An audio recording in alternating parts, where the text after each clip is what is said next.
17 years, isn't it? I got the first one or two. It's hard to get.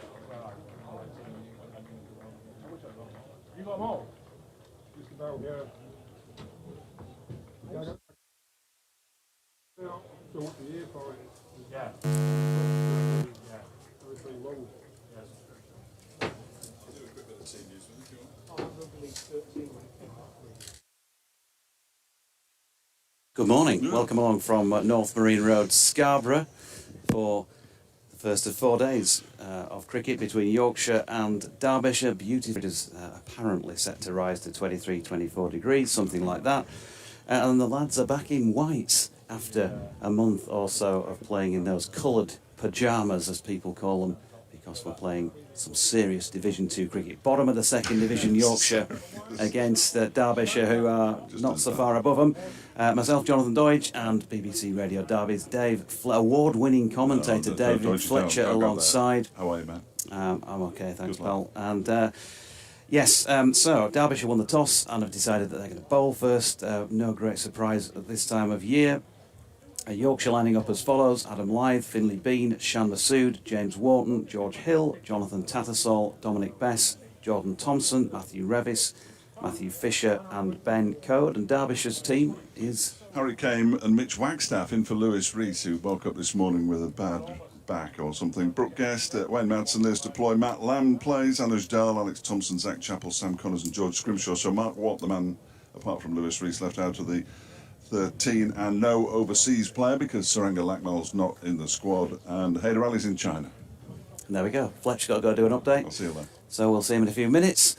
Meantime, the players are awaiting the appearance of umpires at pitch side down in front of the pavilion away to our left. Neil Pratt and Anthony Harris are the two umpires appointed for this match.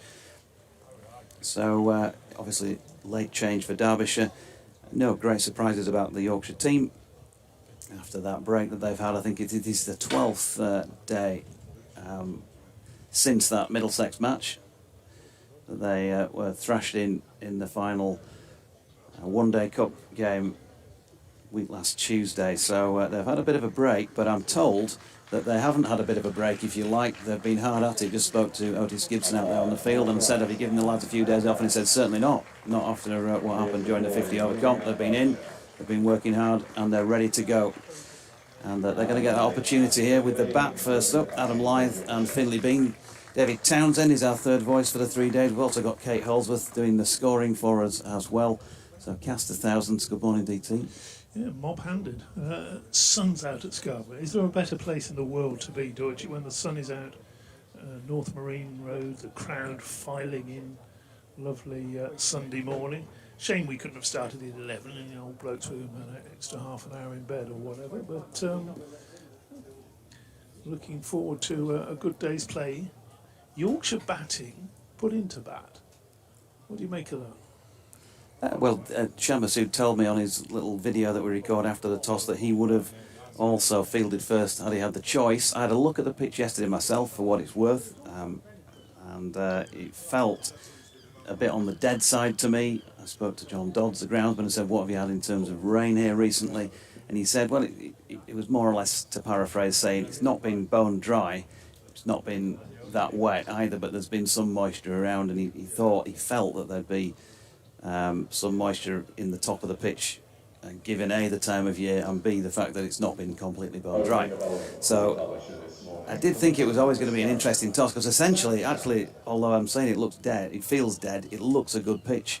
You'd think that when that moisture's drawn out, if whichever side's batting, and that's obviously going to be Yorkshire, if they've still got sufficient wickets in hand, it will get better, I think, this pitch, as the day goes on. Yeah, needs a good start, a watchful start from the openers.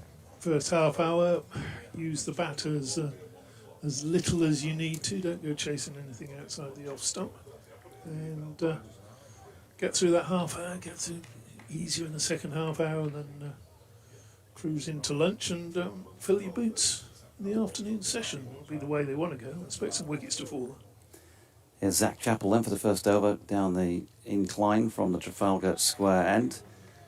And that one wide of Adam Lythe's off stump, too high as well to hit the stumps. And the man, of course, who plays his club cricket here leaves it.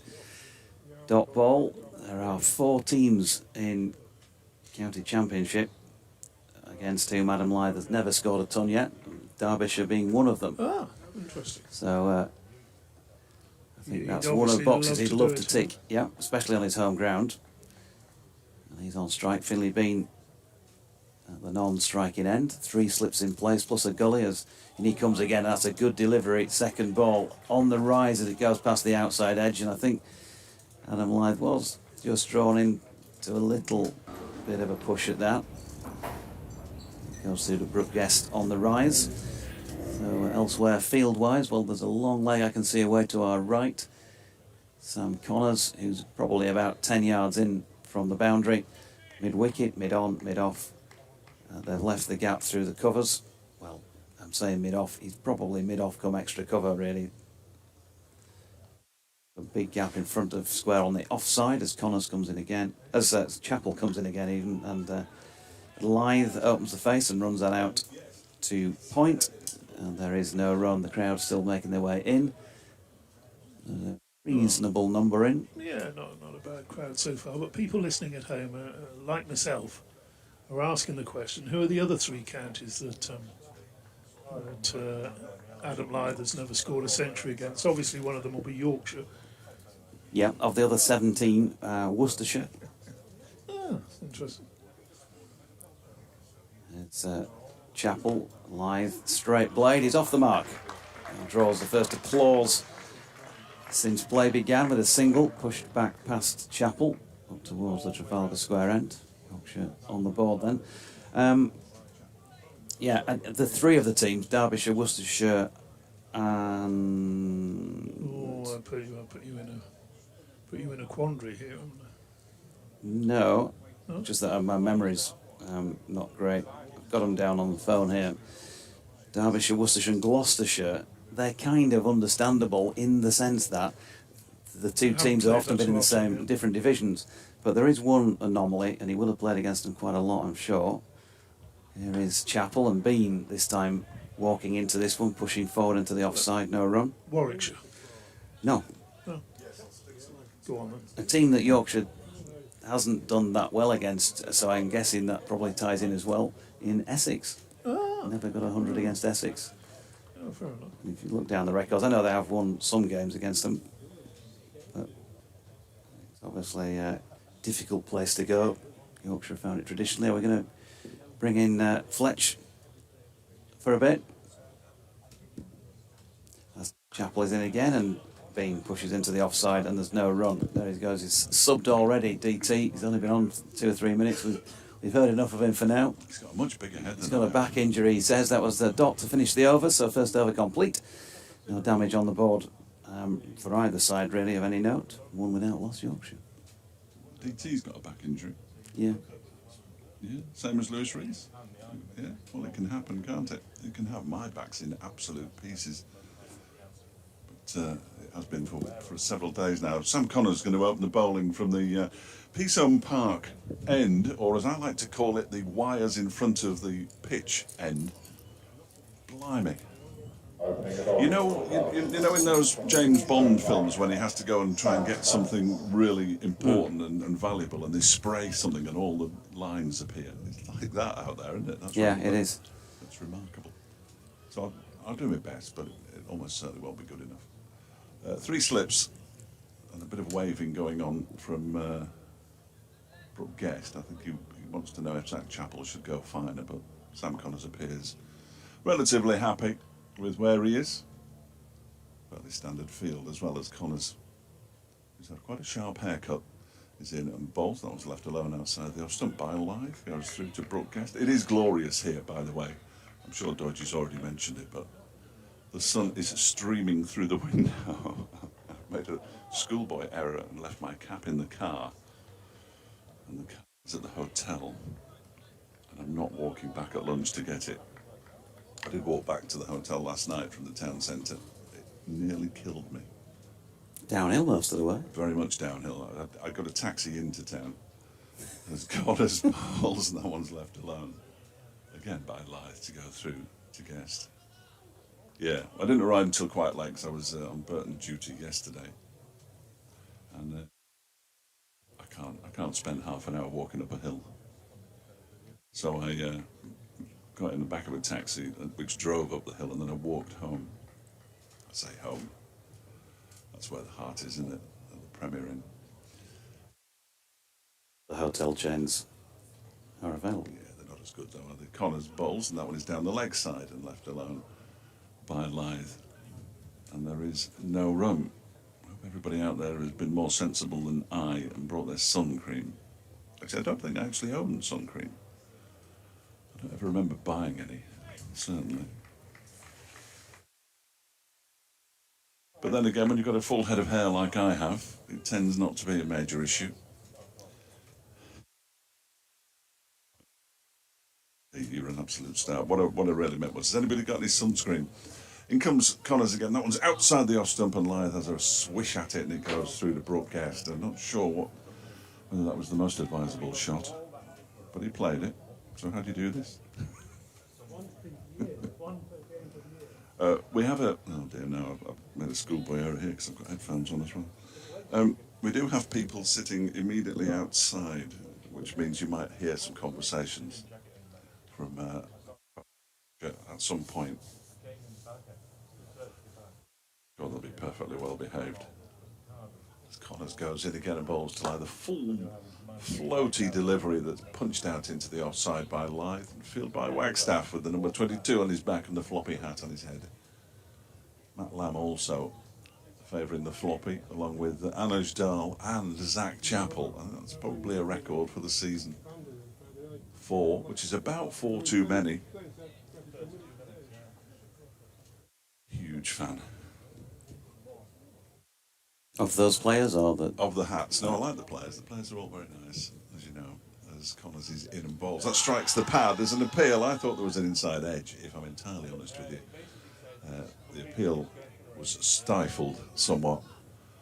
And it's the end of the over, a maiden from Sam Connors. 2 overs gone, 1 without loss. Yorkshire having been put into bat this morning by Derbyshire, whose other bowling stocks include George Scrimshaw, Alex Thompson, Anuj Dahl. And that's about it, really. In fact, because I don't think Matt Lamb's fit enough to bowl. Did it get an inside edge, DT? Can we see that? It sounded like a potential inside edge. We do have a screen here, but it is quite bright. Not unfortunately, not the screen, No. externally. Yeah, it's just... anyway, here's Chappell bowling to Bean, who tries to play a leave but misses it and cannons it into the deck down towards third slip. No run. Yeah, no, that was it, really. Nice to have a screen. Yeah, I mean, look, I'd spoken to the club about some sort of canopy over the top here so that we could actually see what we were doing before the season started. Unless it's an invisible sort of David McCallum type canopy, I can't see it yet. We could get a sheet. I'll bring a sheet from the hotel room, just put it over the wires. We could sit underneath the sheets then, couldn't we? You do tend to get burnt during the first session here, as Chappell is in, and with the face open, Bean plays it more assuredly this time at Gully, where it's fielded by Matt Lamb. Well, No run. The bad thing is that with it being September, the sun is reasonably low now, which means we're getting the full effect of it. The good news is it's not as strong now as it would have been in July and August anyway, so we're all right. We'll be all right. I think we'll survive. We'll be all right by post-lunch. It's fine by then. It's somewhere around to the right. The world has turned. Probably. So here is the tall figure of Zach Chappell coming again, right arm over the wickets. It's another good delivery, round about off stump, and Bean treats it with respect, playing it to point. No run. You can get in touch on Jonathan Doidge or BBC West Yorkshire Sport at gmail.com, and I think it's something like at Fletch Sport. Yes. And at DO_cricket. DO sporting a very fetching pair of sort of rose pink frames on his spectacles. Stylish. Today. Very nice. I've never regarded him as being stylish before, but today. Nor will you again. Here's Chappell once more, and nicely played by Bean. This was a fuller delivery wide of off stump and was there to be hit, but it's a good piece of fielding by Matt Lamb. Hit along the deck, down to gully. Congregation of Yorkshire supporters in that general direction, just to the left of the pavilion. There's a wave this morning. There's a little white line painted on the turf about 2 or 3 yards over the boundary rope, which is, there isn't a notice there. I think it's just taken as read. This is the line you do not cross as a spectator. Thank you so much. Chapel in, short ball this time, and just helped on its way to point by Finley Bean. No run. As usual, a terrific crowd. So people do want to watch Championship cricket. Yeah, and of course, I think quite a lot of the schools don't go back till middle or later in the week. So actually, still the school holidays for a lot of schools anyway. Gone back in the northwest. Well, they need to, don't they, over there? The lack of parking down my street Monday to Friday now has become an issue. I usually scratch it with my key. Chapel to Bean, wide of off stump, veering further away. Good take in the end by the diving Brooke Guest.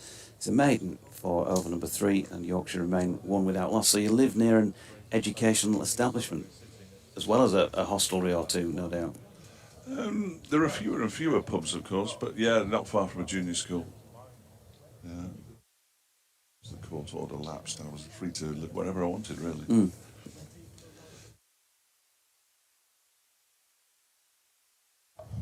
Connors to continue from the Peastone Park end. Still with 3 slips in place, as you would expect. And he runs away from us. Balls to Lythe outside the off stump. Goes through to Brooke Guest. It is, all joking aside, very nice to see first-class cricket again, really. I thought we'd abandoned it completely at one point. I thought we'd abandoned cricket completely at one point in August, to be honest. 4 games at Derby and 4 on the road. Very lean month for the freelancer, August. It is, isn't it? It's not a great month at all. September, though. You start ringing people back end of June, early July, don't you? Just remember, only 8 games for Yorkshire in August. Connors bowls. That one just cuts back a little bit. That's a good lead from Lythe. And there are one set of hands on head. That's Sam Connors.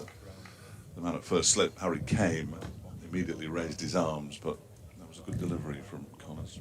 Also, T20 month is, out of the 6 months, T20 month and 50 over month are the 2 leaner ones for we freelancers. Well, T20 month's a bit mad, isn't it? Because you're travelling a lot for not very much. Yeah. Yes. Yeah. There's an awful lot of time spent in cars, and you don't seem to watch much cricket. Connors bowls. Again, that one doesn't miss the off stump by much, but it's good from Lythe as he leaves.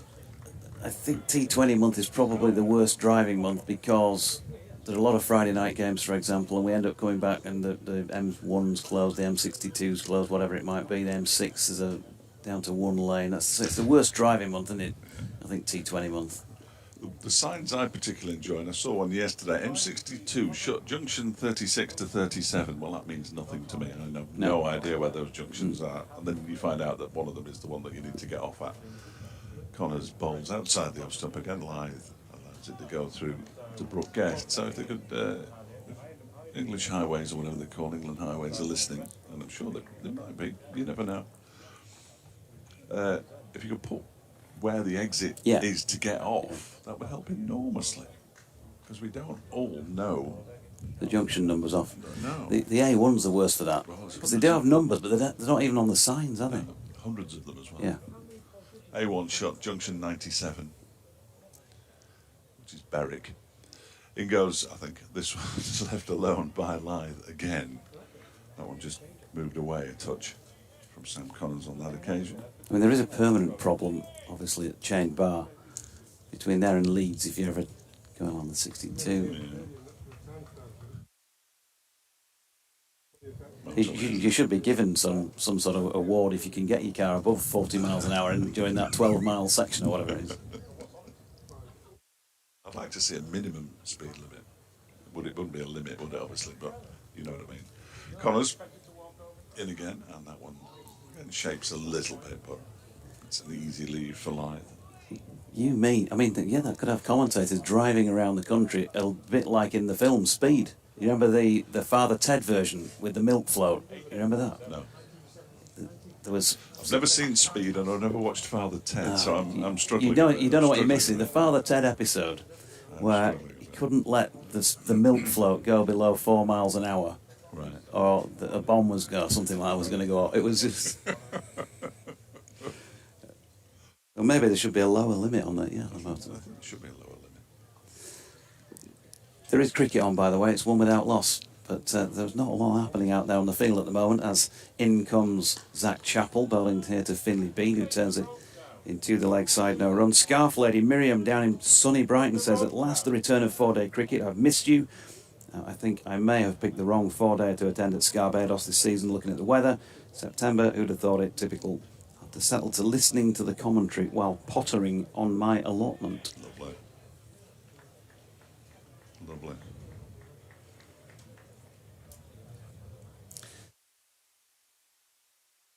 As more supporters, spectators enter the ground, and here we're going to see the first boundary of the day.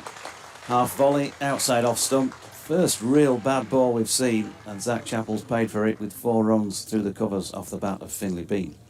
A gift for Finley Bean. He'll be feeling much better about life after that. There's a chap down below us. He's got crowd safety on the back of a high vis, and he's basically in charge of the rope that stops people from walking behind the sight screen when the bowling's from our end. And he wasn't there, and I've just seen any number of people, all ages, clambering over a rope. Very amusing. Chappell into Bean again, straightens things up this time. That's dropped into the offside. No run. Yeah, but look, they've been playing for 18 minutes, Fletch, so he probably had to go off for a drinks break. He's got to take his fluids on board. Yeah. Certainly, especially he's wearing a long sleever and his tabard safety jacket. He'll be warm, won't he? He will be. Yeah, I think I'm going shorts tomorrow. And it's dark as well, isn't it? Dark clothing, so that'll Absorbs be the heat. absorbing the heat. Yeah, Black shoes on. He's not thought it through, has he?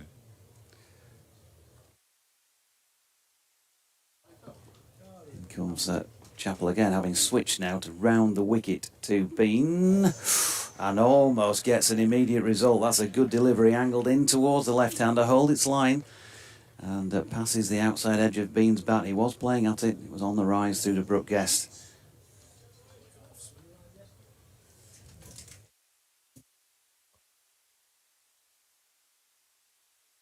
Just dropped my pen out the window. I do apologise. Thank you. DT's just describing that physically as a ball that was like an off-spinner. Chappell in again, and that's pushed into the offside by Finley Bean. It was a little fuller in length, and there is no run. We've had one announcement this morning by the golden tones of Howard Ferguson with regard to Question of Sport Tuesday evening. We're hoping the game lasts that long, and we'll have Johnny Tattersall, Jordan Thompson, and by the sound of it, he's up for it, Ben Code. I'm not quite sure who else. No, there's going to be one other player, possibly. Another player. David Fletcher and David Griffin for Derbyshire. I'm working on some players from Derbyshire. We're working on Derbyshire players as we speak. As one of those comes in and bowls here, Zach Chappell. That's pushed into the offside by Bean, and that will complete over number 5 this morning, isn't it? With Yorkshire on just the 5 without loss. Yeah, we're just there's a very rigorous selection process for the Derbyshire player. We go through a number of IQ tests and that kind of thing. Some have already fallen by the wayside, sadly, but I won't name names at this early stage. They all, I mean, you'll have all had a medical and all of that, colonic irrigation, that sort of thing.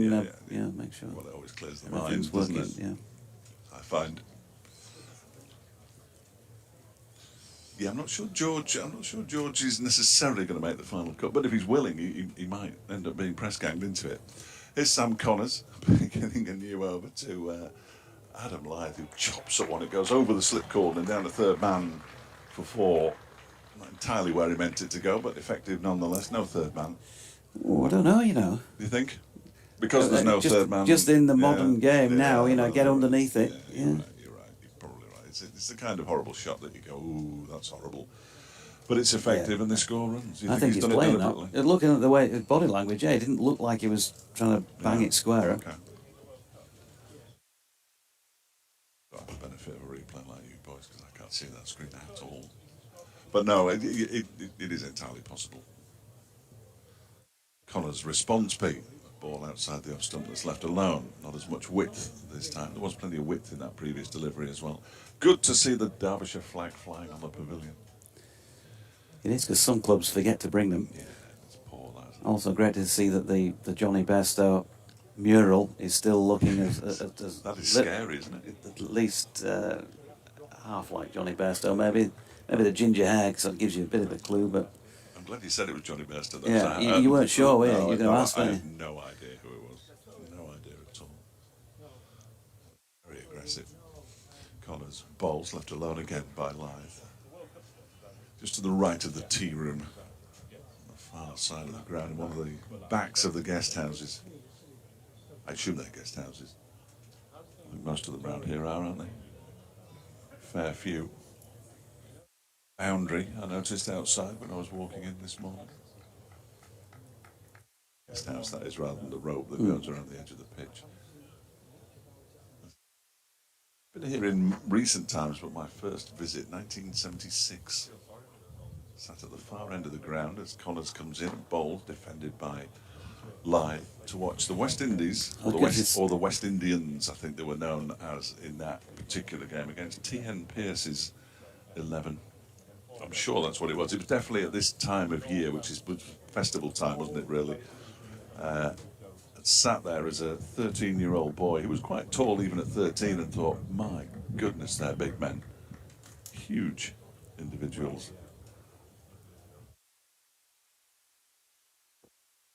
Far end. This next one, there's an appeal for leg before wicket, and there's definitely bat in it. Definitely bat in it. The ball goes backwards square on the offside. But I do remember, see, it's amazing what kind of tricks the memory plays, isn't it, really? Because I thought that the roof on the seating at the Trafalgar Square end came much further towards the edge of the pitch, so definitely where we sat. And at the time, it would have been the biggest and most impressive ground I think I'd ever been in. I've been brought up in East Yorkshire. As Connors is in, that one is cut for four by Lythe out towards the hospitality marquee away to our right hand side. That raced away to the boundary, and Lythe has moved on to 13 without loss, Yorkshire after 6. Yeah, you can't give him room, Adam Lythe out there, and also can't drop the ball quite as short as that. He certainly looked like he intended to cut that one square. DT informs me that T.N. Pearce's 11 won that match against the West Indians. There were 9 Middlesex players playing for them. So who were the 9? Clive Radley. Right, second time the West Indians lost. That was a one-day game, was it? Or a 3-day? 3, yeah. Chappell in and bowling again here to Finley Bean round the wicket, and that's dropped into the offside no run. Let's try and... So DT, we'll test your Middlesex knowledge as a Middlesex supporter. Clive Radley. Mike Brearley. Mike Smith. Mike Selvey. Alan Jones. Alan Jones. Yeah. Yeah. Great, the start, wasn't it, really? Really kicked off that great West Indian era.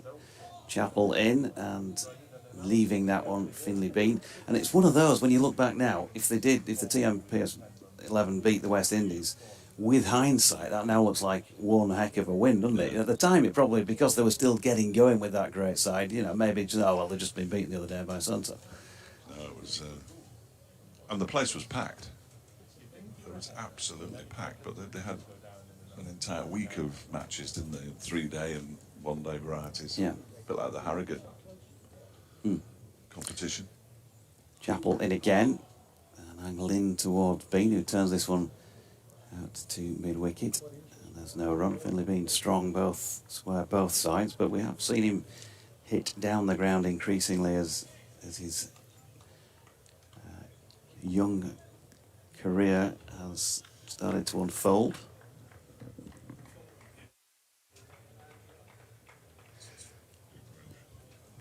Chapel back at his mark. The incline he comes. Bowling to Bean then, who's solidly behind this, pushing back to the bowler, no run. Finley Bean, 3 centuries already this season, of course, in first-class cricket. Didn't manage to make one of those during the 50-over competition, which was more ways than one. Obviously, a bit of a damp squib as far as Vikings under that guise were concerned. I think the same by the sound of it for the Falcons. No, they don't call themselves the Falcons in one day. Do they not? No. No, just in T20s. Yeah. Chapel in and Bean not interested in playing at this one. But still a damp squib, Falcons or no Falcons. How many wins did he have? Not enough. 2? 2, Yeah. I think. Yeah, remember it. 1. They did sort of come and go quickly, don't they, the one-day games, and in terms of the memory as well of matches. The one at Northampton, They I don't remember. stick, do they? No, they don't, I'm afraid. But you do remember a win at Northampton, Yes. which is, yeah. Matt Lamb was brilliant in that, despite his bad back. Chapel in, Bean solidly behind, pushing back to the bowler, and he's followed through to complete over number 7. And with it almost the first half hour of play, and Yorkshire are 13 without loss. For those people who are listening in the ground, I'm sure there are some 30 seconds behind, but if you're there and you bought yourself a scorecard, the name of the Derbyshire scorer is Jane Huff, not, as it says on the scorecard, Toss, because it says scorers JT, Potter and Toss. Sam Connors looks like he's going to go around the wicket. I'm not sure how there.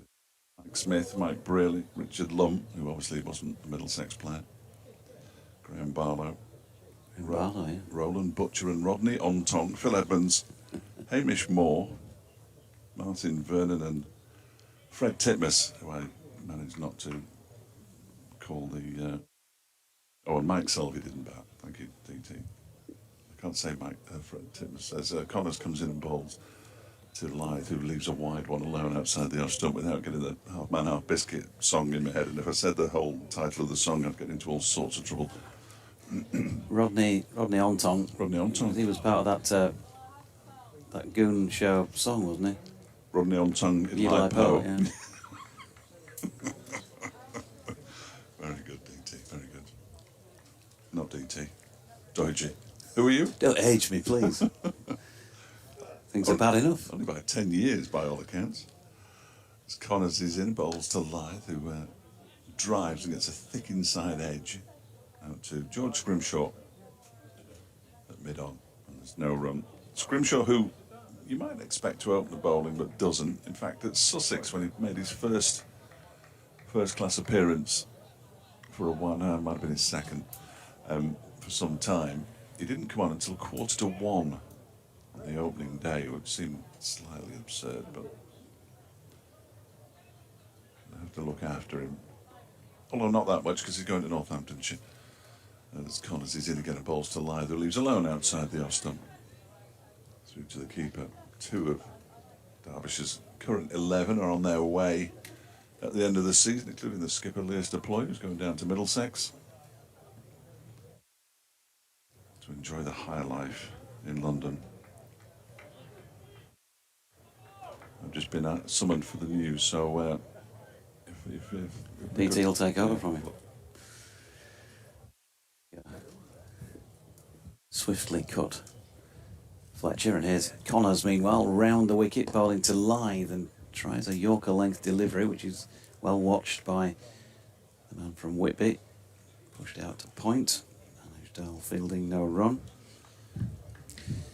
Yeah, I've just been looking up that TMP. So the first time Fletcher was here, they actually played 2 games. They played a one-day game, that's where West Indies won, And the 3-day game at TM Pearce's 11 won by 2 wickets sounds like an interesting game because they were only chasing 139 or something like that. So, and funny how your memory plays tricks with you. There were only 8 Middlesex players in the team, not 9. Here's Connors into Lythe. He has to be watchful with another good Connors delivery. Pushed out into the offside, no run. Good morning even to Phil Stevenson, who's sent us a photograph in on Twitter. Scarborough bound for day 1 of the Yorkshire game. He's hoping for a good day. He's dressed in leathers with what presumably is a motorbiking helmet on. He's a bit like Barry without the sheen. He's here all week, folks. Catch him at the end of the pier, if nowhere else. Later. Push him off. Push him off. Connors in. 3 slips in place, waiting for an opportunity that thus far hasn't come. Lythe turns his next delivery to mid-wicket. No run. Russell Walker says, I would have bowled as well, Jonathan. Good morning. Tricky batting for the Tykes, I fear. Seam movement, probably. Wishing you a splendid day. And the white rose, naturally. Thanks, Russ. Bent Nielsen says, good morning. Finally, proper cricket. Hoping for a great game. And come on, Yorkshire, who are 13 without loss after 8 this morning. Martin Rowe wishes he was here. Had to cancel his hotel and train journey. Long story, which he won't bore us with. Hope it's not so bad, though, Martin, for all of that. And Trevor says, morning all from overcast Suffolk. Finally some proper cricket. And a mention of Father Ted. The episode was Speed 3, and it was Pat Mustard, the Randy milkman, who was trying to keep the milk float at 4 miles an hour or more. Jane Timon says, not sure who's Morecambe and who's wise today, but enjoying the comms and chuckling whilst on my sunny dog walk. Keep up the entertainment, chaps. Good to hear from you, Jane. Well, I think Jane, it's probably more a case of the Three Stooges. But thanks for the compliment. And I wasn't on here anyway, so there you go. So here comes Chapel down the hill, bowls, and that's King goes outside the off stump. I was sort of jumping up and down a little bit, wasn't I? A couple of overs ago, I think it was last over, he bowled that ball to Jaffa. Oh dear! Well, I had the benefit of the replay, and it went a very long way. If you'd have moved in the off spinner that far, you'd have been very pleased. You know, as one that Delivering. Well, I got obviously you never bowled a straight bowl in your life, Fred, but you know, these bowlers these days they've not got that ability. Chapel bowls driven, and that beats being on the inside. He's looking for a drive there. I think that just came back a little bit. Again, with the benefit of the replay, we'll see whether he was out. No, I think that beat the inside of the bat and through to the keeper. So again, more movement off the seam. Yeah, I think if you look back at Finlay, probably didn't quite get his foot far enough across to the outside off stump, and therefore pushing at that. There was always that potential for it beating the inside edge if there was a bit of nip. They're tempting him with that gap, aren't they, on the offside? Chapel bowls, and that's better, leaving it alone. Don't want to use your bat much in this first hour here, or use your bat as little as you have to. And so we've seen some very good leaves from Adam Lythe at the other end. Generally speaking, and with it being his home patch, he is a very good lever here, although he did obviously have a flash at one when Fletcher was on comms, and it could have been his undoing. Yeah. It was, I think he was trying to play it square of the wicket, then it went over. You're talking about that one that went over gully, or you thought he played it deliberately. Chapel bowls, and that's over pitched, and that is a drive, finding that gap. Only just finding that gap to the right hand of the wide mid-off, but runs very quickly away down into the corner of the ground where the tea rooms are. 4 more to Bean. Fletcher's moving himself a bit so I can catch more of the sun. Actually, if you put your chair to the back, you don't get the sun in your face here, don't you? It is rather. Oh, it's lovely, isn't it? Rather warm. Lovely. Sun trap here, of course. Still only 23, 24. As that next delivery is driven firmly to the same direction, but mid-off had moved just a little bit closer and a little bit wider, and that was straight to him.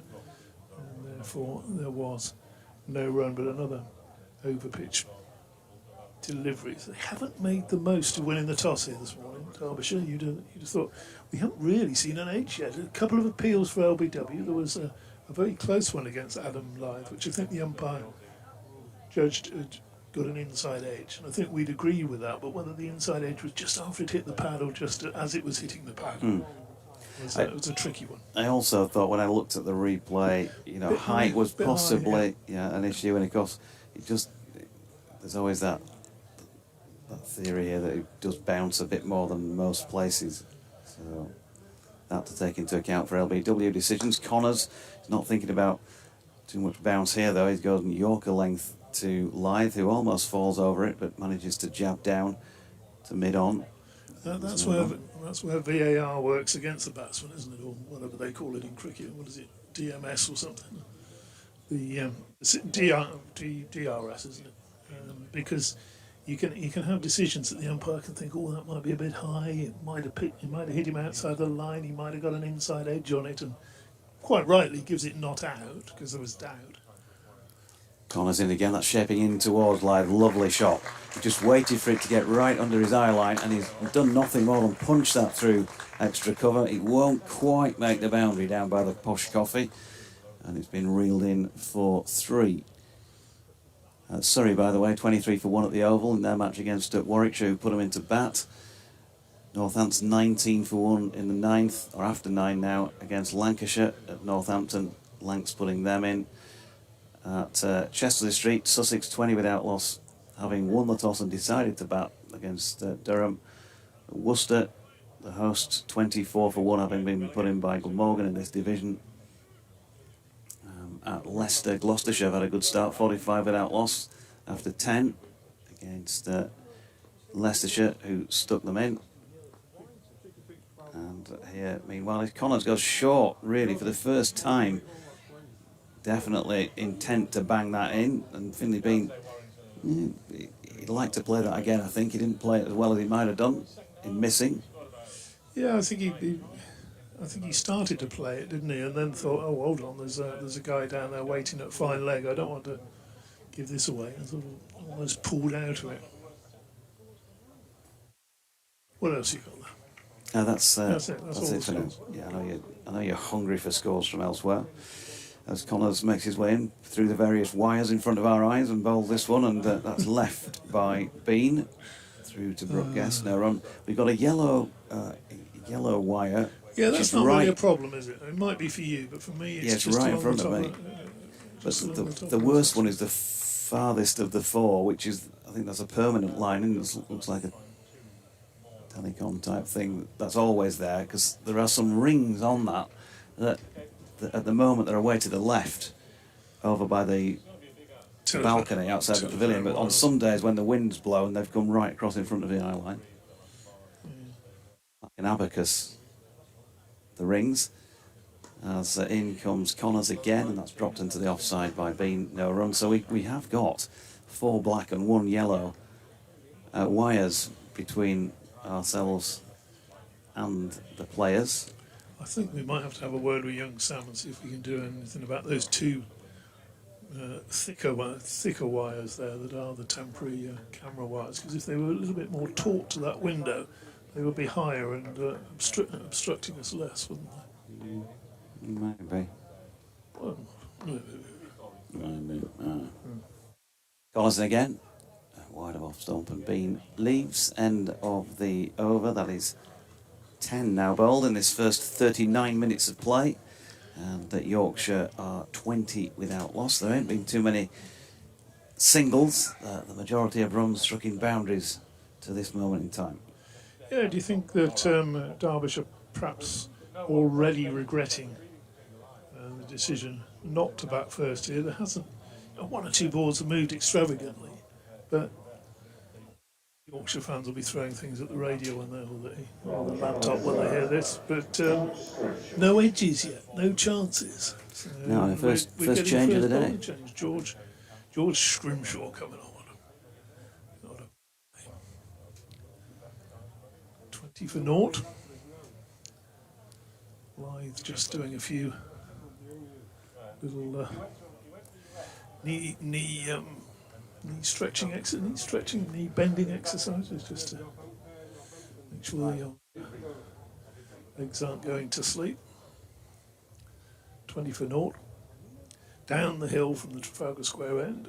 First delivery is down the leg side. Line sort of tries to just flick that one away in the direction of fine leg, but goes through to the keeper, no run. Could be interesting on here, George Scrimshaw. If he gets it right, he'd be probably probably the quickest bowler in the match if he gets it right. So with that extra bit of bounce, at some point there might be a bit of chin music. Scrimshaw. Deliberate straight approach bowls and driven back past him, and that's going to be, you would think, 4 runs to Adam Lyth. Controlled shot, pops up over the boundary rope for 4. Another boundary to Lyth. He moves on to 16. 54 for no wicket. I always think there are fine margins here from a bowling point of view. Because of that extra bit of bounce, you do need to sort of get the ball up there, really trying to draw the batter forward, and then there's that risk of over pitching as he just did. Bowls again, over pitch there, and that is dispatched through the offside. I'll tell you what. Although there was a man out there at deep cover, that's cracking. That you won't see a better shot in world cricket today, I don't think, than that. He's absolutely hammered it away, timed it superbly. He's got to the rope in no time. It's one of his signature shots, of course, to extra cover. That's just a peach. Gorgeous shot from Adam Lyth at 28 for no wicket, and well, Scrimshaw hasn't got it right yet. It's in again. To Lyth bowls and turns square for a single. So skipper maybe will just be probably said don't bowl short. You're talking earlier about it is a pitch with bounce, and it is the quicker bowlers do sometimes get carried away. Keep the ball pitched up this early. Get that little bit of movement that we saw from Zach Chappell. I think largely they've bowled okay, haven't they? So they're not bowled badly. Yorkshire haven't got away, but they just haven't really looked like taking a wicket. That's the thing. That's got to be a worrying sign for Derbyshire. Yeah. So Scrimshaw going to come round the wicket to the left-handed Bean, although he was over the wicket to Adam Lyth. 2 slips and a gully, so in comes.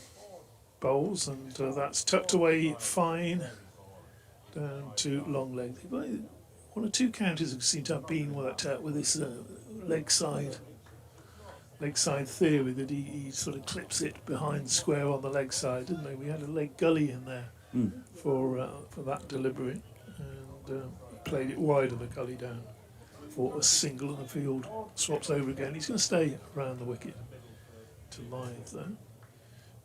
Bean moves on to 9. Lyth's got 21. All the runs off the bat so far, so you can work that out yourselves.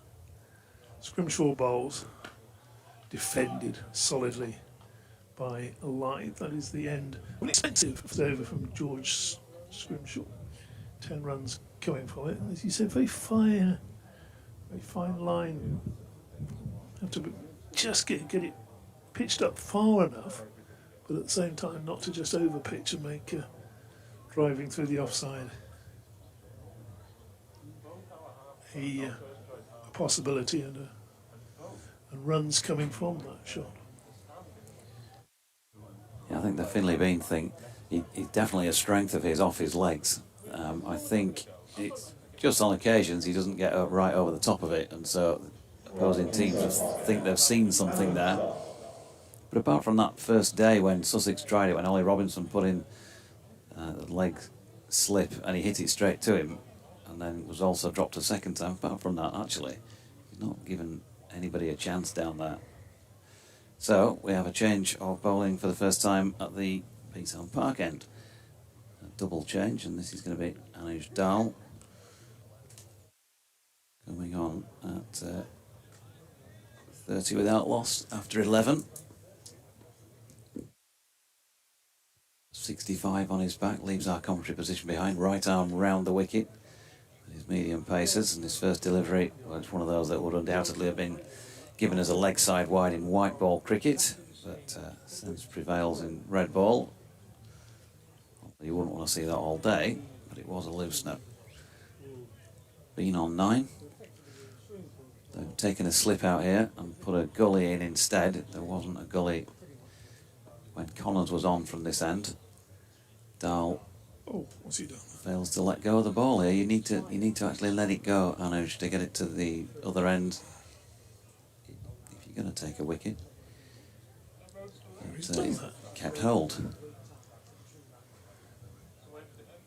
Just kidding. I'm sure he'd have said to Finley Bean as he pulled up.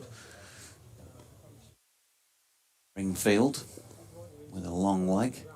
Dahl in, straightens things up and does release it this time, and Bean just punches back to him. We've got the usual first day suits over in the front of the marquee. Some have already taken to the deck chairs, others are going to wait until they've had lunch and they can have a snooze this afternoon, and they're standing and having a chat. The new newly refurbished West Stand is probably about 2/5 a half full. As Dahl in and driven on the up slightly by Finley Bean. It is aerial for a moment on its way towards Leicester Ploy at mid-off. No run. The popular side of the ground, the bleachers as DT always calls them when we're over here. Again, you're probably thinking it's not quite half full. Yeah, the Similar crowd, with the Trafalgar Square end, really. probably 2,500 at the moment, something like that. Yeah, 2,500 to 3,000. Not fair, I guess. Not one of the bigger crowds you'll see. Dahl in, Bean flicks this one up to mid-on. Chapel Fields, no run. I think also... Here's a question for you, Deutsch. Yeah. Here's a question for you. If you were to come along here as a spectator to watch today's cricket, where would you sit and watch? What chosen spot to watch the game from? So in a moment, because Dahl is making his way in, Bean just having a nibble at a ball on the rise wide of off stump, misses, no run. I can tell you where I have sat before I was doing the commentary job when I used to come and watch. Away to our right, the other side of the press box at this Peasholm Park end, get a good high vantage point there. That's a good viewing spot. That'll be a good spot today. Just to our left here, in this family stand, but probably most of the time actually been more likely to sit in the bleachers, side on, really. Yeah, uncomfortable though with those benches. Yeah, or standing by a bar. So more Dahl is in, and that's pushed back down the pitch by Bean, and there's no run, and that completes Anuj Dahl's first over as a maiden, 30 without loss. Yeah, the seats at the Trafalgar Square end, they don't go back very far. You've got probably half a dozen rows, 8 rows of seats there. I think that'll be a good spot. Remember when we had our little walk around the ground last time over here? That's a good place, but it's one of the more packed parts of the ground. I think the one place that I wouldn't watch, I hate to say this, is the newly refurbished. Is it the East Stand or the West Stand? Which side is that? The Ken Dodd stand. Yeah, is it? I've never sat in there actually, and No, but it is nice. I would say, since it's been redone in particular. First ball of a second over from Scrimshaw. And a peel there, as you could hear, a little bit of bat on that again. You would have thought as Lyth pushed forward. It just seems a little bit too far away somehow for me. It's down there, and of course you're looking at it from side on as well. But the hospitality tents over there next to it. Well, that's not a bad spot because you can pop inside and get a drink and sit in the deck chairs. Scrimshaw again. Lyth turns that square. The quick call. Good understanding between the batsmen. And they go through for one more run. Takes the total up to 31 for no wicket. Lyth on to 22. But the old Derbyshire Ken Dodd stand is just a bit too. I think he's a little bit too far away. You would feel far closer to the action, far more intimate over on the bleachers if you can sit side on.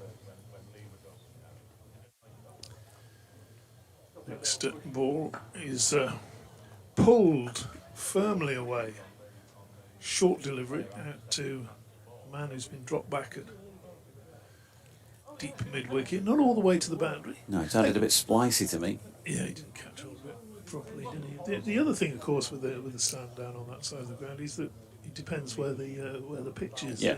The pitches for the Yorkshire games tend to be Top half of the square, don't top they? Yeah. half of the square. This is the furthest north we've got, as it were, or well, really it's the furthest east we've got. Scrimshaw bowls and lies, pushes that one, has a cheeky single, push that one up and called immediately for the run. I think there's that Zach Chappell at mid. Oh no, it's not. It is 32. I thought Zach Chappell was number 9. Oh, that's George Scrimshaw's number 9. And shied at the stumps and through for the single. Thank you. In 2001, on title winning day, I was just up square on somewhere up in the top of the bleachers. That was a cracking day, and you got the real full effect of Steve Kirby's follow through, which went somewhere down Peaceover Park, didn't it? As he bowled from the Trafalgar Square end. It is slightly downhill as Scrimshaw now comes in from that end, bowls, and again there's a sort of stifled appeal for LBW there, but that's not only missing leg stump, it was high and there might have been some bat as well. So no run to be had there. 33 for naught. 33 on Finley Bean's back. In fact, 34 for naught. Was that? Oh, I missed something there. Probably that quick single. Not you. Oh. Scoreboard over there in the distance. Short delivery. Bean again plays a hook shot at that, but not with a great deal of conviction. Through to the keeper. And that's the end of Scrimshaw's second over. Better over that, or certainly more economical over from George Scrimshaw. Gary has emailed in. You can do the same on BBC West Yorkshire Sport at gmail.com. He says, TN Pierce, hi JD, I was at that game in 76. Phil Edmonds made a century. First day the Windies batted for fun, as they didn't realise it was a first-class game. In those days, first-class games still mattered. Mood changed when they were told it was first class. Well, there you go. I think it was very much an end-of-season match as well, that wasn't it? In the sense of an end-of-term match. Middlesex had won the championship that year for the first time for, I don't know, since about 1949. I think that was their previous victory. Long time they had to wait for a championship. And of course, West Indies' successful test tour.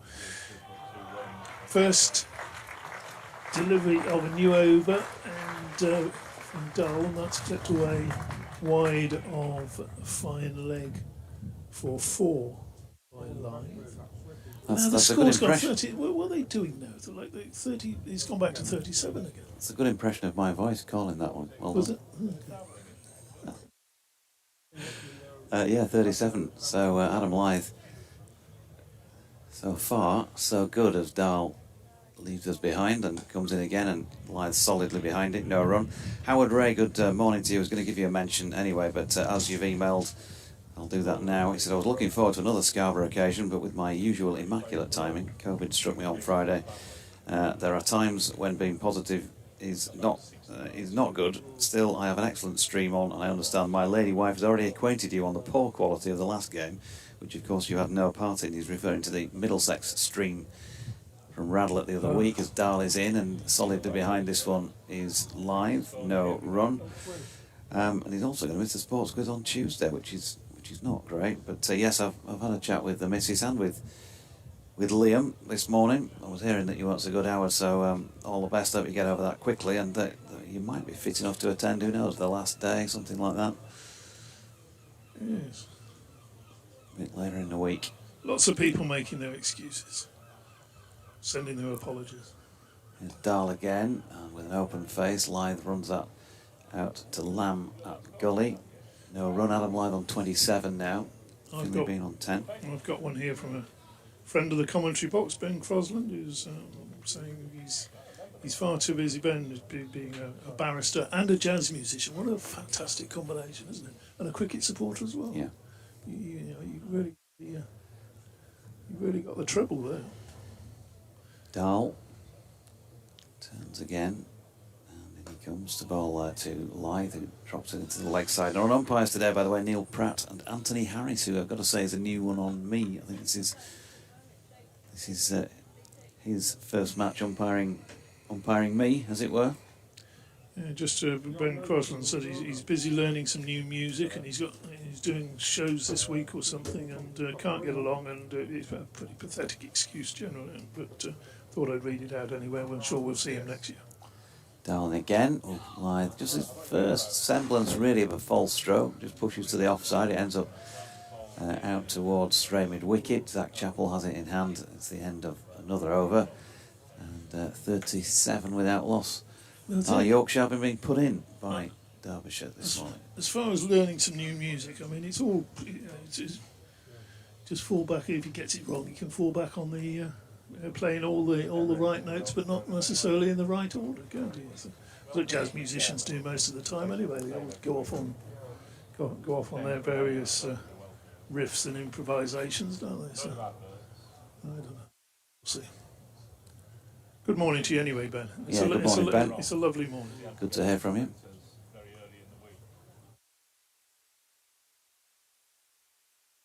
Scrimshaw, new over, bowls, and again being sort of gets a short ball over his right shoulder and almost just follows it round, doesn't he? He's either going to have to play with some positivity towards that, or just leave them all together and just. It's always a worry when you follow around with your back, because you can sometimes just get a little bit of a glove on it or something. Gentleman making his way up the stand in a rather fetching plum-coloured jacket. Scrimshaw bowls, and that's going to be a big shout for LBW. But again, he's bowling from wide around the wicket. Look to me, he'd be going down leg side, but maybe we'll see something better on. See, look where he's delivering from there. Well, striking him outside the line, maybe. Very difficult to get an LBW decision from that angle, George. Good shout, probably the best shout of the morning, actually, that one, Doidgy. 37 for no wicket. Oh, yeah. It's Scrimshaw again. And that's just pushed into the gap in the offside. Quick single shy at the stumps. Hits. Umpire saying that Bean, who had to make a detour around the bowler, has just got in there. Excellent pick up and throw, knocking the stumps down there. It was picking that one up. Punish down, I think. He's disappeared behind the out of my view at the moment.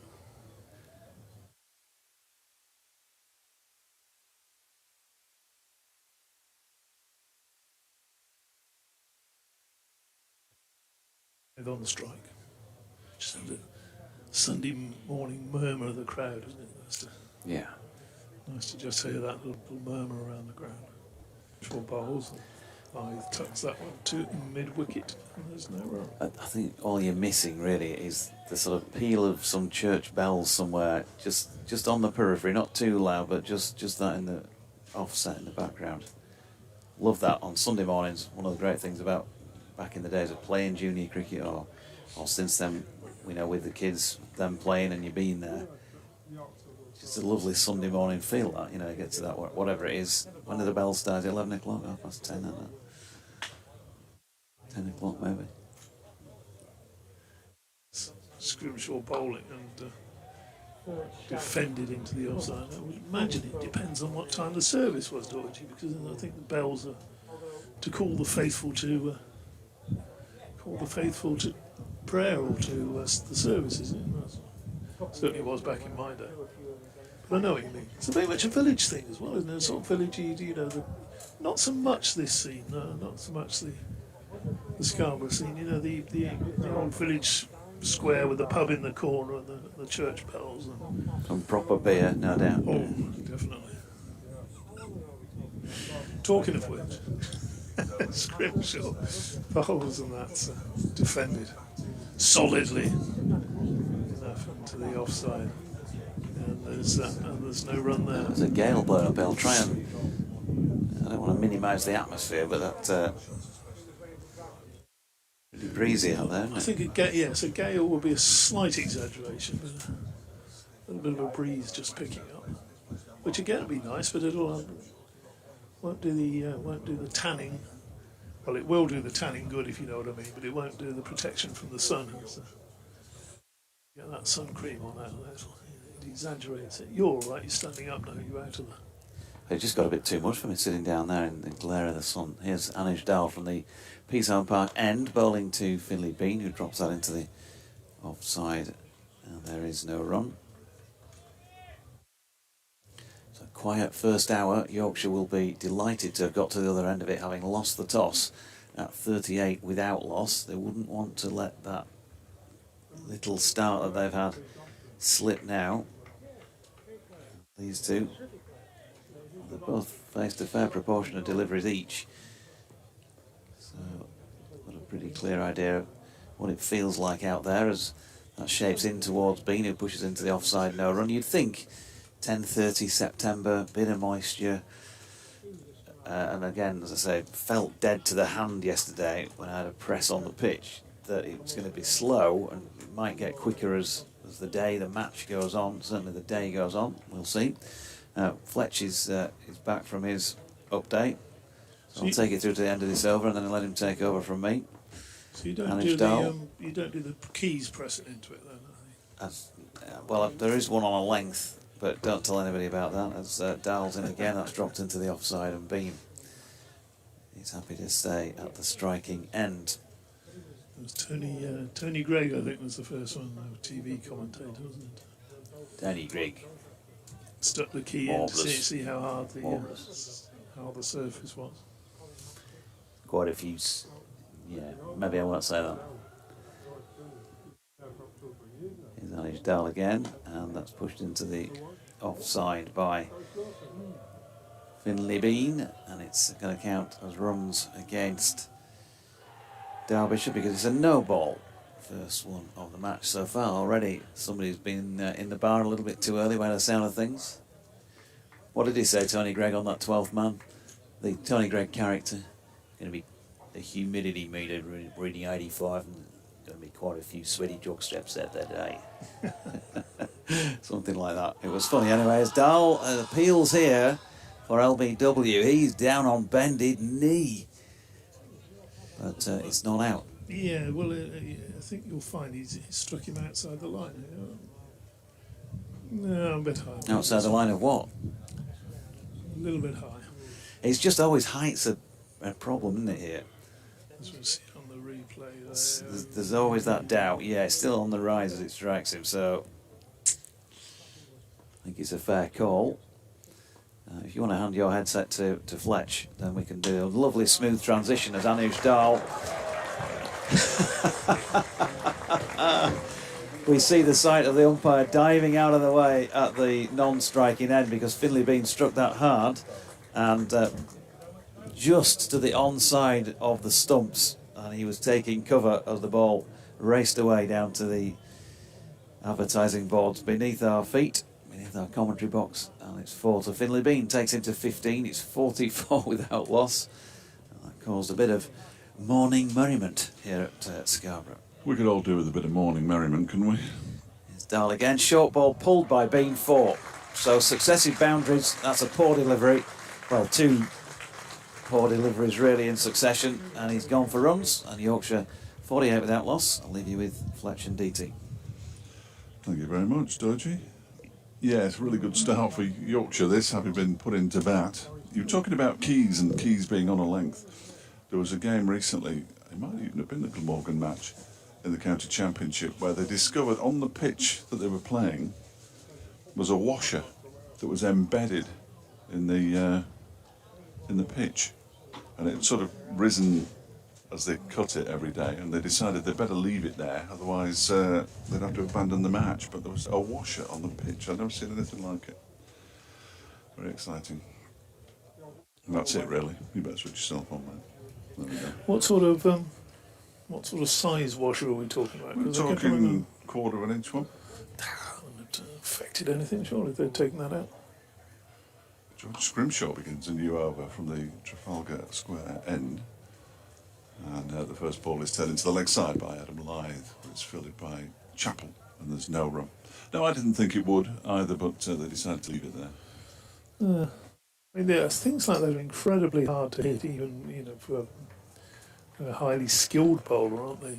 Yes. Yeah. I don't know whether you remember that Test match a few years ago that they swapped over grounds in Antigua and they found a ridge in the pitch Yes. at halfway. Scrimshaw's next delivery is turned into the leg side by Lythe, down towards backward square leg. They trot through for a comfortable single as Connors does the fielding. 49 without loss. So that game, if you remember, there was a line across the middle of the pitch, and early on, one of the quick bowlers hit it, and it just shot around along the ground. And for the rest of the game, they were trying to hit it. Yes, and nobody hit it Nobody again. did they? It's not that easy.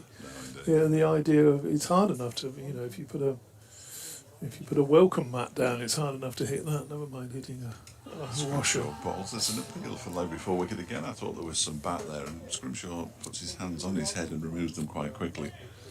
The bean looks unperturbed, as you might expect.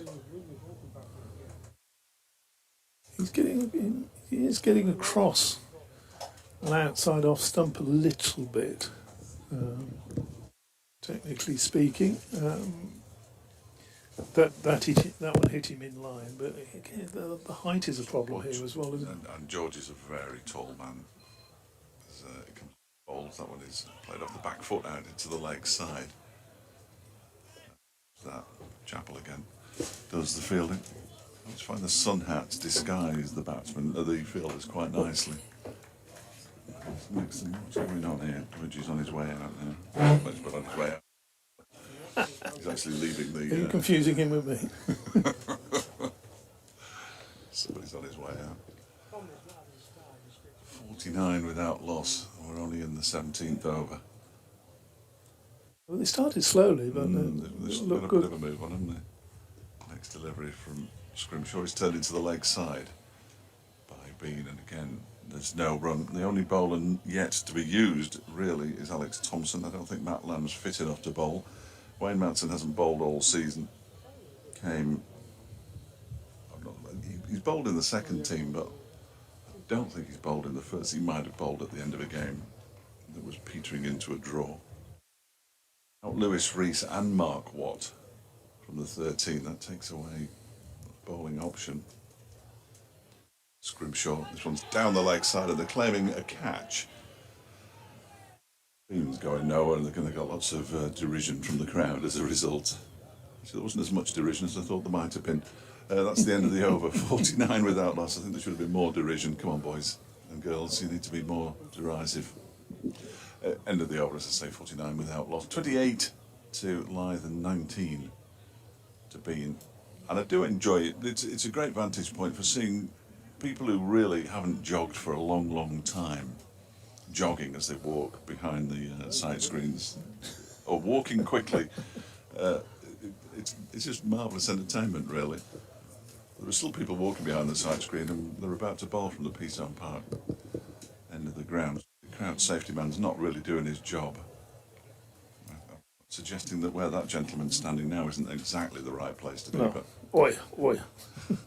He's bowling round the wicket, so. And it's Dahl with the keeper now standing up.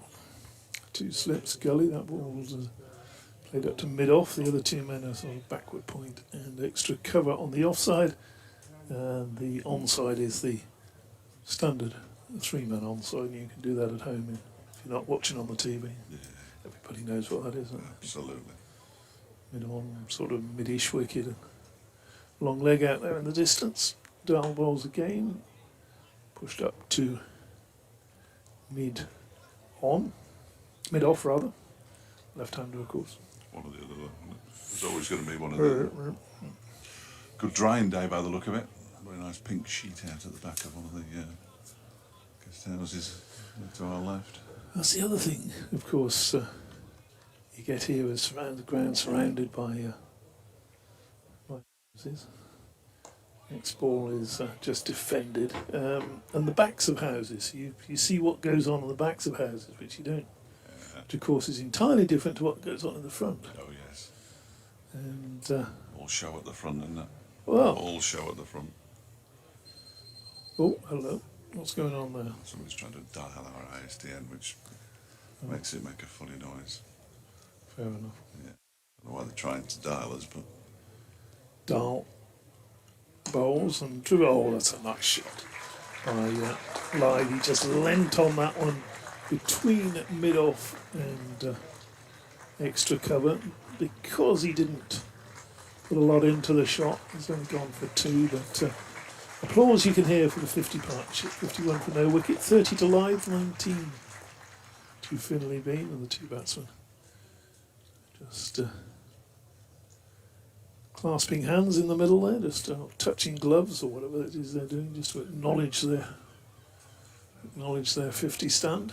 it's in the MCC, isn't it? Have to touch gloves. Is it? Very important part of any part. Seem to do it every 30 seconds. Patch gloves for a boundary, I think. 50 partnership, that's allowable in my book. Next ball is played up to mid-on, no run, and obviously in the MCC coaching manual as well now, is it? I don't think it is. Or did you just make that bit up? I completely made it up, didn't I? Okay. Yeah. So hard to tell. At the end of most of what I say is made up. At the end of every over, they'll go and punch gloves as well. Well, that's just ridiculous. It's no wonder we never get finished on time, is it? Oh, 65 on his back, runs away from the bowls, and well, that one's not played as well by Lyde. He's going to pick up a couple of runs as it squirts away down towards the third man in the general direction of the hospitality tent down there on the. I believe that's the east side of the ground. I can never quite work out. Yes, I think it will be. The sea's away to the left, isn't it? No, hold on though. But the sun's in front of us. That'll be to the south. Yes. It? Yes. So that would have to be to That's the west. the west. That'll be the west and That's the the east. Yeah, well done. North behind us. Something like that. Yeah. Oh, of course it is, because the sea's to the east, isn't Yeah. it? This part of the world. Yeah, we're on the east coast. Certainly. Well, when you're on the eastern side of the country, the sea's not always. Not always No, on no, the, not always. on No, the east. no. I would imagine Flamborough Head, you'll have sea to the north and sea to the south. And there's that bit of Norfolk as well, where they've got a west coast. Yeah. Short delivery from Scrimshaw. Sorry, No, I thought no, that was. you carry on. I won't picture your commentary. Hunstanton, I think that's quite close to the.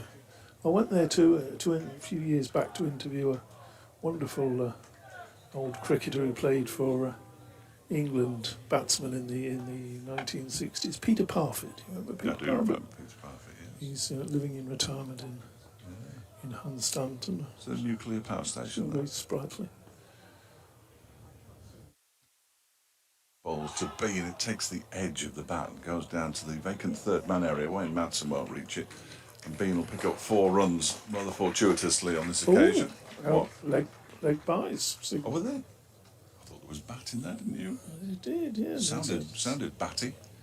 And the appeal was. Yeah. So the appeal must have been for leg before, rather than ooh, that's taken the edge and would have been caught by a third slip had we still had one. Kind of appeal. The way it's 4 to the total, 57 without loss. My apologies. I was convinced that had come off bat. But the bounce that Scrimshaw gets means he's not going to get many leg befores unless he pitches it up. When he pitches it up, he gets driven. As he sort of pitches this one up. It's pushed out into the offside, but it's fielded by Deploy. Bean on strike. Yeah, Joe Peter Parfitt, he would be one of the most unlucky batsman, I think, in the sense that he's a very good record for England. Did you know him back? But he was well, they tried him at different, but really he was a sort of 3 or 4, somewhere around there, played at 5. But he was playing at the same time as, you know, as your Cowdreys and your Barringtons and your Graveneys, and not easy to get in, not easy to get into that side. Absolutely. Here's Scrimshaw again around the wicket, bowls to Bean, who turns this one into the leg side. They go through for a single as it's fielded by Thompson. Mark Watt just appeared. He's coming back out to the edge of the boundary. This is a man from Edinburgh. Must be warm in that Derbyshire top. Surely he's got the long white trousers on, obviously, because he's 12th man, but he's wearing a sort of Derbyshire hoodie type thing. And we're going to see some spin because he's about to take the fielding pads and helmet out. Seen Alex Thompson warming up yet, and for an off spinner, I can't even see where he is at the moment. He warms up quite rigorously and vigorously as Lyth pushes this next delivery from Scrimshaw out into the off. There's no run. Where is Alex Thompson? Oh, he's out on the square leg boundary. Let's see if he's doing any of his warm-ups. It doesn't really look like he is. Somebody who takes 2 strides and then turns his arm over, he does all sorts of contortions. He gets in the side ahead of Mark Watt. Interesting. Better batsman. Not a better bowler necessarily. Don't think there's much in it, to be fair, in red ball cricket. That one is turned into the leg side by Lyth. Fielded by Chappell. And it concludes the over at 58 without loss, 32 to Lyth, 20 to Bean. I think it's probably a close call between the pair of them. Well, I'm not necessarily certain or sure that being a better batsman is a good reason for picking a spinner over another. Certainly not. You have Mark Watt would have been away this year down in Zimbabwe for the and then up in Edinburgh. 50 over qualifiers. Well, they should really have qualified Scotland, but didn't quite, did they? No. On as a fielder now, who's he going to replace? The Netherlands snuck in there. Well, they're crafty, aren't they? Century for that Durham lad. Baz Deleda. Which Wagstaff's going to go under the helmet because he's coming off to put the pads on. His sister plays for the Netherlands women, you know. Does she? There's a whole dynasty of Deledas. His dad was a cricketer. Babette, I think. I could be wrong, something like that. She's one of the stars of the Dutch women's team.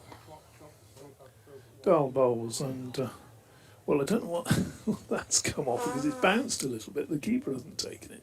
Inside edge. Yeah, I think so. Yeah, there's no signal. So has that actually just come off the keeper's gloves or something as it's gone through? Because you'd have thought it would have come quicker than that. Maybe just came off the gloves. Because if that had been just purely off the edge, it would have run away for 4, I think. So not easy for Brooke Guest, standing up to the medium paces, especially when you get a thickish edge like that. You could almost call that a strangle if he'd have caught that one. You're doing an incredible effort. Next delivery pitched up and driven there firmly square of the wicket, or just pushed firmly square of the wicket by Lyth. No run. The 53rd person walking behind the bowler's arm of the day. We haven't even got to midday yet. It's a terrific effort. I think that might be a record. I'll check with the statisticians, but there's people in here who've clearly never been to a game of cricket in their lives. And I think one of them's a steward. Dahl bowls, and that strikes Lyth, and he's gone. LBW. Lyth's disappointment.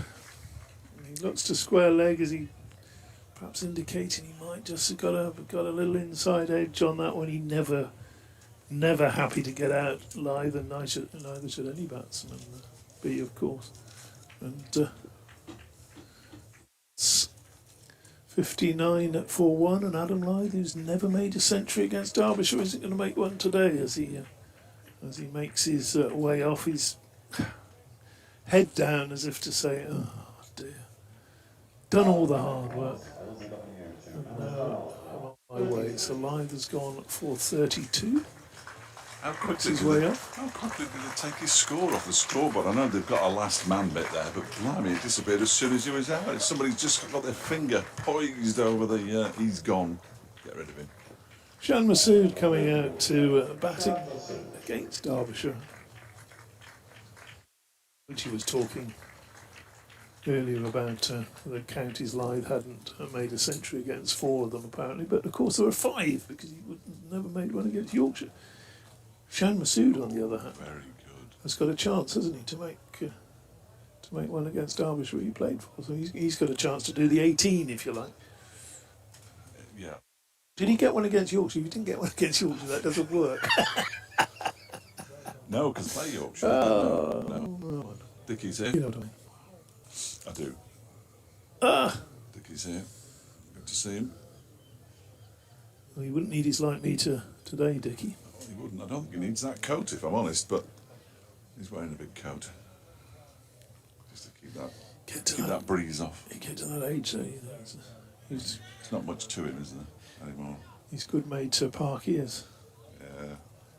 No longer with us.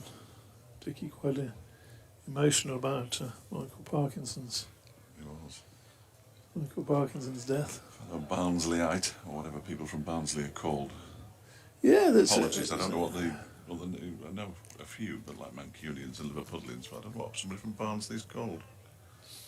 Dar bowls again, and Masood beaten outside the off stump there, pushed tentatively at it, but he could have easily have left that alone, just out of sight.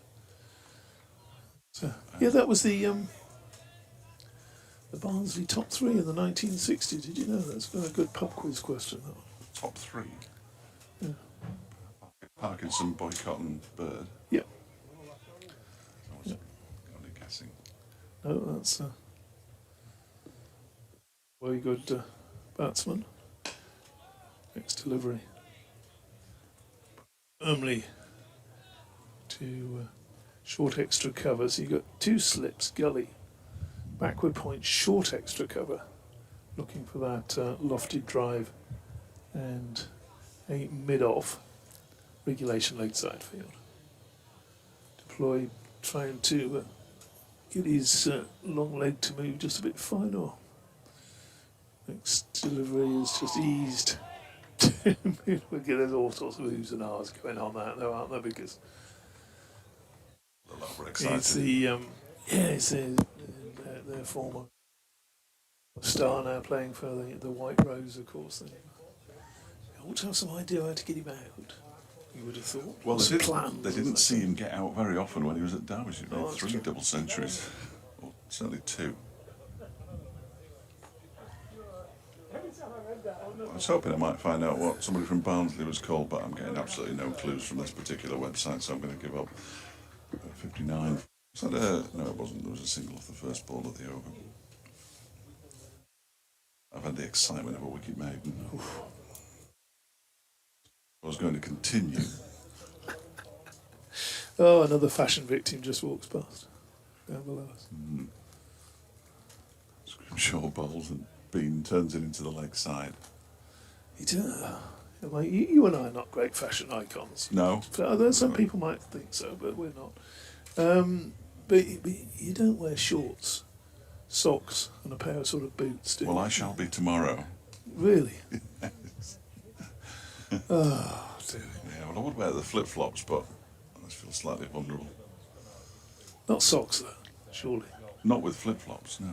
No, but with... With the boots. With these boots, I'll be wearing these boots and shorts. Oh, no. Here? Well, yes, because I'm contractually obliged to be here. No. Scrimshaw bowls and Bean gets one down the leg side, flicks it away. I'm not sure whether he did get some bat on it, did he? Yes, he did. 4 runs down to a very fine leg. Too far away from Brooke Guest for him to put the dive in, but He's going to need to do some work on that this winter, I'd suggest, Finley, because he doesn't look... He's got 4 runs, so fair play, but he doesn't look confident with those deliveries, does he? no, he's sort of wafted down the leg side at a few, hasn't he? Short deliveries. As he wafts, Scrimshaw will keep bowling it short, I think. 5 on the leg side now. Yeah, was a leg slip in place now. It's Matt Lamb. So Scrimshaw is in, Bowles is short again, and that one's clipped around the corner. The short leg ducks, and the ball goes out towards Connors, who does the fielding. 27 now to Bean, 65 for 1. Again, it's a shot. He's playing the shot with a handbrake on, isn't he? He's just sort of. Conviction there. No, there isn't. Moment, Fleck. There isn't. Short at him while he continues play with conviction. Around the wicket, Scrimshaw. That one is wide of the off stump and driven gloriously square. The point man for 4 runs. Fair bit of conviction in that shot. That was absolutely beautiful. It was a poor delivery. Too full and wide outside the off stump, but a beautiful shot. It's not only playing the shot with conviction, though. It's you can also leave it with conviction. You know, you can, as long as you're positive about it. Absolutely. But, that works. Deutsch is just back from his little. He's got himself a cup of coffee. Yeah, he's got himself one. Bit of sitting in the sun, perhaps.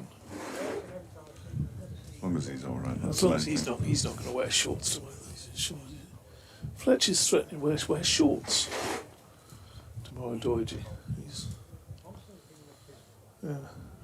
He's just taking that in. Scrimshaw bowls. Oh, that's again just sort of lifted into the leg side, backward of square. Short leg didn't move on that occasion, and he picks up another single. Does Bean move on to 32.70 for 1? It means that Scrimshaw will have 1 delivery at Shan Masood. He must be slightly disappointed not to be in either the subcontinent for the Asia Cup or in China for the Asian Games. He's been in squads recently. Mickey Arthur could have picked him so he couldn't play against Derbyshire. That would have been useful. Scored a few runs at Chesterfield. He was there when they got across the finishing line as well. Scrimshaw is in and bowls to him. That one's way down the leg side. That's a really good stop, actually, by half stop by Brooke Guest, diving away to his right hand side. Managed to get a hand on it, and parry it, and the batsman stayed where they were. So a dot ball to finish with, but not many before that. And George Scrimshaw in his 6 overs has conceded 27 runs. Yorkshire are 70 for 1. 32 to Bean, and Shan Masood yet to get off the mark. DT has demanded that Jonathan Deutsch comes back to the microphone. Knocking off 2 minutes early. I know, it's unbelievable, isn't it? Oh, his leg's fallen off now. That's definitely not the weight of his brain. It wasn't his wallet either. Is this you or me? Right, well, I'll do it. As Dahl comes in and bowls, and it's clipped into the leg side nicely by Bean. He might get 4 runs here. It's been chased down by Thompson, who loses the race to the boundary. And Bean picks up yet another boundary, his 7th. Moves to 36, and Yorkshire to 74 for 1. I only said I'd do this one because then I can. I've got about a minute, 2 minutes before the news, so. You going then? I'll be back now. Be back, good. If you want. Well, DT can take over for a minute and a half. Chaos in here, absolute chaos. I did see the rota from the previous game here. It was very enjoyable. Was it? What a waste of time there, frankly. Especially when you start crossing them out. This one is defended by being up to deploy at mid-off. I can't imagine you broadcast for that long, did you, in the last championship match? Did it not rain most of the time? That was certainly the impression that the Radio Newcastle commentator gave, that it was raining all the time. In between tweeting about how much it was raining. Can I see? Dahl in and bowls, and is driven and nicely stopped at point where Anuj Dahl ordinarily would be, but it's Sam Connors who's fielding now. That was a nice stop by Connors. Get down quickly. Didn't know where the ball was initially. It was underneath him. You'd be able to feel that, wouldn't you, really? I didn't know what you're talking about. Too far south and all that. Martin Rowe thinks my Tony Gregg impression's terrible. Well, I didn't want to say. Dahl bowls, that one is driven, but without any timing to Wagstaff. I better practice it then. But not on air. It's the only chance I get. You can do a lot of driving. We've been talking about the amount of... You could do it in the car, couldn't you? He also thinks Adam Lyth's LBW decision was a bit high and going down, which was the general sort of feeling, I think, away to my right in the press room area. Well, all those Yorkshire journalists. There's Dahl, bowls to Bean, who gets an edge on that one as he tries to defend it out into the offside. It goes down towards third man. Madsen gives chase. They come for two. They're thinking about the third, and Masood had set off for the third, but Bean quite correctly sent him back. Press my button, please, DT. That would be most helpful. Did that a few times when we were down at Chesterfield earlier this season. So Dahl is turning at the end of his run to come in and bowl here to Finlay Bean. 2 slips and a gully in place. Brookguest standing up, driven quite pleasantly towards the tumbling Leas deploy at mid-off. There is no run to complete that over at 76 for 1. Just the loss of Adam Lyth for 32, and he will be pretty filthy, I think, on himself, having got in there. 59 deliveries he faced for his 32. He's gone through the hardest part of the day, the start of the match, new ball. He's missed out here and against one of those 4 counties who he's yet to put on his list of tons scored against in first-class cricket. Yeah, he's never happy to get out. Well, no batsman's ever happy to get out, but Adam Lyth often sort of shows his disappointment, but I think his disappointment in that case might have been as much disappointment with himself than with the umpire's decision. It was a sort of, yeah, I can understand why that's been given, but, you know, I should have done better there type gesture from Adam Lyth. Change of bowling at the Trafalgar Square end.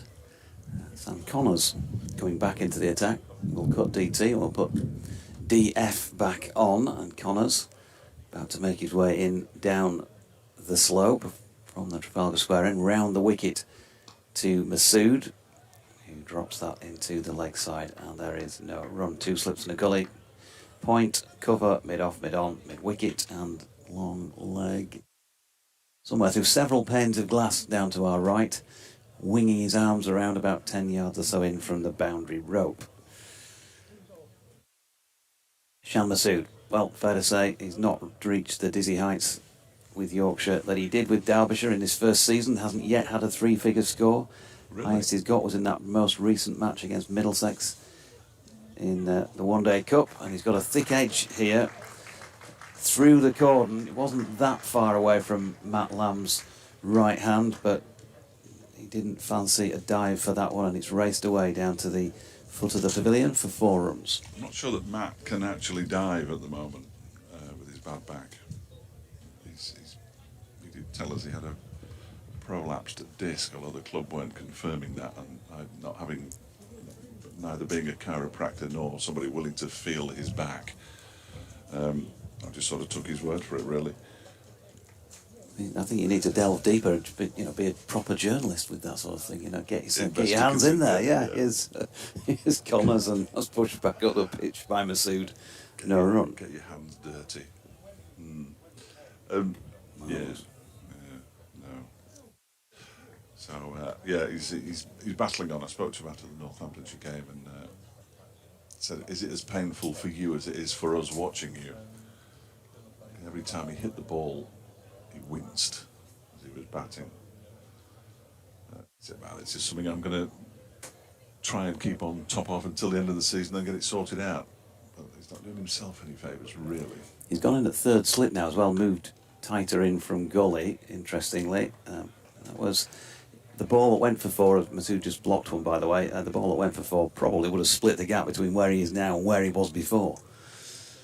But anyway, that's not to say that another thick edge from Shan Masood won't go to his hand. It might do. Horse, stable door. Something like that, possibly. So obviously, it goes without saying that Masood would love to get runs against his former county, but he'd just love to get runs, really. Connors is in, and here is Shan just dropping that one into the offside. And there is no run, but he played a strange sort of innings at Middlesex. He was in early on. Yorkshire were, as they have been in quite a few of their 50-over games, not many for a few.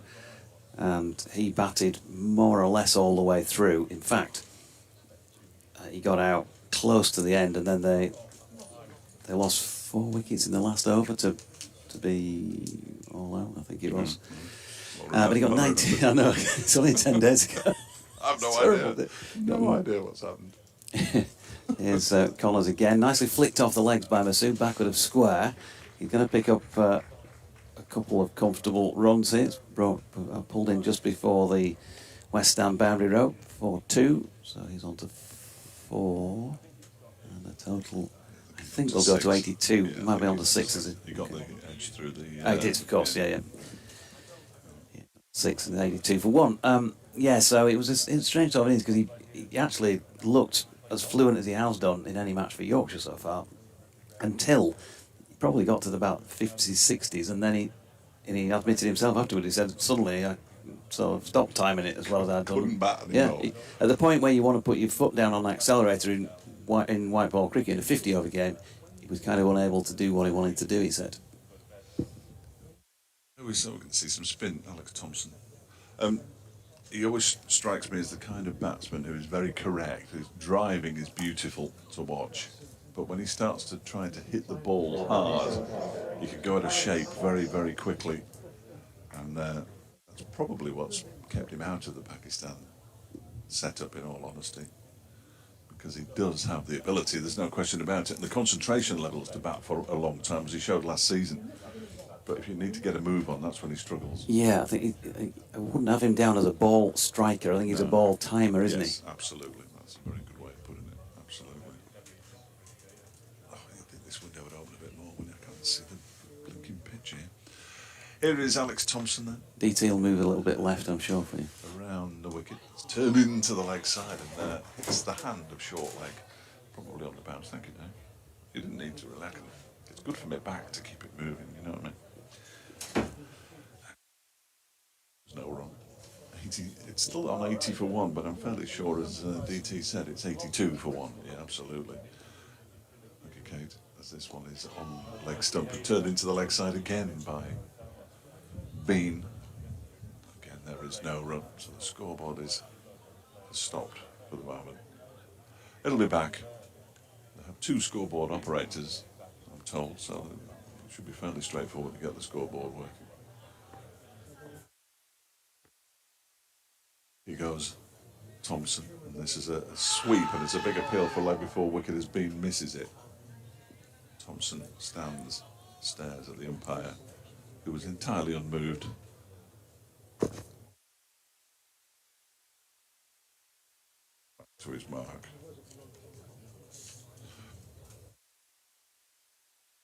Team sheet somewhere, but I've no idea where to put it. Here goes Thompson again. Balls. This one's more loopy and is flicked away down the leg side by Bean. He'll pick up 1. He'll come back for a second as Wayne Mountain gets there, and he moves on to, oh dear, 40. It's 84 for 1 now. We applauding DT? Oh, was it? Really? Next one is a sweep attempt, and he misses it again. There's been. It is 82 for 1 now on the scoreboard, although I think it should be 84. But we'll get there eventually. Everything's just slightly behind it. It's not ideal when the scoreboard malfunctions, as this next one. A bit more air and slow turn away from the left-handed Finley Bean. End of the over. Was leg buys indeed. Mr. Townsend, you're right. 84 for 1 after 24. With Bean on 38. And Masood on 6. I thought I'd missed his half century or something, but it was in fact leg buys. It's a Derbyshire supporter. And the one-day kit walks past behind the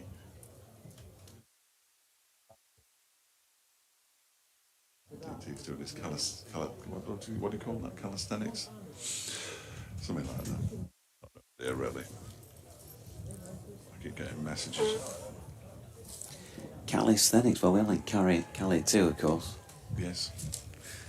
So, we're going to see Sam Connors bowling a little more from the Trafalgar Square end. His first delivery of the over is to Masood, who is solidly behind it. I think first box to tick for Shan is to still be there at lunch. See my Lord President, William Mustoe, making his way around, very smartly dressed. To right, Scarborough President, on his way around to presumably regale the suits with a few tales at the lunch break. He'll be hosting whatever's going on. Short ball here, helped on its way around the corner down to long leg by Masood for a single. So we're not just going there to eat then? Probably not. No, okay. No. Great ambassador for the club, Bill. Also, got a really good sense of humour. I think he'd be good on that sort of, Yeah. man up front with the mic stuff. I don't know. Rack on to. Yeah.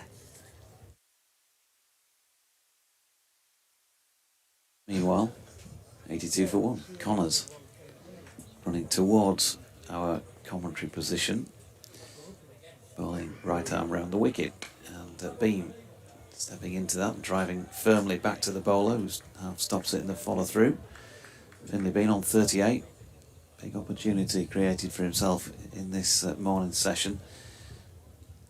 Derbyshire would love to walk off in whatever it'll be, 18 minutes with Yorkshire, say, 3 down, something like that. It's almost essential having put them into bat. You want at least 2, don't you? If not 3. So a bit of work to do here, Derbyshire. Connors again, short, pulled by Bean. He's not got properly hold of that, but he's going to pick up 2 out to Scrimshaw, who's fielding out in the deep on the leg side. 40 then Finley Bean. 84 for 1. Crowd has been trickling in as the morning has worn on. 87, I think, don't you? Just to keep up. 87. The scoreboard's not doing you any favours at the moment. No, I certainly can't. Lost the ability to add since I left school. As Bean drops that into the offside and there's no run. We have first 6 of the day. passing air traffic, yeah. A balloon, number 6 balloon, or a 9, but I think it's a 6 because the string's coming off the bottom of the loop. Some poor 6-year-old child is now crying somewhere in Scarborough. And if we do see a 6 that goes quite as high as it is over the top of those Good hit, that, isn't it? hotels away to the left, that's a fair hit. That's a good hit. But I think Shan will be hitting it over there, certainly. Even DT, who tends not to get excited by 6s hit in white ball cricket, might get excited about that. It's a red ball. As Finley Bean gets fairly solidly behind another Connors delivery, no run. You'd say Connors bowled, okay in his first spell from this piece on Park End, without being devastating. He's not been poor either, but he's not quite found the Scarborough length, is probably what I'd say. No. Yeah, he bowled okay, didn't he? He bowled okay. Zach Chappell bowled okay. George bowled how George Scrimshaw bowls, which is a lot of shortish deliveries, using his pace, and his dial accuracy is his thing. Alex Thompson's first over was a maiden, so he's going to continue from the Peaceown Park end of the ground. On to Shan Masood, who has 7. Yorkshire 87 for 1 after 25 overs. So Thompson, and that one is driven. It sounded like he's playing with a broken bat. The noise that one made, like it's split in 2. I'm sure it isn't. Very pleasant sound as it went up to mid-off, where Liz Deploy did the fielding. And goes Thompson again. This one is defended with the full face of the bat this time, back towards the bowler by Shan. Gentleman having a banana down there. Shocking.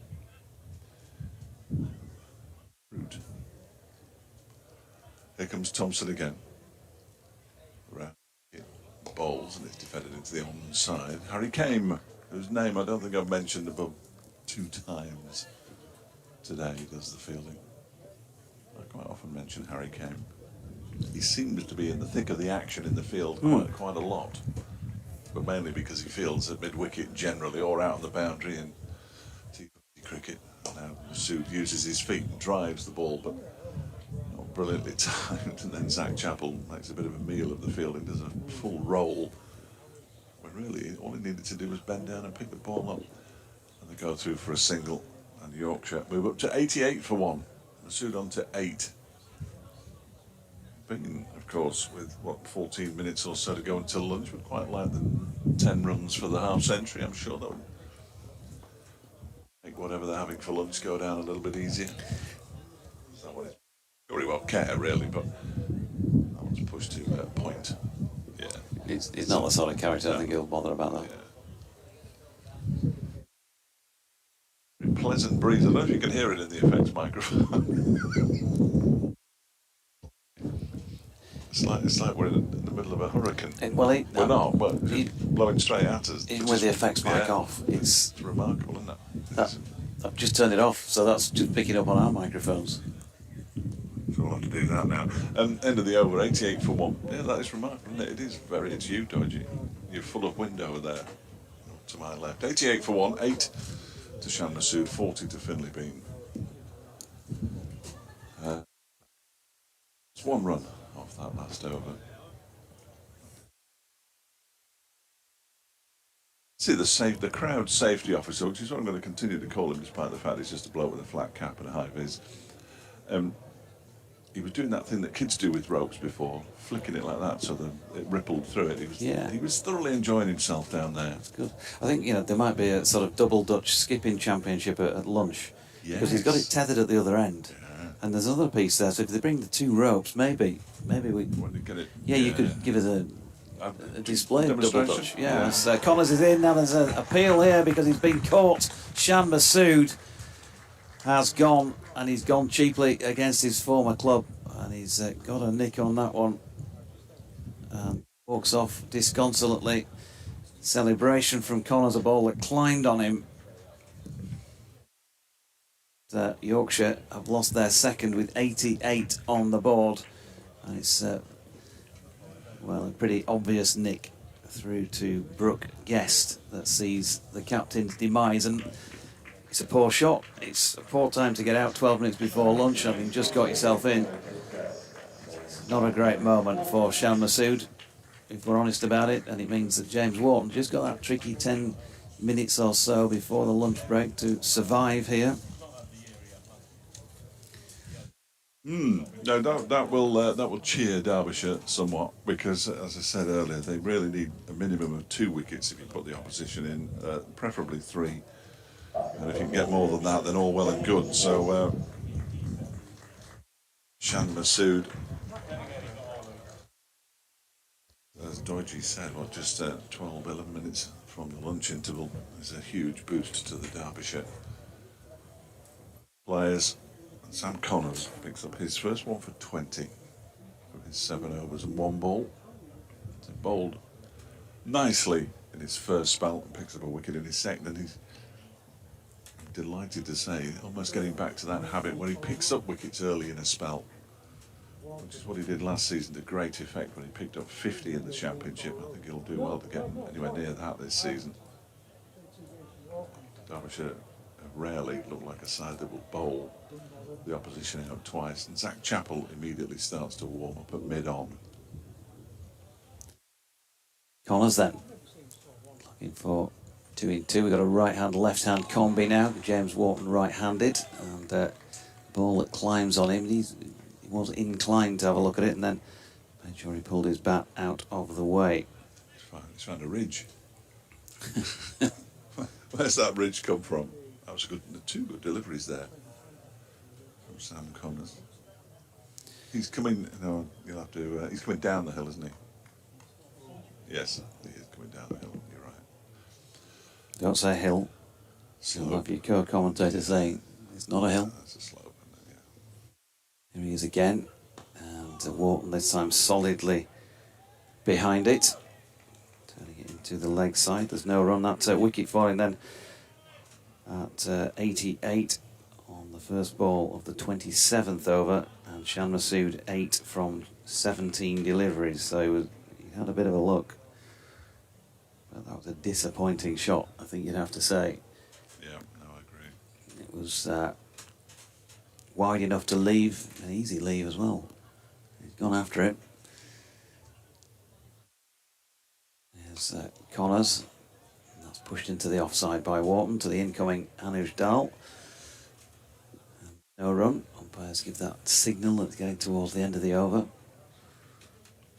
Magnificently miscalculated the end of the over there by Harry Kane.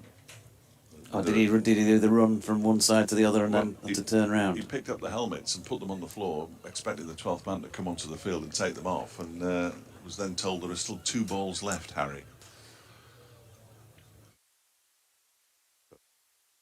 She's coming now, and a ball short of length again, and James Wharton drops his hands underneath this one. No run.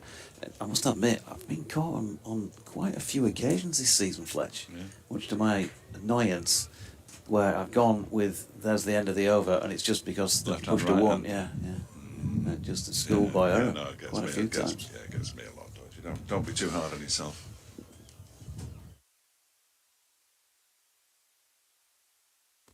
Spotted David Griffin for the first time today. Just going to say. I haven't seen him before, but he's just down to the right of the pavilion, to our left. He'll have been mingling with the crowd. Yes, meeting his people. Connors in again. Similar delivery to the ball before. Wharton drops his hands underneath. Another one short of length. Sam Connors just felt like, having got the wicket of Shan Masood, which is no mean feat, that he was buoyed with that for the last 4 deliveries. So 88 for 2 at the end of that over. 27 now complete in this Yorkshire first innings, having been put into bat this morning when Derbyshire won the toss. Yeah, if Derbyshire could nick out one more, I think they would describe it as a fairly satisfactory morning. Rate is exactly what you might expect from a county championship match, and there's absolutely nothing wrong with 88 runs. If Derbyshire can have Yorkshire 3 down, it will sort of vindicate their nearest to Ploy's decision, presumably taken in conjunction with the bowlers, to have a bowl first. See Lewis Rees for the first time. He's definitely limping with that hip that he slept funny on. Woke up this morning, had a bad hip. It's the kind of thing that might happen to me. Well, it'd be a bad head, wouldn't it, for you? No, I don't get bad heads. Chappell then back into the attack around the wicket, bowls to Bean, who pushes it out into the offside where Dowell fields at point. No, I was more thinking of if I jump out of bed suddenly, which I tend to do a couple of times a night, just to be on the safe side. Your own bed? Oh yeah. Well, if you count a hotel bed as your own, yes.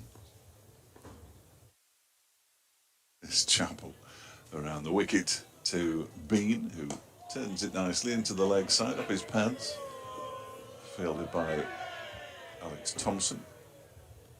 It is early to be that rowdy, isn't it? Really? Yeah, the coffee must have been good in that breakfast this morning. To get overexcited about a fairly straightforward pick-up at mid-wicket, but fair play to them. They're here.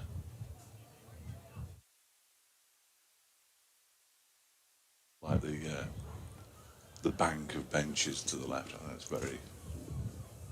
It's what you think of Scarborough as, isn't it? That bank there. Does it have a name? The Bleachers. Well, it's not really a name, is it? A DT's tag. It's not really a name though. Over the wicket to Wharton, who clips that one for a couple of runs out to square leg and gets off the mark. 91 for 2. The popular side, the east side. Yeah, well, we'd established that was the east, hadn't we, DT? We'd worked that one out quite comfortably before. After some clever detective work about where the sun was and the sea and that kind of thing, we got north, south, east and west absolutely nailed. There is Chappell bowls to Wharton, who defends back to the bowler, and there's no run. Is the sea is over there generally, isn't it? It's in that Very, direction. very much to the Yeah. east. I mean, I know on your pictures as a child it was down there somewhere at the bottom, at the foot of the picture. With nothing, and then the sky Yeah, at the yeah, the very sky at top. the Yeah, top, yeah, yeah. And the sun was just sort of floating, wasn't it? Somewhere in that white. Yeah. Yeah, With a smile on its face. No doubt. usually. No, that was a grimace in my case. Chapel is in again. This time Wharton. Thickish inside edge out to mid-on. It's filled by Connors. A few blades of grass, of course, there would have been. Trees. Yeah. Yeah. Well, the Cloud, clouds lots of were clouds. the- I think. clouds were They're the the bit between the grass and the Yeah, sky, and the aren't sky. they? The clouds, yeah. I've got a drawing at home. Cumulonimbus, but I think you'd have been a stratocumulus sort of a draw, I reckon, No at school. idea. You're starting to sound like another commentator now, so I should stop if I was you. Here is Chapel with the wicket, balls to Wharton, who turns that into the leg side. Wagstaff will chase, and they'll come back for 2. And that's well run by the Yorkshire batsman. 4 now to Wharton, 93 for 2. Here comes lunch. 5 bags as promised on the way up. Excellent. I get the impression when, probably a few of us in this commentary box might have had those pictures with somebody with a smiley face on there, Yeah. the stick person with a smiley face, and that the boy would have had shorts on, of course, to demark the fact that he was male, because you couldn't tell from anything else about the drawing that he was, and the female would have had a skirt on, probably long hair. Yes. But probably on your picture, somebody would have been getting punched or something like that, wouldn't it? Well, you see, people. I don't know why I've got this reputation for being violent, because I've never been violent. Sam Connors bowling here to Finlay Bean, who drives into the offside, but it's not going to get it past the infield, despite a bit of a bobble of a bounce across the other strips on the square. No run. A superb painting in my lounge, which was done by Charlie when he was very small, of me in a green sweater, which I did wear quite a lot. This big round head with no hair on top of this big beard, but it's a ginger beard because it was before the stress of recent years. Connors to Bean, who pushes back to the bowler. No run. But That was Fletcher's false teeth, by the way, folks. but I appear to have 8 fingers on each hand, 4 at the top and 4 at the bottom on the end of just a pair of arms. It's absolutely bizarre. But it's a really good picture. It's in the lounge. Framed and everything. I'm just put it up with blue tape. And everything, Yeah, really. yeah. A nail in the Non-reflective glass, no doubt, as well. wall. Oh, yeah. You've been posh like that.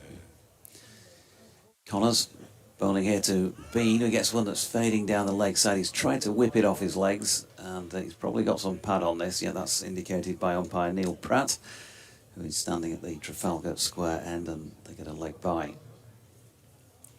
So, And you didn't get fooled by them swapping sides with the left hand and right hand. won't get fooled again. Excellent, by the way. Will he? Oh, Did he get on stage with them? no. I got very close to the stage, though. It was right up there in the top 5 concerts. Ever held at the Incora County No, Ground Derby? that I've been to. All right, Connors in. Over the wicket, now an uppercut here from James Wharton, and he's going to get 4 down through third man. Connors certainly been prepared to bang it in a bit shorter. He's not the tallest of bowlers, is he, either, but No. he's getting a fair bit of bounce, but he's gone for 4 there. So, 1 to 8, and it's 98 for 2. Played that well, didn't he? No third man. So once he knew he could get it up and above the slip cordon, it was always going to be fairly safe. That's the only risk he was taking there. Look at those fish and chips down there, don't you? Marvellous. Hey, Wonderful. magnificent. Magnificent. Oh, that's Fred, is it? Excellent, thank you. Connors into Wharton, who is right behind it and pushing back to the bowler in his follow-through, and that is no run. Excuse me. They did look rather splendid, They didn't did. Can you... Could I? Yeah, I thank you very can. much. That's Fletch done for the session. And we'll bring DT back in for the minute that remains. Connors, ball in hand, he's going to turn at the Trafalgar Square end of the ground. 3 slips waiting. Derbyshire trying to pick up a late 3rd wicket in this session. Not with that delivery, because Wharton was right behind it. It's the end of the over and the end, I should think, of the session. Yep, the umps have indicated thus. And so, with 8 to his name, James Wharton is undefeated, with 41 to his name, having batted throughout the match so far. Finley Bean is also undefeated, and Yorkshire 98 for 2. The loss of Adam Lyth when the score was on 59. He was LBW to Anders Dahl for 32 from 59 in the 20th over, and then in the 27th, Shan Masood. Really a minimum of 3 wickets, wouldn't it? Not as much early movement.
Good afternoon, welcome back from North Marine Road, where DT will at some point put his cans on and also join me for this coverage of Derbyshire's visit to North Marine Road, Scarborough, for County Championship Division 2 cricket.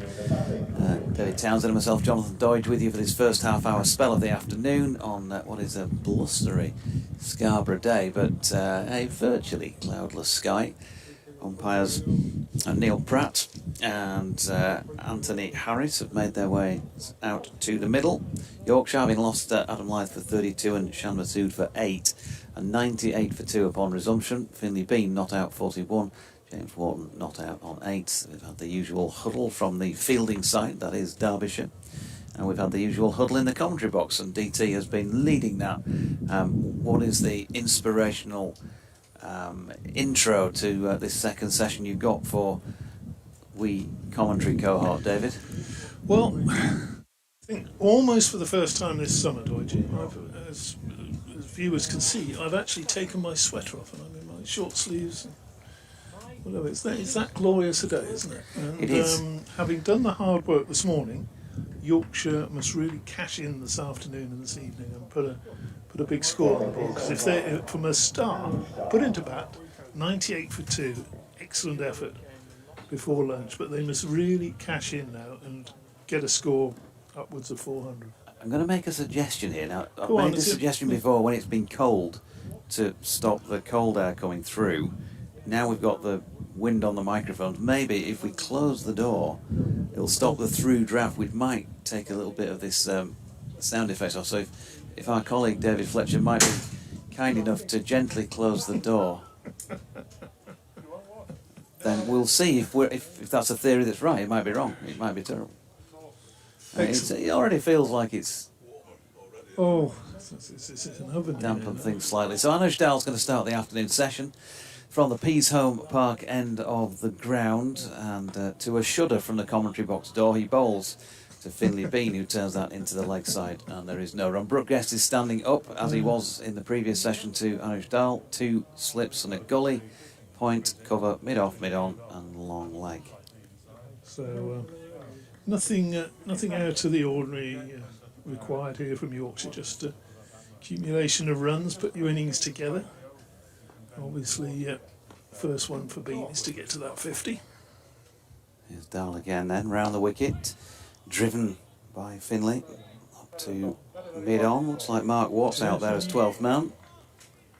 He's fired that one back in, so I'm not sure who isn't there at this moment in time. It may be Leas Deploy, as he's been fielding there for the majority of the morning.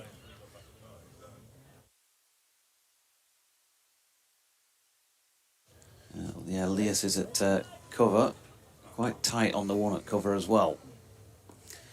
And there's Dahl then. Big appeal for LBW here to a ball. Looks like it's going down the leg side. Derbyshire cannot believe that hasn't been given. Finley Bean didn't look too ruffled by it. He's getting a long way across though, isn't he? So replay there just showing the dismissal of Shan Masood, but Bean sort of shuffling the outside off stump and looking to work it to leg.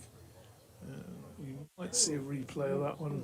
Well, I've just seen a replay of the on the TV screen. Just seen a replay of the Masood dismissal. There's Dahl, and behind that one, turning it to leg, Finley Bean. And there is no run. Bean, well, I think you'd have to say, for a young player to stick 3 centuries on the board, he's had a pretty good season then. If you were thinking at this stage, and there's still 4 matches remaining, I accept, but if you were thinking about who a player of the year might be for Yorkshire, then he'd have to come into calculations, I think, in terms of the records that they've put on the board, such as they are this year.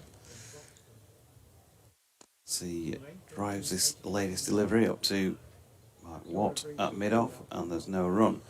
Just thinking about it, I've not got the stats in front of me, but when the impression that's been created in terms of both how people have played and the sort of stats they've put on the board, as we say, he's got 3 centuries, played well in a number of other innings as well, so he'd have to be in your thoughts at least up there for consideration. But he's gone here as he steps DT, suggesting he got a long way across earlier in the over, and this time Amsdale and is rewarded with the raising of the finger. And so the third wicket has gone without further addition to that lunchtime score of 98 for 2, thus 98 for 3 Yorkshire in their first innings. Well, that's just gone through him. It's an odd thing to say that it's beaten him for pace, because he's a medium pace, and of course it obviously hasn't, but he's late on the shot, then would be a better description perhaps of that. And there's absolutely no question there, not going over the top, and nothing dismissal really for Finley Bean. The first over of the afternoon session, he's getting sort of almost sympathetic applause as he goes off as a young man who's missed out on a chance of making his 4th century of the summer. That's a big disappointment, that, because the ball really didn't do very much. It might just have come in just a tad off the seam. But he almost looked late on the shot. You can't say he's beaten for pace because he's a medium pacer, but you know what I mean. The bat was there a split second after the ball had passed it. So George Hill on his way to the middle. That was the last ball. Amsdale's over. So we're going to see Zach Crawley now making his way down the hill to bowl to Wharton, who gets a single just nudged around the corner. So our colleague Dave Fletcher, as ever on the ball, has spotted it. It's Sam Connors who's off the field at the moment after his bowling efforts of the morning, perhaps just taking a slightly extended luncheon break. Finley Bean, 41 off 93, 7 fours. He was dismissed at 1:15 on the final ball of the 30th over. Nothing dismissal, wasn't it, really? Wicket maiden Yeah. for Amsdale, 2 for 25 for him from 7. Chapel bowls, and Yorker dug out by George Hill. You do not want to receive one of those first delivery, and he's played it very well. Remember, had his toes crushed here last year, George, didn't he, by Craig Overton? I think it was. One of the Overtons. My memory's just... either Surrey or Somerset. Did you play it? Surrey, it must have been Jamie.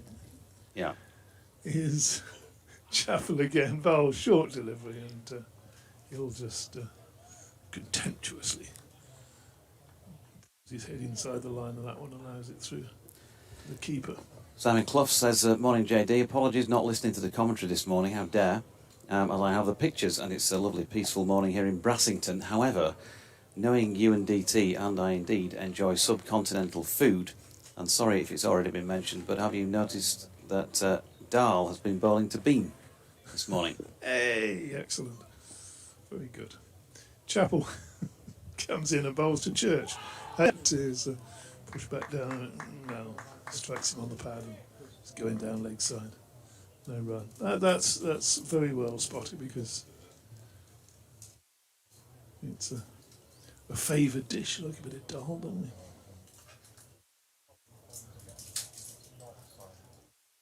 How did we miss that, Deutsch?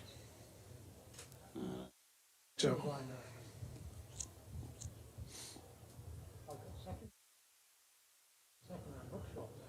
Here he comes again from the Trafalgar Square end, and Hale very defensively, very correctly pushes that one into the offside. There were a good few shouts for LBW this morning, but Brooke Guest has got this technique of starting to go down leg side and then skipping back to the off and appealing for LBWs. I'm not entirely sure the umpires haven't worked that one out.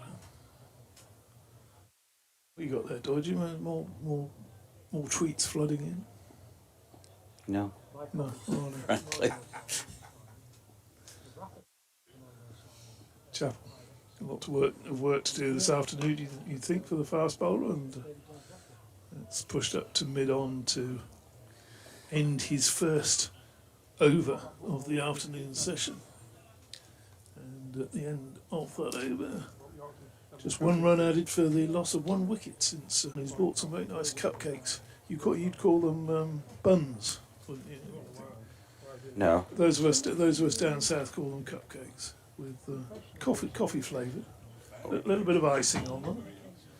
In Yorkshire, traditionally, DT, we would call them buns, not Buns. buns. Oh, buns. Buns. Okay.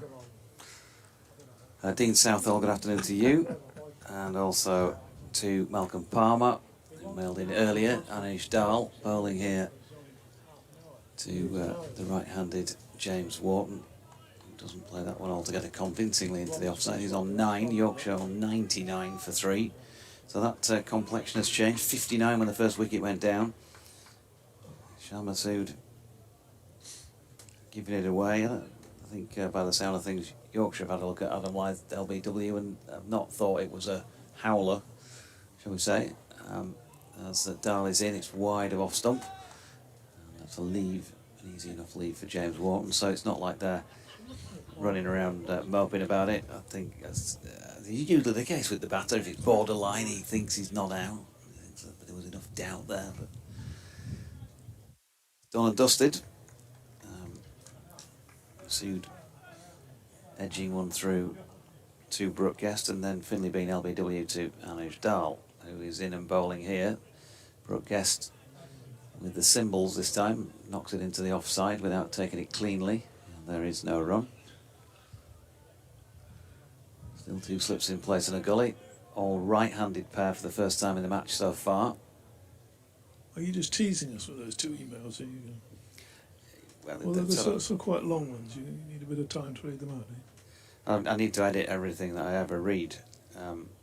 As Dahl is in, and that's pushed into the offside by Wharton to the covers, and there's no run. Malcolm Palmer said it's just great to see guys in whites playing under the Scarborough sun after a month or so of something that I can't think any cricket lovers could have enjoyed. The schedulers, or whoever, could really do to listen to real cricket fans. Having said all that, great start by the Tykes.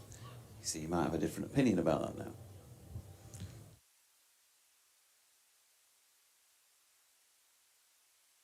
Dahl in again. Wharton, oh, he's thinking about chasing one, but then thinks better of it. Dean Southall had said, these early starts in September always throw me. Nice to see the video feed. Would say we made a good start, but I don't want to jinx things. There you go. So that's an after-time read, and so you can't say you did jinx things, Dean, because they've lost a few wickets since then. Yeah, no, it's 29 for 3, Dahl from this Peace Home Park end of the ground, straight to Wharton, who flicks it to leg, ends up at mid-wicket, and there is no run to complete that over. So I think you mentioned it, but I'll just refresh people's memories in case you didn't. Sam Connors is the man who is was off the field, but is now back on. I thought you were going to say Sam Connors is the man who's now back on the field. We could list them all. They were all off the field during the lunch break, but they're all back on again now. It's interesting, isn't it, that we were saying that Derbyshire needed a minimum of 3 wickets before lunch, and they actually get the 3rd wicket in the first over of the afternoon session without a run added. So it almost sort of puts the game back into balance as Chapel bowls, and that's clipped away for a single. And applause for the Yorkshire 100. Clipped away down to long leg to Alex Thompson. And yeah, there was a bit of a disappointment for the crowd as well, because they would like to have seen that young Finley go on, and the majority are some Derbyshire fans here, of course. Travelled the 120 miles or whatever it is up from Derby this morning. Or last night. Chapel bowls clipped nicely, this one by James Wharton through the leg side. No point chasing that, and you've only got 3 men on that leg side. That's always going to be 4 runs, and straight away fielder comes in out of the slip cordon, or the gully comes out, 2 slips still in there, moves into mid-wicket, and man goes on the deep square boundary. So a little bit A little bit defensive, 2 men out on the leg side, but they are the only boundary riders as Chapel bowls to Wharton, who up on his toes pushes that one to extra cover. So 5-4 field now, 2 slips. Gully, backward point, deep gully, call him what you will. There. That's Anage Dahl furiously polishing the ball. He has been getting just a little bit of wobbly movement since lunch, the medium pace from this out. And then there's an extra cover. Mid off, mid on, short mid wicket. Deep square and a fine leg. Glorious sunshine, Chapel bowls and attempted Yorker perhaps, and that's clipped to that position, short mid wicket, where Lamb does the fielding.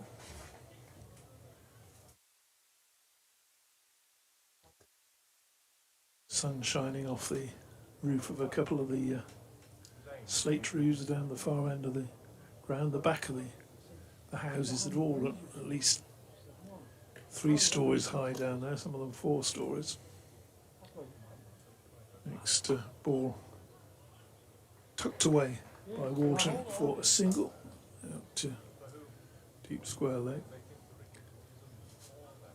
Tall, quite sort of narrow, most of the houses around the ground. We're talking to Kate Holsworth, who of course claims to be Dutch these days, although she was born a Yorkie. And she was saying the sort of very tall, thin houses they have in Amsterdam and other parts over there. Because back in the day they had a tax on the width of whatever your house was.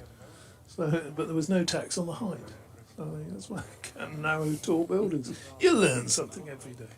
Chapel bowls, and that's edged away down towards third man.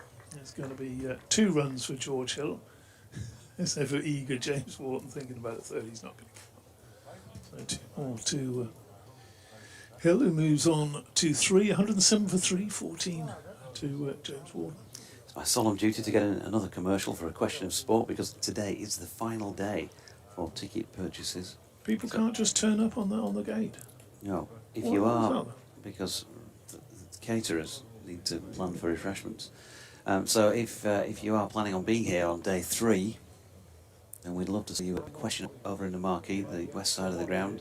7:15 start after the day's play is finished. £9.50 a ticket, including refreshments.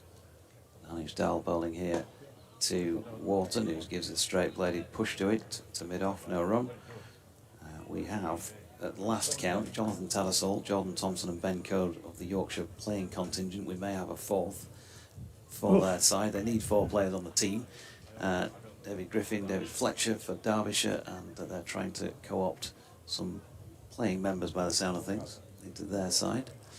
It's going to be heated. Lots of skullduggery, I'm sure, as that's a lovely square drive to a ball over pitch, wide of off stump by Anage Dahl, and James Wharton played it beautifully for 4 runs up to the popular side.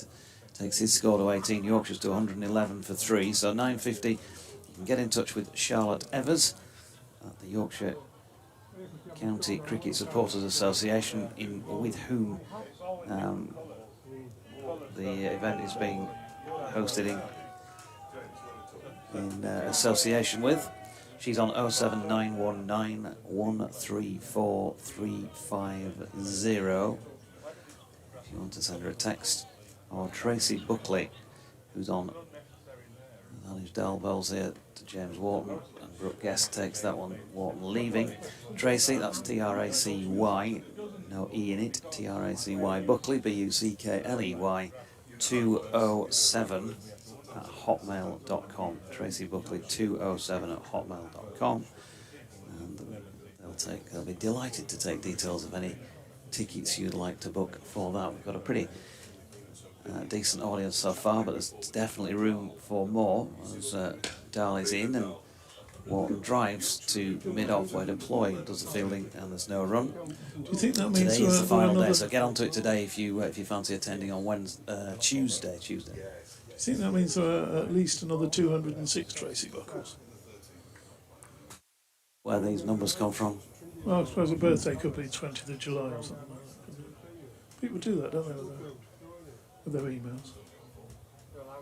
Here's Dahl, driven back down the pitch to the bowler by Wharton. There's no run.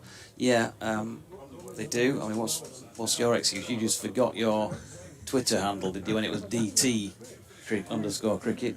You forgot your password or something? Yeah. Why don't you just do a forgotten password thing? And Because then they send that to your email address, and the email address was my Can't old remember. email address that was that I no longer used. So there you go. Pathetic. Dahl has strayed down the leg side. Nicely played by James Wharton. It's one of those that he might have missed out on. He was leaning slightly offside of it, but he did watch it long enough to flick it off the hip, and he's got it away for 4 down through fine leg to the Trafalgar Square end of the ground. So at the end of the over, Yorkshire have moved on. They were 98 when that third wicket fell, the last ball of the first over of the afternoon session. And now 115 for 3 with Wharton 22 and Hill on 3. When you say this question of sport is going to be heated, is that the fact that you'll have heaters in the tent over there, or will the competition itself be heated and fiercely contested by the two sides? I think fiercely contested, definitely. Anything that involves David Fletcher will be fiercely contested. Or just fiercely. The first ball of Chappell's new over, driven between extra cover and mid-off, and they're going to come back for 3 this time and chase off into the distance. And again, a fine-looking shot this time from George Hill. What's Dave Fletcher's specialist subject going to be? Is it going to be grump? There won't be specialist subjects No really specialist when you subject. hear the questions, but there will be options on whether you take a question individually or as a team, and there'll be different points on that front, you see. So. Chappell bowls, this time to Wharton, who covers up, pushes up to mid-on. No run. Tell you what, the thought that's gone into this, Are you allowed to deduct? the effort, I think it took me 7 hours last Tuesday to write all the questions. 7 hours. Are you going to be able to deduct points for inappropriate dress if he Only 4 turns up in questions. his shorts? Or Yeah, are you going to be the fashion advisor, yeah. the ultimate ruler of any decisions? Chappell outside the off stump, bounces a little bit as it goes through. Keeper Brooke Guest. I mean, the cumulative age of the Yorkshire team is going to be younger than four of them, younger than Griff and Fletch put together. And lighter. Well, that's, whoa, hang on. I'll do the age jokes, but I'm not touching the weight thing. Thank you very much. Chappell. To the right-handed Wharton, who punches that one nicely into the covers. I mean, we could have a weigh-in, I suppose, before the first question. But it's the thought of seeing Griff in his underpants, standing on some scales, is not one. I think the crowds may be off somewhere else You within scope. have to go to Chesterfield to see that sort of thing. Fine figures of men, both of them. Fletcher and Dave Griffin, the two Daves. Chappell bowls, and again attempted Yorker dug out and played up to mid-off by James Wharton, who's looked in good touch from the moment he came in. Don't throw things at the computer or whatever you're watching this on and say, oh, you're cursing his luck or whatever, but he has looked very much the number 4 since arriving at the crease. And there's others like Finley Bean took a little bit of time to get going. Conditions probably harder in the first hour, admittedly. He's Chappell again bowls, and just thought about that Wharton having a little flirt at that one outside the off stump through the keeper at the end of Chappell's over. So that's a final call Tuesday, 7:15, is it? Yeah, doors open 7 o'clock, 7:50. Well, we're aiming to start at 7:15. So am I your sort of assistant quiz master or something? Yeah, we'll find something for you to do. Okay. Yeah, usher, something like that. Looking forward to it. It should be a good night. Well, if it takes place, of course, because the cricket finishes early. Oh yeah. Will everybody just get the money back I think that's probably a decision that will be made if it needs to be. But I can't see why they wouldn't really. There's no show. The show must not go on. Anish Dal, meanwhile, the show continues for him from the Pease Home Park end of the ground. 25 minutes into the afternoon session, he's just been played very nicely back at a point by George Hill for 4 runs. George, who, I don't know this year what's been happening with George, but he's not maybe in 1 or 2 instances had the luck that you need on some days on his side, but also it doesn't feel like he's played as confidently himself when he's been out there in the middle as he has done. It is almost 3 years, going on for 3 years to the day since he made his debut in first team cricket against Derbyshire at Headingley in one of those Bob Willis Trophy matches of the COVID season, 2020 COVID season. Of course, scored runs and raised a few eyebrows in the early days, and then as these things happen, expectations come when you start putting 3-figure scores on the board. Push that into the offside and there's no run. He was batting higher up the order. There was 1, 2, 3. He's down at 5 this year, which I think everybody thought was a good move to give him that opportunity to use his feet against the spinners. He loves playing against them and get him in the middle order. Might cash in, but by his standards, he's not sort of done as well as we thought he might do this year. He's flicked that one to mid-on and there's no run. He got 100 against Gloucestershire when, of course, 3 players did so in that match, and he has had 50s, and I think that's probably the slight frustration this year, that he's not gone on when he's got I think 3 or 4 more half centuries to his name. There's no doubt he can play, I think we know that. Maybe it's something to do with the change of role or something along those lines. We've not really had much chance to speak to him in any of his, after many of his innings this year, as he pushes one into the middle cover region, I should say, and there's no run. So yeah, difficult to know. It's not like he's been playing badly, but it just maybe hasn't got the weight of runs that he's kind of led us to expect in those last couple of seasons with some of the knocks he's played. Yeah, 1 or 2 of the county sides probably worked out what his weaknesses are as well. So he's just having a little push at one wide of off stump, and that's been one of his areas where he's chased a few, not necessarily just this season. That's probably been a feature of some of his dismissals, but looking down his scorecard this year in first class cricket, 36 and 3, so he got a start. 36, 67 and 8, he's got a 50, Norton 60, 28 and 51, so he's been chipping away, hasn't he? But there's just been that 1 century in him, and that was just the 101, as he's solidly behind this, pushing back to Anish Dal at the end of the over, 122 for 3. So yeah, I think it's fair to say that we all say there's more to come from him, and he can raise it another notch this season on what he's done, and maybe these last 4 matches might be the time that he really does that kick on and cash in. Yeah, because this young Yorkshire team looking to get an established order, if you like.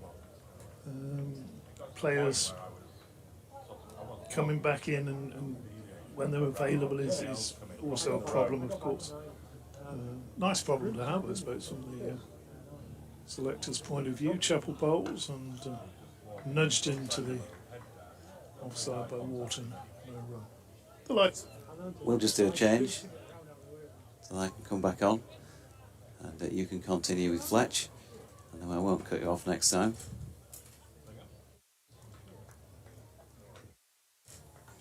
Hello. Hello. Goodbye. I can hear a slow hand clap.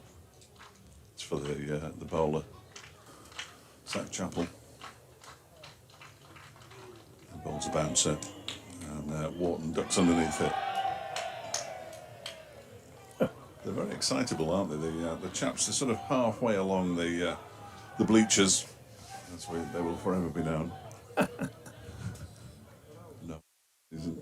Well, it's actually an American baseball term, isn't it? Absolutely. Oh yeah. The seats out in the open that get sun bleached. Yeah. Bleachers. Chapel bottles a full delivery walk, clips it into the leg side quite nicely. Run round the boundary for Connors in front of the excitable crowd. The Connors fan club over there. Yeah. He loses his sun hat, which he always does when he runs. Loses his cap or his sun hat. Well, headgear, wear. Always. 2 more to the total, 124 for 3. Walton moved to 24, 10 to Hill. So you're confident for this quiz on Tuesday? Well, we won the quiz in Hove. Oh. Yeah, we're unbeaten. Some stiff competition down there, I can tell you. As it comes Chapel and bowls. Old strikes the pad, no appeal too high. And it's fielded by Madsen. Yeah, we went into a pub and there was 3 teams in this quiz. There was myself, David Griffin, Paul and Goose, 2 of our travelling companions, in one team. There was a German-speaking Swiss girl. She was another team. And a very young couple. The lad in this partnership asked us if we supported Glamorgan. And we said, no, we're from Derbyshire. He said, so I thought you might have seen Glamorgan at the County Ground yesterday. As Chapel comes in and bowls, and I was left alone outside the off stump. We said, well, no, it's Derbyshire we're playing there. He said, no, yesterday Sussex made 450 on the first day against Glamorgan. No, that was Derbyshire. And he went, I wondered why those lads at the back of the stand were chanting Derbyshire. But we beat them, fairly and squarely. You managed to beat him in a pub quiz, this lad. Yes. That's remarkable. Oh, that's good to see. Callie, of course, always used to run his quizzes. I do like a quiz. I do like a quiz. Callie's pub quizzes were famous, Dave Callaghan's. Chapel in, bowls to Wharton, who defends that one out into the offside. And there is no runners. It's picked up there by Mitch Wagstaff. And that's the end of the over. The late, great Dave Callaghan, these commentary boxes here were named after, he used to love Scarborough, you know. And he had a pub quiz, all raised money for the Dickie Bird Foundation. Every year, got 2 teams along that. And Yorkshire... Always won. Nearly always won. And then they had...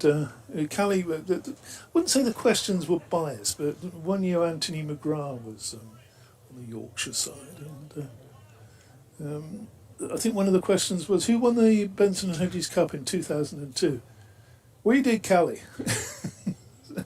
And for a bonus point, Anthony, who hit the winning runs in that game? That were me, Callie. There's forward and beaten outside the off stump. I jumped down. And I think the Worcestershire question was something like, Worcestershire appeared in the 1964 Gillette Cup final. Can you name the bus driver on that day? No, I'm not saying that he was biased or anything like that, but they were great fun. And then Middlesex beat them in the championship, yeah. Ollie Rayner, what a star. Yeah. Oh. Catches at second slip and quiz answers. Dowell bowls, and that's pushed firmly wide of mid on and scampered through for a single there. That's Zach Chappell doing the fielding. One of the best pub quiz answers I've ever heard. The question was, which album was Bohemian Rhapsody on? Ollie stuck his hand up.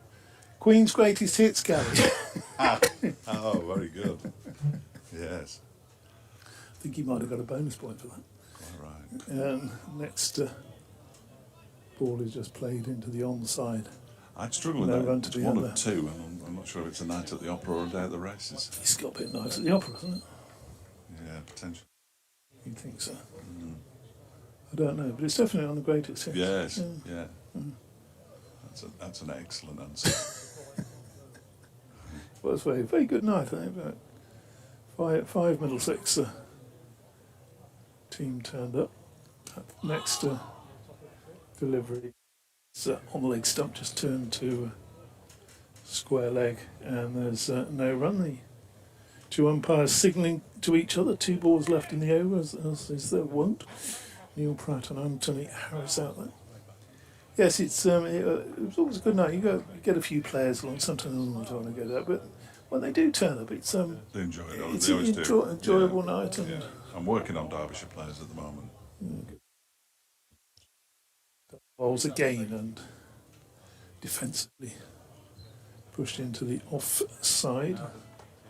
No run to be had there. You can see a candidate there kneeling on the boundary's edge. Lewis Rees looks like he'd be up for a quiz. So many cricketers have. A university graduate might be useful. Yeah, Although sports science, so it's not a proper degree anyway, is it? But no. Next delivery pushed into the onside end of the over. 125 for 3. Yeah, sports science. It's what's the word? Mushroomed? Is that the right word? I As well? think it probably has. Quite a few of those degrees around now, Callie. Very, very kind. Yeah, no, absolutely. There's lots of that kind of thing, isn't there? The old sports scientists. Every club has to have a dozen backroom staff, so you've got to fill them somehow. He's got a degree, but he's reduced to carrying drinks today, sadly, because of that damaged hip of his. Well, as a sports scientist, you probably know what the injury is, Yes. and how it occurred. And As soon as he woke up this morning, he thought, I've got a bad hip. Putting that degree to full use. He got out of bed and fell over. Zach Chappell to continue from the Trafalgar Square end. In and bowls. That one's left alone outside the off stump by Hill.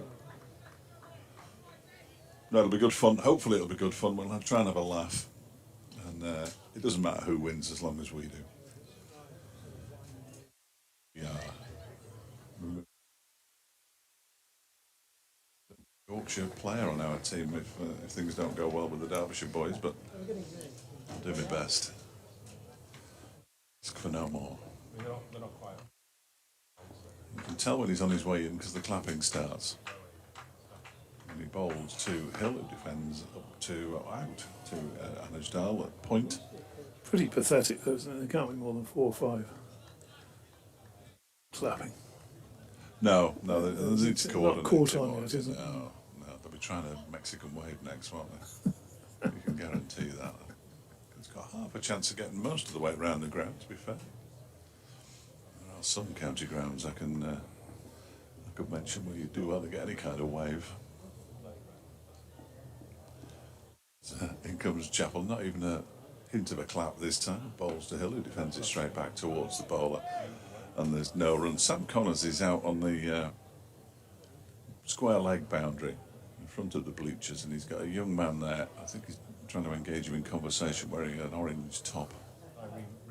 He was sort of mimicking the way that Sam Connors was moving his arms around. Wasn't quite Merv Hughes, but That's an iconic bit of a... no, you get the idea. Chappell once again bowled to Hill, who might have nipped back on him a little bit and bat and pad into the leg side. Again, there's no run. Really big bloke, Merv Hughes. You know, I was on a flight with him in Australia during last winter. And, you're not the smallest flesh, but No. he'd dwarf you. Really? Yeah, massive size. You can't tell how big people are on the telly, can you, really? Because they all look quite small. Chappell bowls to Hill, who leaves this one alone. Effort ball, you get him grunt as he released that one. Zach Chappell and turns around. And it's easy. There's a quiz question recently. We're talking about quizzes. There was an early picture of Merv Hughes without the moustache. But that'd be And quite it's tricky. quite obvious why he grew one, because he looks almost angelic without the Really? moustache. He looks really sweet little man. You know? Excellent, yeah. How can I look Little nasty? young man. Can't have a fast bowler looking cherubic, can you? You know, you've got to be gnarled and grisly, grumpy. pulled the ball. Near that, straight down the road, near that big car park. Oh, yeah, near the car park, yeah. That one was pushed out into the offside. There's no one. I should turn that down a bit, DT. The middle one, yeah. We don't really need to know about the car park, do we? We have been doing a lot of Scarborough games here over the years, and there's a regular little coterie, perhaps we might call them, of spectators who were always sit in these seats just below the commentary box. And I think one of the reasons is because I fed them a few leftover sandwiches back in the day, and I think they're coming back, and They never a forget. bit like the pigeons that circle here after play.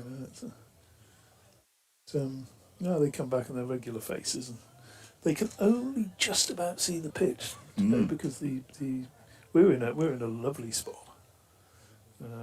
Dal starts a new over bowls, pushed short extra cover, no run, but they made a very good point actually made is although they were only just looking just over the top of the sight screen from a few feet below us. So the point is, once the ball disappears there, they know. Safe. They know what's happening. They know what's happening in the area that they can't see, which is a fair point, I suppose. We've got a few blind spots here. One of them being away to what we've established as the west side. Mine's the pitch. Yeah. Dull fouls, and again he's just getting a little bit of tricky movement, isn't he, Dull? It's been a good spell this. That one's played off a thickish outside edge down to the deep gully. Good point. And we've got, can't see it, but we've got these rather annoying cables across in front of our commentary position, which I'm sure will play havoc with our optic nerves or whatever they are. That one ball shaping away and left alone by Wharton, who saw it starting to move early, had nothing to do with it. So, I think we're going to have a word and see if they can just at least make them a little more taut and lift them up a bit, those two black ones. How many are there altogether, DT? Did Well- we decide in the end? Well, you caught me out there because the fourth one's very difficult to, or the fourth dark one's very difficult to see. There's a yellow one and then those four dark ones. It's just along the line of the stand as I'm looking. You don't really notice that one. Next ball through to the keeper. No run. If they were all that height, it would be. Yeah, that'd be fine. That'd be fine, wouldn't it? We'd have no complaints. Although you'd find something to complain about, obviously. I'd try.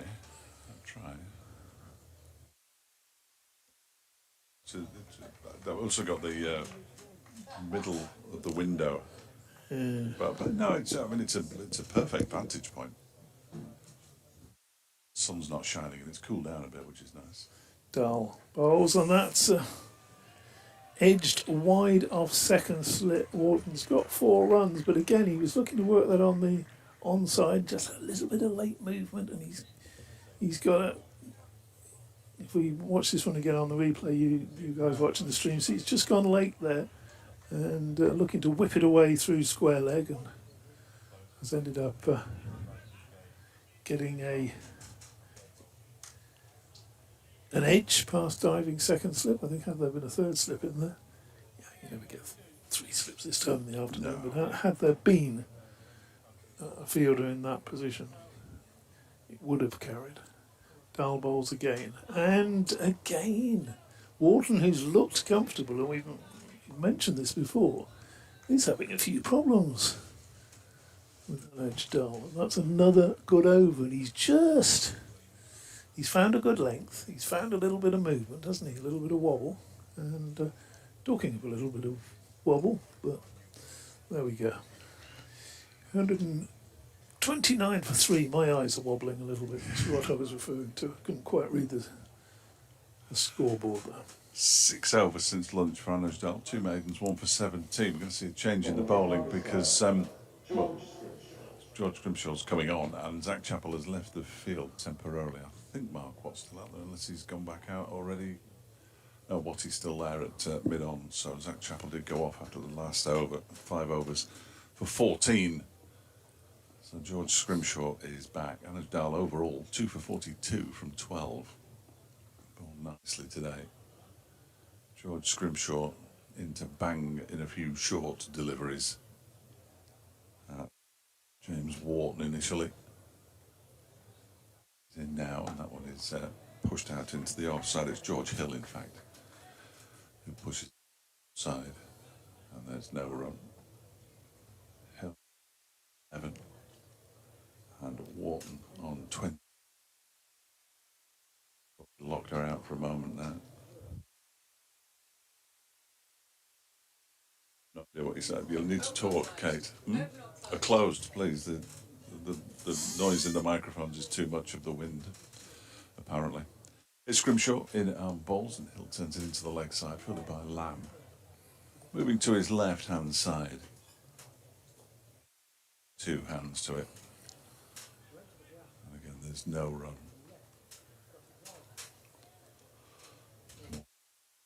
Consumed. It's been really good for the club.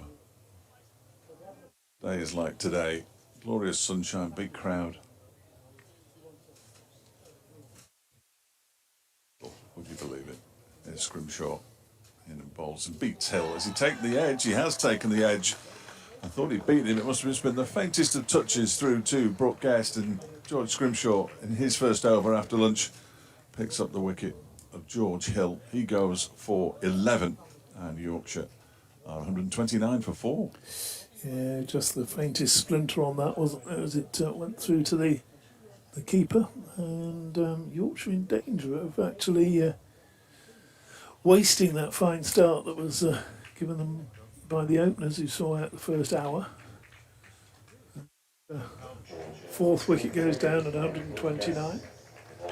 And somebody, you would think, needs to get in here and make a big score for Yorkshire, because there's a little bit of movement in the pitch, but Johnny Tattersall, who's done well here in the past, comes out to the crease. 129 for 4. You'd now say possibly Derbyshire's decision to bowl first is I'd say it's been justified, because they didn't make the most of it early on, but the actual score is meaning that it's not going to be. I think they'll be pleased. Just chipping away here from 59 without loss to 129 for 4. They'll be more than happy with that, I'm sure. Derbyshire. So Alex Hughes acts as water carrier now, one of the coaching staff, former player, of course. Retired at the end of last season, joined the coaching staff.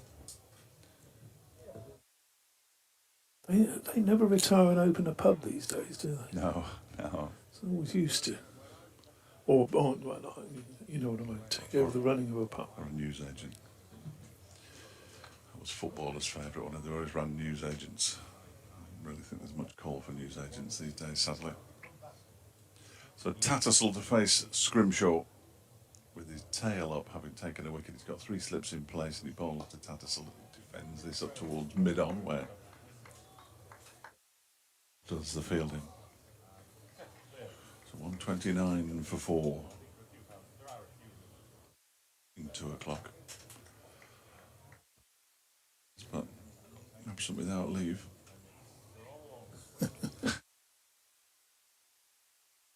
He'll be back, don't we? And if he isn't, I'm sure you can soldier I on. can stand on deck on my own. I'm sure. Delivery goes past the edge of Tattersal's bat through to the keeper, Brooke Guest. Talking of running a pub after you finish playing, that's what we were talking this morning about Peter Parfitt.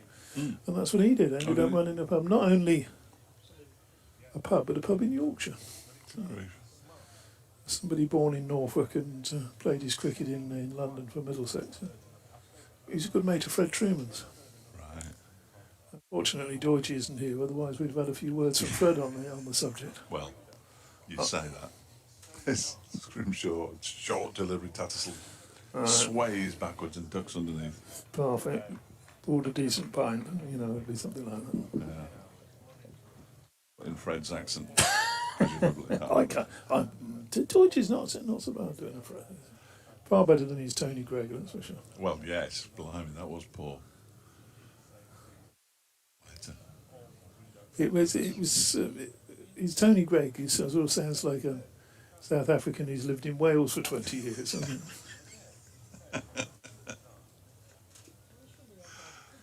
Bless him. Tony, that is not budgie. Obviously. To sit on the top deck of the pavilion. Darl bowls, and it's pushed back to him defensively. And there's no run there. You get the choice as a member if you want to sit on the ground floor or the top deck. You'd want to be on the top deck, wouldn't you? I think so. Nice. Sam's up there with his camera. Yeah. Yorkshire media man. Head of marketing. Got a degree, you know. Look what he's doing now. Darl bowls through outside the off stop. And there's no run there. So if you want to, how are you doing time-wise? You sort of got to do an update Yes, in a I do. minute. Yeah, I do. I'll just witter away. So I turn. If you would turn me off, that would be great. It's another delivery from Darwin. Ooh, defence. He's just doing enough with the ball. Is managed. Perhaps we'll put the headset on. Perhaps we'll turn Kate on after turning Deutsche off. So.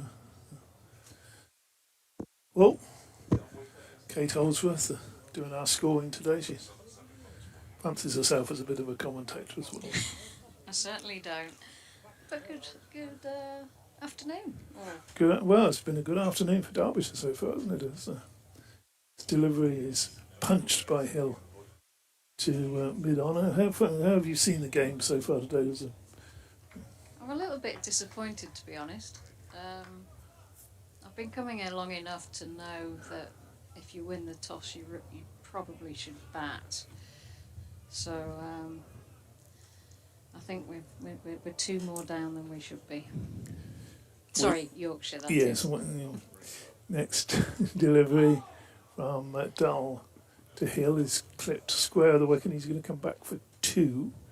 So that's not Hill, of course. It's James Wharton, who's not as comfortable as any of them out there. He's moved on to 131 for 4 in with Tattersall. Yes, it's a from a Yorkshire point of view, they had the best of the first hour. They batted nicely to see off a new ball first thing this morning. Darl bowls pitched up, and again that late movement, and Wharton did well not to commit himself to the shot. It was again aiming at leg side and ended up clipping it into the offside. But you would have thought at lunch 98 for 2. That's your perfect platform, isn't it, for a score of 350, something in that region. You would, and it looks like the kind of pitch that is only going to get better, especially for the rest of today and tomorrow. So it's a little bit disappointing. 131 for 4. Disappointed from a Yorkshire point of view. And of course you are a Yorkshire fan. You're a very long-term Yorkshire fan. Yeah. You've been supporting them, despite the fact that you're claiming to be Dutch these days. I don't just claim to be Dutch, I actually am Dutch.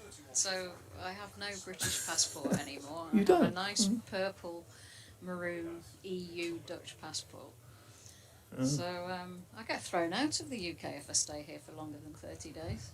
Despite the fact that you were born in where Ilkley or somewhere, wasn't I it? was brought up in Ilkley, yes, so I spent my younger years there. Having supported Yorkshire through my childhood, teenage years, and it's just continued from there. Fantastic. 131 for 4.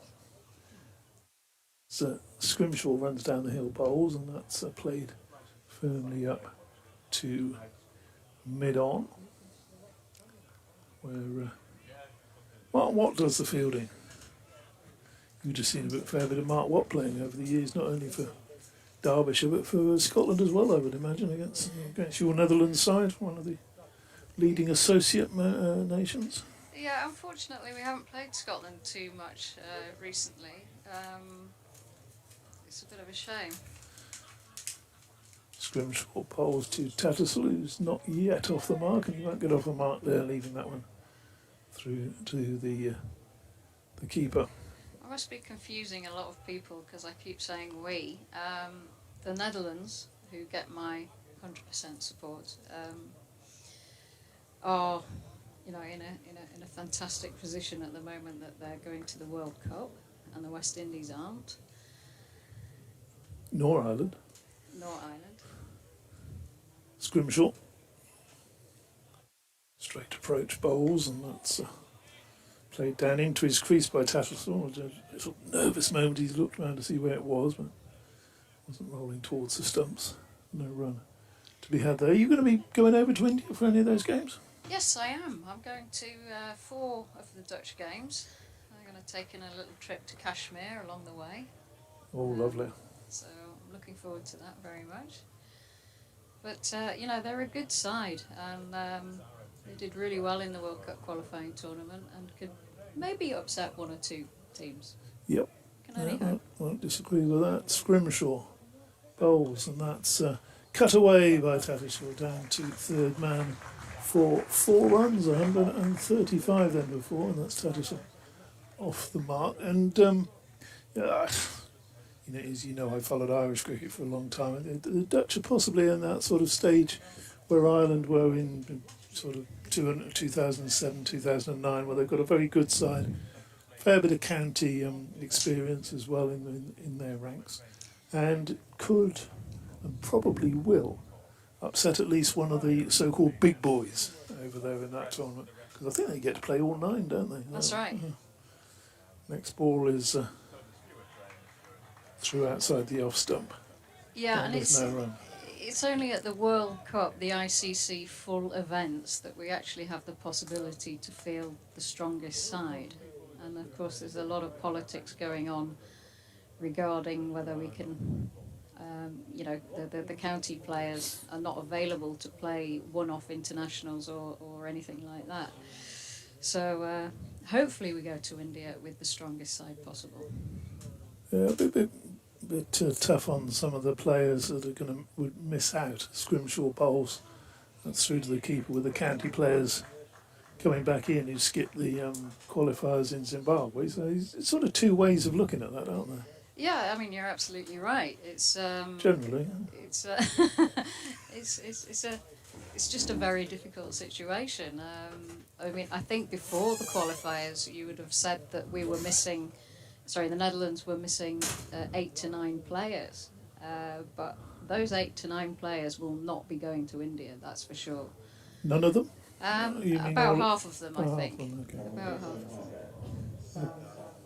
Sam Connors is coming back into the attack from the Peasholm Park end, and talking to Kate Holsworth, who's very kindly doing our scoring here for this game, and she says we, she means Yorkshire or the Netherlands.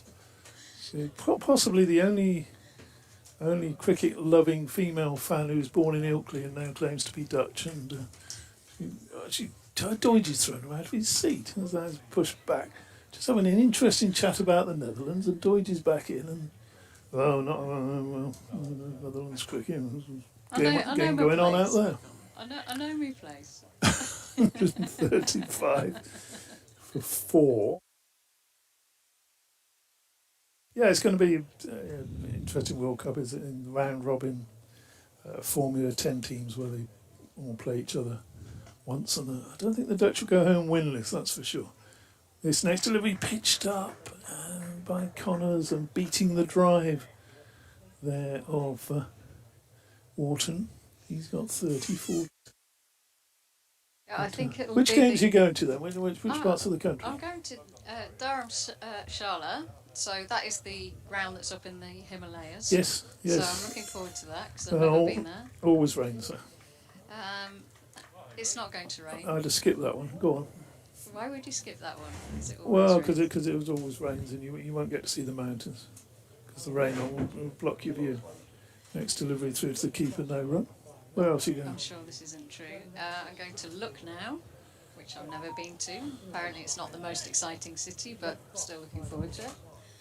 And then we have a game against Australia in Delhi, Oh, and then go to probably my favourite ground in India, which is Eden Gardens, so in Calcutta. yeah, it disappointed me a bit, Eden Gardens. When I was there, I was expecting something. Well, it is a great ground, of course, iconic ground. Its delivery is pushed into the offside, and there's no run. The last time I was there, I was very happy with Eden Gardens because they had toilets that flushed. And the previous game I'd been to in India was the old. What, the ones where you stand on them and sort of. Well, the old. I'm going to pronounce this wrong. The Wankhede Stadium before it was upgraded. Okay. Yeah. In Mumbai. In Mumbai. You and I are both old enough to remember it as Bombay, of course. Okay. 137 for 4, probably quite a lot of our listeners as well. Back in the days. Yes, it's a cracking little stadium. It's really quite. It's actually very much in the middle of sort of downtown Bombay as well, isn't it? Not too far from. It's on the coast. Gateway of India. It's on Marine Drive, whereas this is North Marine Road. Ah, there's always a connection somewhere to Yorkshire, isn't there? Always. Connors bowls and Wharton pushes that into the offside. No run from there. 32 to Wharton. So that'll be good. That'll be good. You'll enjoy. I enjoy hope so. that, I'm sure. I think that we'll get a lot of support, local support. I think the Netherlands will be everybody's favourite, second team, being the underdogs. There'll be about 12 supporters out there, all wearing orange. Including yourself. Including myself, of course. Yeah, we're looking forward to that. It starts in October, doesn't it? October, yeah. You decided not to do all 9, or the other place is not too attractive, or? Well, I do have 3 other jobs, so they sort of take time. But in India, for 9 games in different cities is quite stressful. 137 for 4. Are you doing the sort of 4-star hotels, or are you doing the local hotels? Scrimshaw bowls through out a keeper and no run, because there were some fabulous family-run hotels still in India, like Broadlands in Chennai. And it still costs about £7 a night as well, That's right. I'm ranging from €4 a night to 160. So I think that answers it. I like a bit of diversity. Yeah. Unfortunately, I'm not scoring. To get into the ICC scorers list is quite difficult. Scrimshaw bowls, and that's lifted up 1 bounce. Short delivery to Tattersall, and he just helps that over the 2 slips, 1 bounce, and into the boards. And 4 more to Tattersall. He's doing all his scoring in boundaries so far, all 8 of his runs. 32 to Wharton. And slow progress this afternoon, 141 for 4, been a very absorbing session. Next ball from Scrimshaw, played back down the pitch. No run there, so I suppose we're due a handover, aren't we? We've gone on for too long. If you take Kate off first.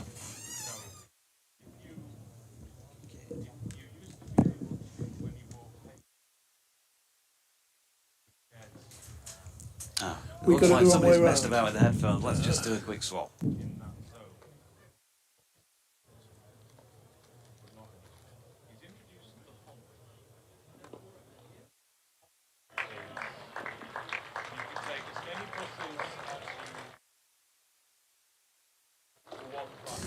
DT's lost the clock in his head, I think. Johnny Tattersall's just got to the boundary, out towards the straight mid wicket. We don't want to overwork him though. When he gets to his age, if he overworks, it'll be no good tomorrow. So you should be off, and he walked off when he should have stayed on. Is that right? Well, Right. I went off to do an update. Okay. And when I came back, These two were on talking about world cricket. talking about the associate members, yeah. Okay. Scrimshaw in bowls to Tattersall, who pushes it out into the offside. It's fielded by Wayne Manson, and I'm off to do an update. No, I'm not.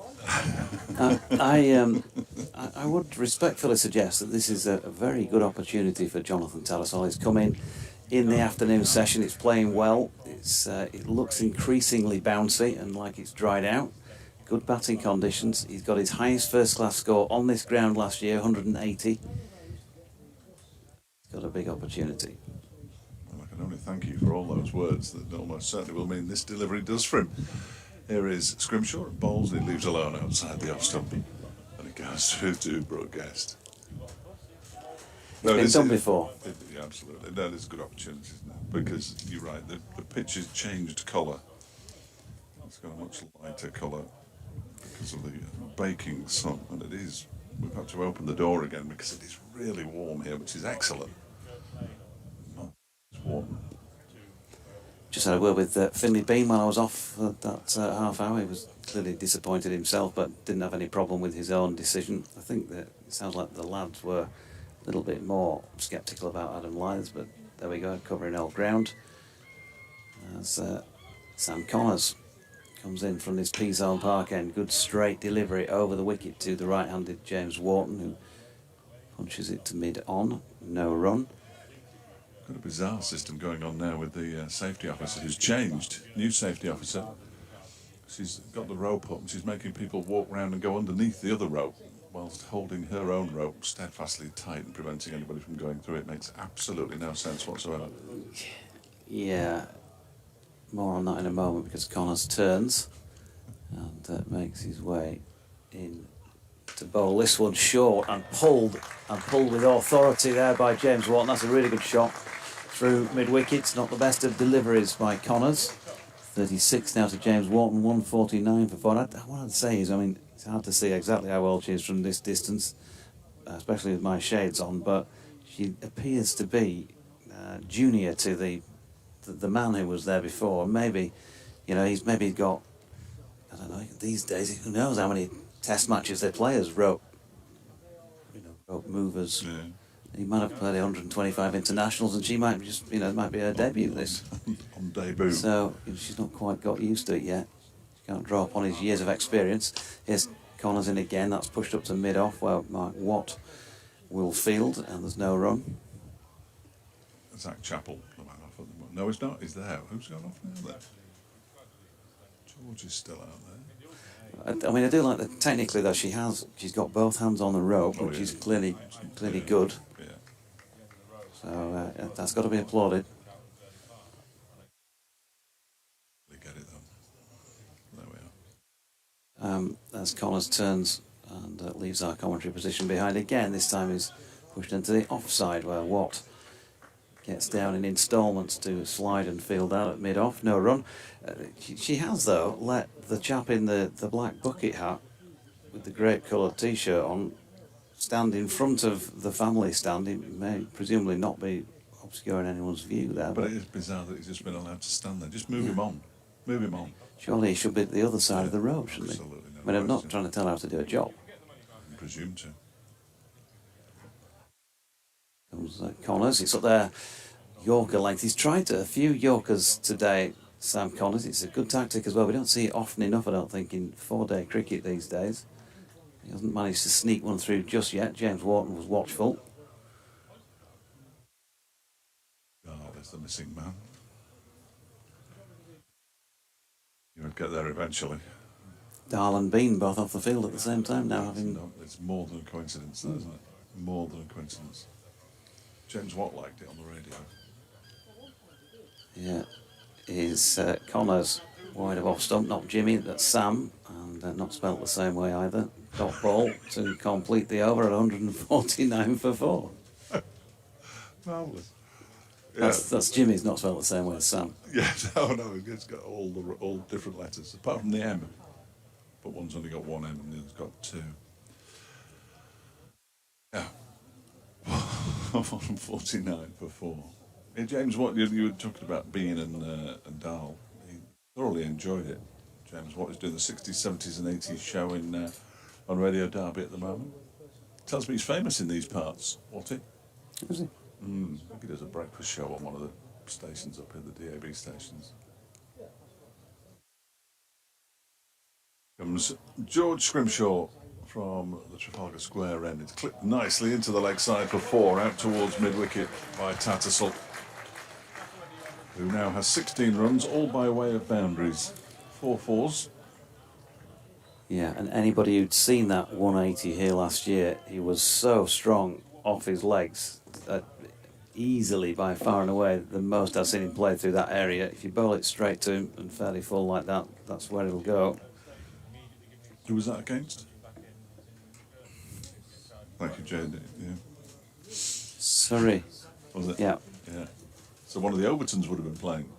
Next delivery is very short from George Scrimshaw. I'd be surprised if it wasn't called a no ball, and it has been. Yeah, possibly one of the Overtons would have played. Yeah, Adam Lyth got 183, and Johnny Tattersall got 180. Yorkshire made over 500, and guess what? Draw. They won. They lost. You're joking. I'm not. Wow. Wow.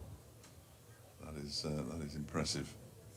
You don't get relegated by winning that many games, David. No, true enough.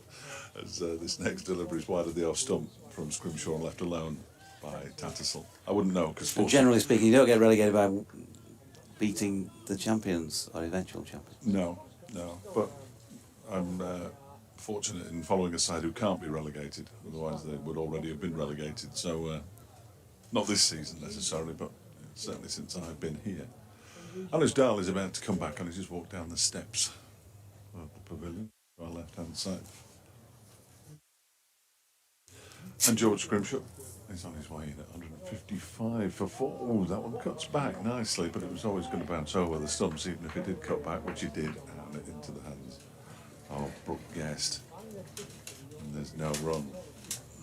So you can only come on and off during the in between overs, of course. So he just waits, has a chat with Sam Connors, who's fielding down at long leg, and then does what so many fielders do on the boundary, drops down to one knee. Griffin mops his brow. Scrimshaw comes in to bowl to Tattersall. Another short delivery that Tattersall just sways out of the way of. And goes through to Brooke Guest. He got his 4th set of underpants with it today, David Griffin. Yes, it may well be a topic of conversation later on, but I'm rather hoping not. Joe Cameron, good afternoon to you. Says, am I right in thinking that James Wharton has shaved off his tash? Well, I've just trained my 12 by 50 optical glasses on the non-striking batter James Wharton, and although not absolutely clear, nor was his tash anyway, but I think it still exists on top lip. Existentially, certainly. In comes Scrimshaw again. That one is just tucked away down towards fine leg by Tattersall, breaking a sequence of only scoring by boundaries. Moves on to 17 rather. Yorkshire up to 156 for 4. I'll give him his due, you know, I mean, he sticks to his guns. He's a bit like you know, you're adamant that you're not going to entertain anybody on air, and James Wharton's adamant the tash is not going to go. Yes. Not here to have fun.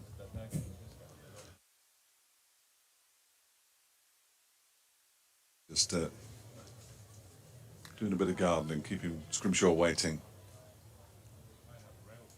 DT's trying to see if he's got a moustache now. The problem is he's actually got his back to us.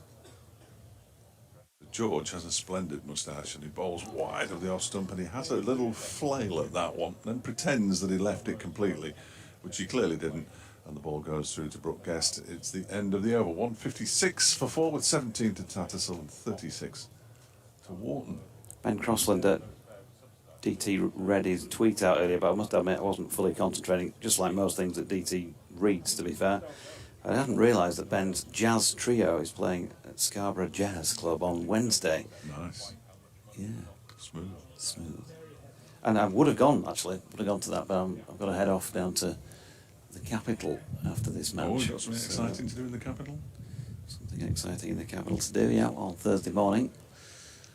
I'm sorry, but this is going to take more probing now. Because on Thursday I'm doing my washing. I don't want to be probed by you, thank you. As Connors is preparing to bowl from the Breezehome Park end of the ground, shirt flapping in the Scarborough breeze. 3 slips, point, cover, mid-off, mid-on, mid-wicket and long leg to greet him, as it were, as Connors comes in, and Tattersall solidly behind it, and there's no run. It's a Rugby World Cup breakfast with Will Greenwood, Excellent. if you must know. No, that's good, that. 8:30 sharp on Thursday morning. So you're going straight to London from here? That's quite a So trek, I'm isn't kind of hoping lunchtime finish on day 4 would be handy, wouldn't it? Well, for you. Means we get the quiz in on Tuesday night. It's a You quiz. see, double bubble. I realised it. Connors striding in. It's a ball that's of good length, and Tattersall helps it on its way to gully. No run. Is that the quiz for which you have to buy a ticket by the end of play today? Yeah, Excellent. at £9.50. Well, we're going to mention the price. All good bookshops and some others. Oh, look, yeah, he's taking his rope back down there. The holding it now. Oh, all sorts of chaos. There we go. That's what you do. You see, you wrap it round there, and you don't even have to hold it. That's all you've got to do. He says. He looks highly unimpressed. Bumble, by the way, is on the ground. He's over in the marquee as Connors comes in and bowls to Tattersall and flicks it to leg. No run. Apparently, he's been over having a chat with Howard, the golden voice on the PA earlier. I nipped round while I was off air to have a chat with Howard, and he'd said he might pop in. I've sent him an invitation, Bumble, if he fancies coming in to join us for a little bit. We shall see. He's clearly got a lot of socialising to do over there, so. And you know how is it free socialising? How much socialising, how much concentration you need, Fletch, for socialising. As in comes Connors again, and Tattersall once more turning it into the leg side. And there's no run. David Atkins enjoying the coverage, which is good from his, from wherever he is in Barley in Crete. Barley in Crete. So is he in Barley or is he in Crete? Listening to your good selves from Barley in Crete. For a strong end to a disappointing season. Yorkshire lad says greetings from the North Pacific, just off the coast of Alaska. Busy educating Americans as to what cricket is and having no luck whatsoever. They do, however, understand that Johnny Tattersall, who's playing forward to this delivery from Connors into the offside, no run, is the best catcher in the world, he says. Yorkshire lad, chairman of the Johnny Tattersall fan club. Adrian Keithley is asking what's the best way to listen to ball-by-ball commentary while in the ground. Tricky. You've got the delay of about 30 seconds, and you're going to continue with that however you try, because we unfortunately can't put the two together as Connors is in. There's an appeal for LBW. Not the worst shout. Tattersall beaten, wrapped him on the pad, but on this occasion, Anthony Harris says that is not out. Yeah, the best way, Adrian, to come to listen to the commentary is to come and sit right in front of the comm box, then you'll get it live. As Fletch disappears again, he's on half pay today, as he nips off, pretending he's doing an update for some other station. You and I'll continue then, DT. We will indeed. We're just showing on the screen there. There's you've seen the screen. It's the streaming. There's back of one of the houses at the Trafalgar Square end. There's a mural. We think it's of Johnny Bairstow.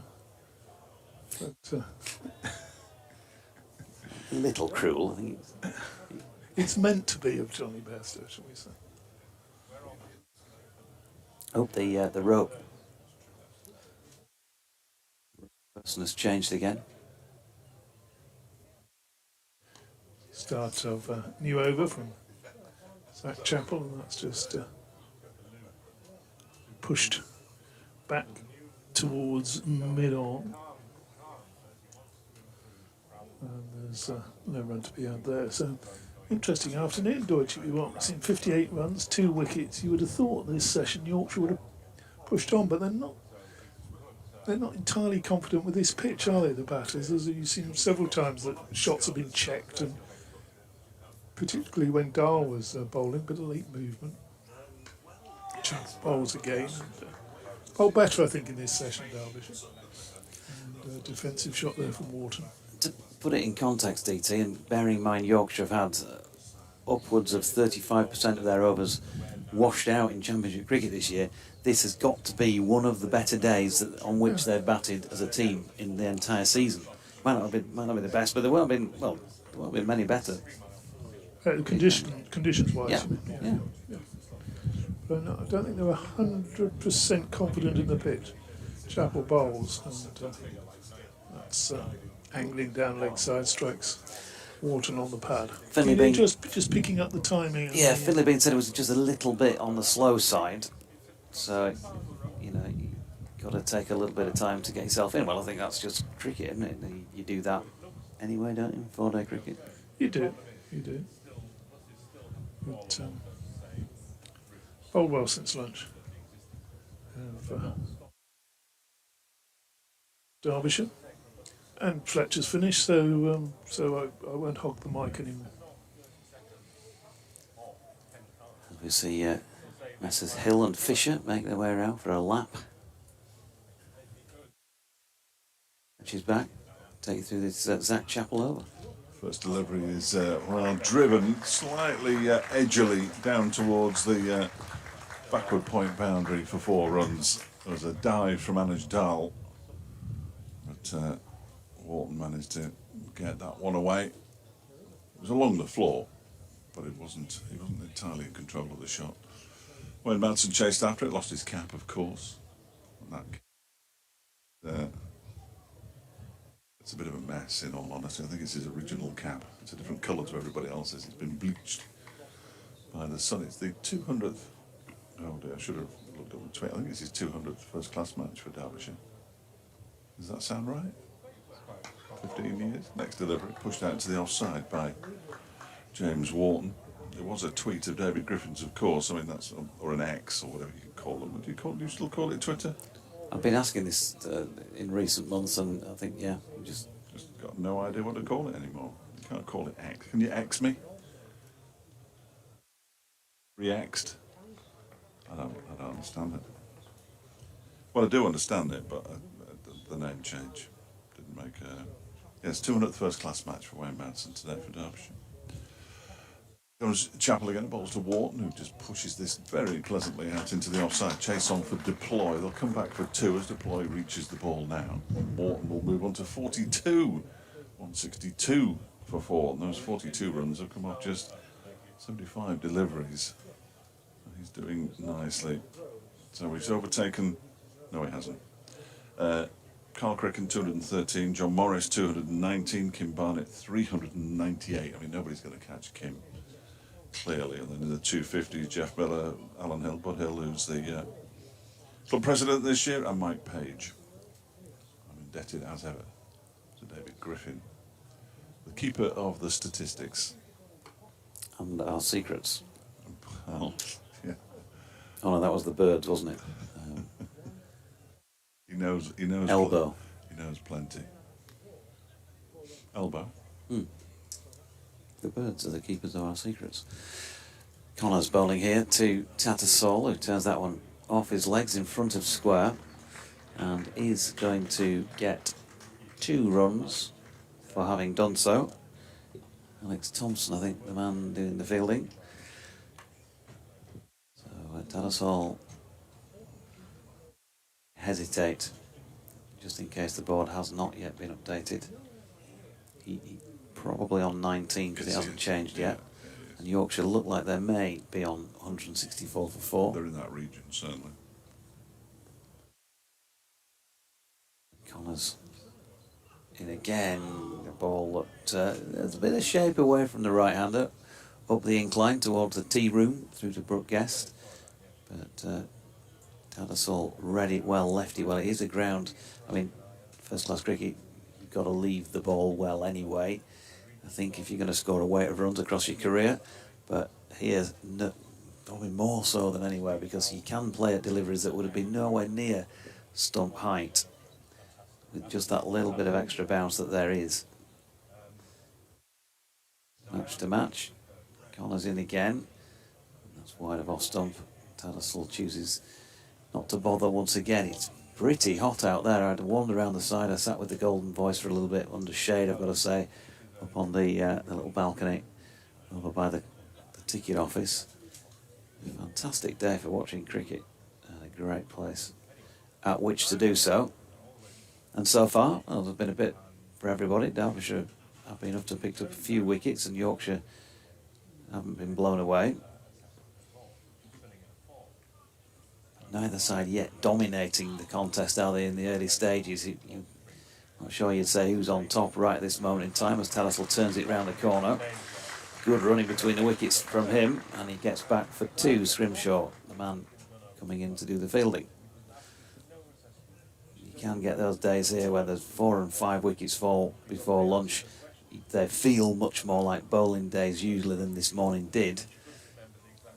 But I think we always kind of say, now that I've seen quite a lot of matches from a commentary point of view, anything 250 plus, you're not out of the game. If you get that in the first innings, 350 plus, you are well in the game, sort of thing. So we'll see where they get. Nobody's told Ben Duckett about leaving. No. He's the one exception that proves the rule. Yeah. Yeah, he Don't leave many. what's his percentage? They just, by the way, brought Lamb in a catching position at a short, straight mid-wicket, and he bowls this one hip height to Tattersall, who turns it square on the leg side. No run. Lamb coming out of the cordon to go there, so 2 slips now. Yeah, what was the leave percentage? Well, it was ridiculous because minimal. he left something like 3 deliveries in his previous 10 innings or something, which is madness. Because he likes to play it. He likes the feel of bat on ball. Chesterfield's Ben Duckett? Something like that? No, Is he not? Is he not a Derbyshire lad? No. Oh no, I'm again. Ben So I think of Ben Slater. Slater. Oh yeah, Ben Slater. Corner's in, it's wide of off stump, and Tattersall happy to watch that one go by. End of the over. 166 for 4. Don't forget T is theoretically 320, but they ain't going to get anywhere close to taking it at that point. 310. So, 310, yes. So no chance of taking it at that point in just over half an hour. Or 320. Or 320 either. I would have thought. Probably about an hour still the best part of from T, aren't we? Yeah, not far off an hour. Yeah, not far off an hour at all. Just looking at where Ben Duckett was born, but my phone seems to have ground to a whole Farnborough. 14 overs to T. Yes. Rest of those will be bowled by Zach Chappell from the Trafalgar Square. Bowls to Wharton, who leaves alone outside the off stump, allowing the ball to go through to the keeper. Sam Cummins has just been thrown a drink by Alex Thompson and, of course, dropped it at square leg. It wasn't a good throw Not over the top. in his defence. Did he not throw it in on the bounce? That would have been better. Try and wouldn't it? scuff up the drinks bottle. Yeah. Up now is Alex Thompson. We saw him bowl a couple of overs before lunch. Chappell is in again, bowls to Wharton, who plays that into the leg side. There's a tumbling attempt at stopping the ball from Matt Lamb, which fails, so he pretends he was doing his laces instead. Top man, really good interviewee, Matt Lamb. Once you get past the Brummie accent, which is very strong. But he has got an award-winning commentator to draw those Well, it's all about the questions. those answers out of It's it. all about the questions. There's Chappell. He's in again to Wharton, who pushes again out into the offside, backward at square. I'd love to hear the Burton Albion interview after yesterday's 1-0 defeat by Exeter City. I think it started off with another frustrating afternoon at Dino, and just let him go. I walked into a press conference 2 weeks ago at Burton, a pre-match press conference, and he understandably, I think, although not justifiably. Said people like you in the post-match interview in the Derby County game, as Chappell comes in and bowls to Wharton, that's wide of the off stump and left alone. He said, people like you, David, will be negative. They hadn't won a game and they'd only scored 1 goal up to that point. So it was tricky to be anything but. So I went in on the Thursday and said, I'm going to be really positive today, Dino. Don't worry about that. I've got all the positive questions for you here. So he sat down. I'm videoing it as well. And I said, Dino, the first 3 weeks of the season, and he just stood up, went, stop. I'll answer that question. And 6 minutes and 48 seconds later, he answered a question that I hadn't even asked. Fantastic. That's award-winning. I think so. Next delivery from Zach Chappell pushed out into the offside. Meanwhile, just remind us of your lead-in yesterday to Dino. Another frustrating... afternoon. ... Waiting for him to respond. So you'd not actually asked him a question. Now, No. I made that mistake once at Hull KR against Rochdale. Martin Hall, who'd been coach of one side and was now coaching the other. Yeah. And I said something to the effect of, not the sort of afternoon you want on your return to the club, Martin, ... And he said, no. Yeah. Yes. Tumbleweed. Absolutely. You've got to react quickly then.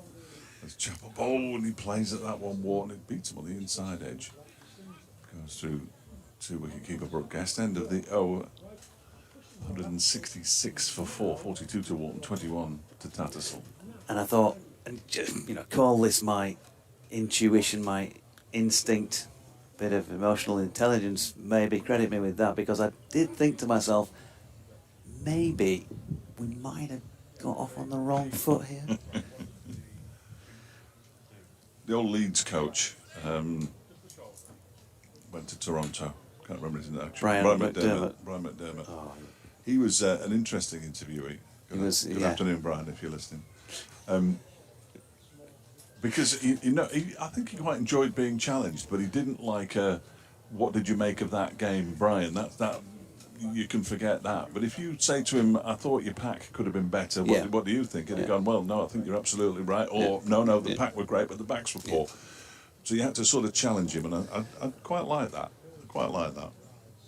Is it me? Me. Okay. Connors to Tattersall, who flicks one off his legs and there's no run. Well, I don't. Back in the days when I was doing the It always worried me when I went to interview him. I was always nervous. Yeah, the Sky Sports stuff. I was at Huddersfield one day, and Huddersfield had a man sent off after 20 minutes of play, and Leeds were in front at this point and went on to lose the match by about 20 points, having had an extra man for an hour.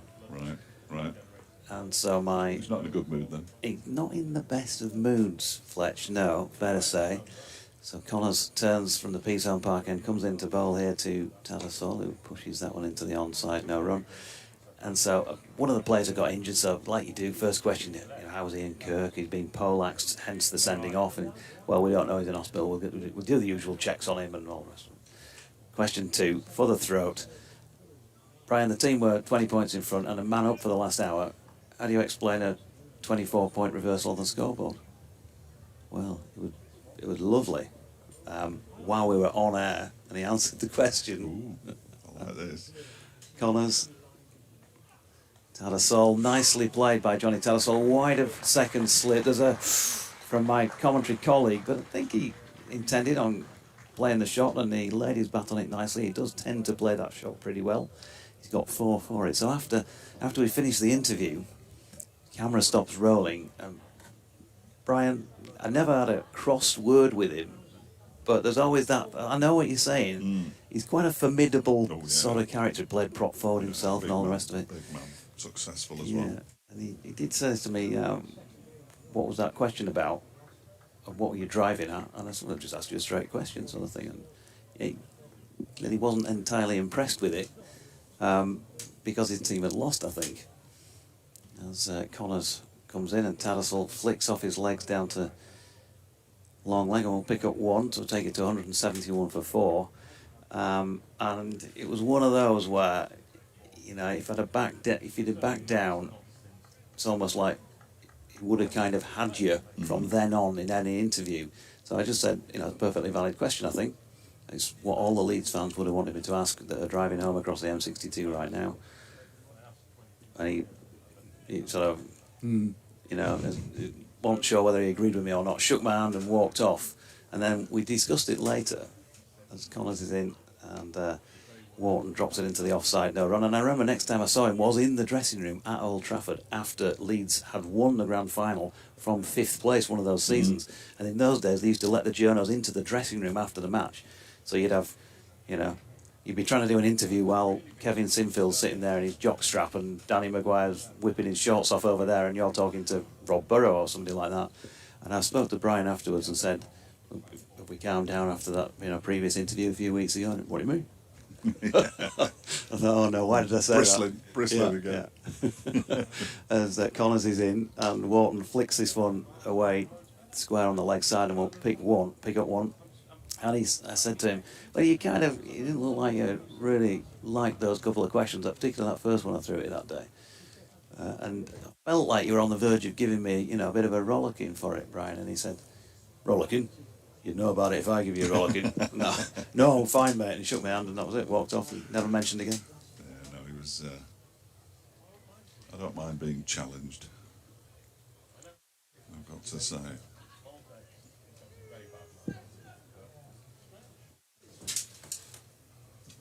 Something's happening here. What's happening? 172 for 4 is what's happening. It's time for me to change it, Is it? apparently. Okay. I've no idea. Well, I mean, we've been saying that for years. But he just refuses to change, doesn't he? DT will pick up the comms for this latest over from Zach Chappell. First ball has Wharton playing into the onside fielded at mid-wicket. And there's no run.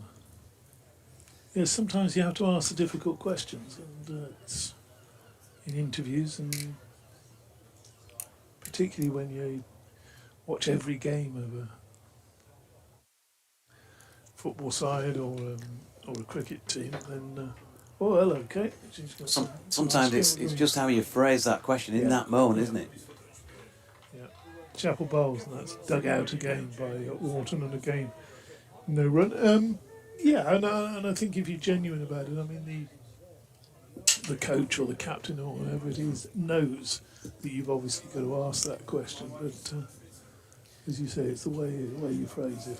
Well, and Fletch will know, and he's not with us to comment, but we'll have been in loads of presses where we kind of like Fletch does with Derbyshire now and with Burton Albion, and I do with Yorkshire lads. You get to know people, so they kind of will accept a question that's a bit more challenging from you than they may do from somebody who's just appeared for the first time. Next delivery is swung away in the air, bounces short of deep square leg, 1 run. There used to be a guy from reporting for The Sun who'd turn up at Rugby League international matches and never anything else, and he'd always ask those what you'd call a typical Sun question, and you could see that the coach, you know, he knew all the regular journos and he'd be quite happy to answer anything, but once this bloke stuck his oar in with a slightly different question, you know, do you think... Yeah, I know, it's a question that's going to catch you out. Next one. He's angled down towards third man, chased back for the Al at backward point, energetically slides, throws, sends the throw in, and 20 touch still gets a single. Of course, sometimes, you know, they decide they want to take control. Of course, we've got media now, media teams at all clubs. There was one day when I got banned from a press conference. Ooh. For asking the wrong question before a match. Before the match, I just went out onto the pitch, had a chat with an assistant coach of a well-known rugby league team at the time. Mm-hmm. Chapel bowls, and that's defended by Wharton. No run. It's one of those things that we laugh about it now, and the coach who banned me from the press conference, I've been and commentated on matches, who've driven me 4 hours up to Whitehaven and Workington and places like that, and laughed about it, but at the time, it was a sensitive issue, an injury with a player that I just asked a question about, and that was it. Don't let him in the presser, he's not coming in. So, you know, what do? You just give your tape recorder to one of the other journos and just say, can you ask that question for me? Yeah. Which is what I did. Sorts it out. Chapel bowls, and well left outside the off stump by Wharton through to the keeper. One for the One for the streaming director here, if you want to have a picture of Dave Fletcher with an enormous ice cream that's just been donated to the commentary box before it disappears. Now, it's not going to take long, is it? Very aptly with a waffle cone. Ah. Yeah. So end of that over. 174 for 4, just recovering a little bit, aren't they? 27 from Tattersall, he's moving along nicely. From memory, I think Wharton was 32 when the last wicket fell, so he's not going quite as quickly. But certainly not as quickly as that ice cream is disappearing. So his badge of honour, that really, been banned from a press conference, do you think? You know, have you ever been banned from a press conference, Fletch? No. No. So Fletch, there you go. His newspaper banned rather than himself personally. So anyway, from controversial pressers to a change in bowling at the Peasholm Park end at 174 for 4, as DT said, Wharton on 44, and Tattersall, who's going to be on strike on 27. Alex Thompson, bowling off spin, is back into the attack. He's got a grazed, his trousers are grazed to the left knee from a bit of fielding exertion out there. There's a short leg under the helmet and a slip in place, point, mid-off, cover, mid-on, straightish mid-wicket on the wicket end, Anuj Dal. Square leg is deep backward but not quite on the boundary. It'll be 10 yards or so in. Tattersall works it to the man who's at 45 or so, backward of square leg, Matt Lamb. Dot ball.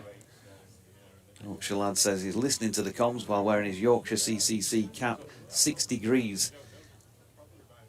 Feels like North Marine Road on a bad day. That's over there in Alaska. Sent the photograph in to prove it. Good to hear from you as Tattersall steps away to leg and cuts this one in front of square on the offside. No run. Thought he was wearing his hat at 6 degrees, a jaunty angle.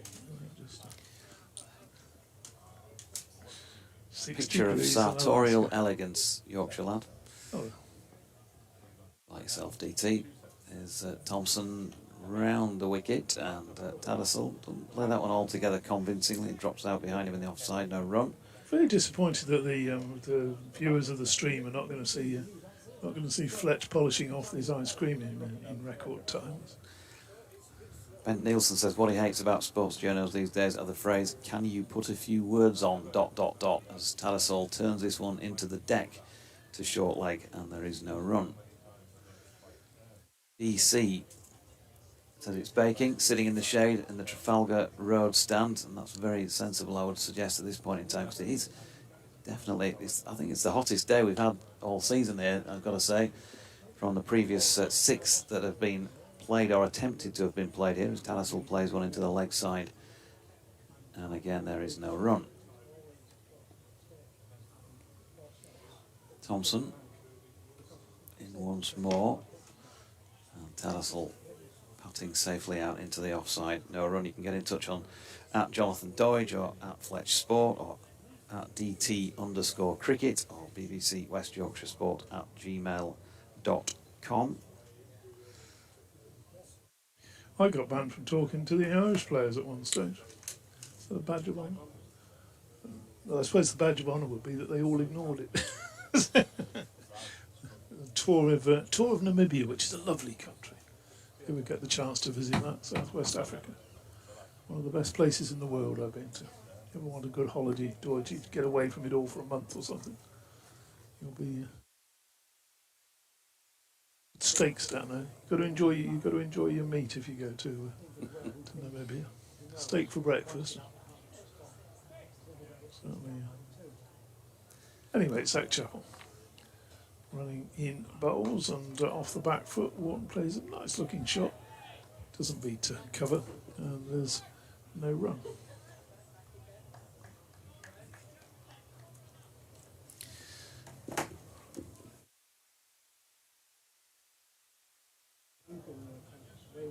$174 for 4. Just interesting to look at the crowd out here just down to our left. Some people don't even to be watching, just contemplating maybe the shopping list this week, something like that, you know. Chapel bowls, and Wharton defends solidly. One or two others, a bit like To the yourself, offside. DT. I've been thinking no further ahead than at what point tonight do they draw the curtains and get settled? No, I'm thinking no further ahead than just having a quiet amble down to the North Riding pub and seeing what splendid choice of ales they've got on that I can enjoy this week. You buy one at £7 a pint. Well, it depends what they are. Sometimes it's better. It makes more sense Does it? to buy a £7 pint of beer. Next delivery through outside the house don't know that, than it does to buy £2-3.50 pints of, what word can we use that doesn't start with P? DT, you can tell, you see, he's got 3 hotels on Mayfair, 4 on Park Lane. Fletch and I we're still on sort of Old Kent Road or something. Well, why would you pay £4.50 for something you don't enjoy when you can pay £7 for something you love? Doesn't make sense, does it? Chapel Bowls, and Wharton wanted to run there as he pushed that one just wide of short mid wicket. There wasn't one there. And Tattersall wasn't having anything involved. I've actually paid. How much were they over there? It was £7. I think I paid more than that in your favourite pub in Leeds, in the Cardigan Arms. Have you? Had some imported IPA from East Coast America or something. I think that might have been £7.50 a pint. Next delivery, solidly defended, no run. You would have thought, wouldn't you, that if they were charging that sort of money per pint, they could have actually afforded a window cleaner. It's not that they don't have a window cleaner, it's that the windows are stained glass, not stained with nicotine, stained as in originally how they should be. And it's a proper pub, and you enjoyed yourself last time you were in there. I did, you? actually, I did, yeah, gotta say. Yeah. Had a couple of your sort of drinks, didn't I, last time? Yeah, next delivery is through to the keeper, and you liked them as well. And I didn't you? managed, So I wasn't limping the following day with the gout, so that's good. Two very good pints in there. Cardigan Arms, other very splendid pubs are available, even in the Headingley area. We can pick 2 or 3 out for you. We haven't been in Woodies this year, have we? Another pint at that. No. I have been in, but not with you. 174 for 4. That was the night they were so busy that I had to text you that I'd moved position. Went into Woodies in Headingley with DT one night, and we turned up at a table, looked at the menu, and he said, "I'll stay here, you go get the drinks." which made sense. Yeah, the old, "I'll make sure we don't lose the table" trick. Here's Alex Thompson from the P-Zone Park end. Tattersall sweeps. Has he hit it onto his boot? No, is the answer to that. There was an optimistic appeal from behind the stumps. It just ballooned up off the knee, didn't it? And then because it was that busy, I had to go and I had to move seat, and you couldn't see where I was. Thompson to Tattersall, tries to flick off the legs and will get one either off his legs or off the bat. It's going to be off the legs by the looks of the umpire. Anthony Harris's signal. Led by James Wharton, back on strike, is on 44, which is his second highest first-class score, would you believe? He's had just the 150, which came 3-2 innings ago, 52 against Leicestershire. Almost a touch of the Ted Rogers, though. 3-2-1. Yeah, bit of Ted. Good, wasn't it? Dusty. Camera's gone. The camera has... Oh dear. As Thompson is in, and Wharton tries to flick off the legs but misses out. For those involved with the streaming, if you come to the commentator cam, it'll probably currently be pointing at around about Fletch's foot or something like that. It's lost the sticky tape has lost its stickiness. Wharton waits. Thompson in again. James Wharton pushing this one up to mid-on where deployable field. And there is no run. So James Wharton's card in first-class cricket so far. He got a chance in the very first game of last season, match that Yorkshire won at Gloucestershire. He made 4 and 11. Then he didn't get another chance until July last year when he made 3 and 23 against Surrey here. As he flicks this one to mid-wicket where Anish Dal makes a good stop. No run. He then got 0 and 4 against Gloucestershire in the final match of last season, the match in which the day after Yorkshire were relegated. They lost that game, of course. And so things haven't gone so well, I think it's fair to say, in 3 spaced out games in 2022. This year, 24 and 52 in that first match against Leicestershire as Thompson switches to over the wicket. Wharton get away, he's trying to haul that one away into the leg side and misses out. End of the over, 175 for 4. And since then, he played at Worcestershire, at New Road, batted just the once and made 18. He was out LBW there to his old mate Matthew Waite. And then, so this is only his 10th first-class knock. He's 44 not out on this occasion. So the average is it's gradually been eased in an upward direction. He's averaging just over 20 at the moment in the early stages. If he goes on and gets one here, 250s in your first 10 knocks is reasonable enough for a young player, isn't it? He looked good early. We're going to get a bowling change here. Anish Dal coming in by the look of it.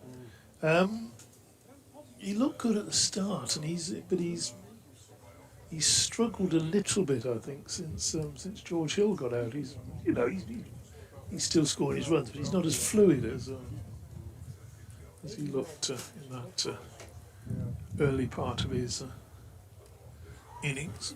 Very good.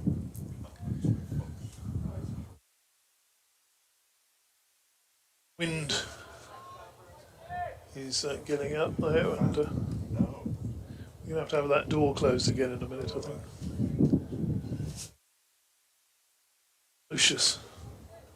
Sounds as though we're being blown away. Could you just close that door, do you think, Kate? That'd be good. Thank you. Let's turn to square leg. Yeah. So Jonathan Tattersall, who's out there with him, is his 74th first-class knock. It's his 48th first-class match. He's approaching 2,500 first-class runs. He's got his highest score on this ground, 180. He's had 200s and 12 50s, and he's averaging just shy of 35. Which for a wicket-keeper is pretty acceptable. That's bowled short of a length, and he's up on his toes. Just is Wharton there, just finding the gap between backward point and cover. Tattersall responds quickly, and they go through for a single. Not all of those half centuries came for Yorkshire, of course. He did have a loan spell at Gloucestershire last year, during which he made an 86 not out and a 51 as well, and he also went to Surrey for a match. Next delivery nudged square of the wicket. 1 run. He played for Surrey last year. Just one match, yeah, played for Surrey against Essex. Made 4. How many players do they use Surrey? I mean, they were the cast. Oh, sorry, that wasn't last year, that was the year before. Yeah, well, even so. They got loads of wicket keepers as well. Anyway. Yeah, the loan spell at Gloucester also was the year before, my apologies. Damaged Dull bowls, and that's defended by Wharton. No run. He's not. If I said to you who's Yorkshire's wicket keeper, you'd say Johnny Tattersall, but he's not. He's not sort of cast in stone, is he, yet at the moment? As you say, he loan spell a couple of seasons ago. One day games he gives way to Harry Duke. Next ball is turned to deep square leg, and there's applause there. That'll be the 50 partnership, I would suggest. Indeed it is. So just getting Yorkshire back with their noses in front of this game, 179 for 4. You know what I mean? With other counties, you know who there's no sort of question ever as to who's going to be keeping wicket. Did have a time away as well. Dahl bowls to Tattersall. That's played up to mid-on. 7-9 for 4. They'll be a bit happy with that, I think, Deutsche. Yeah, 50 partnership so far for the 5th wicket.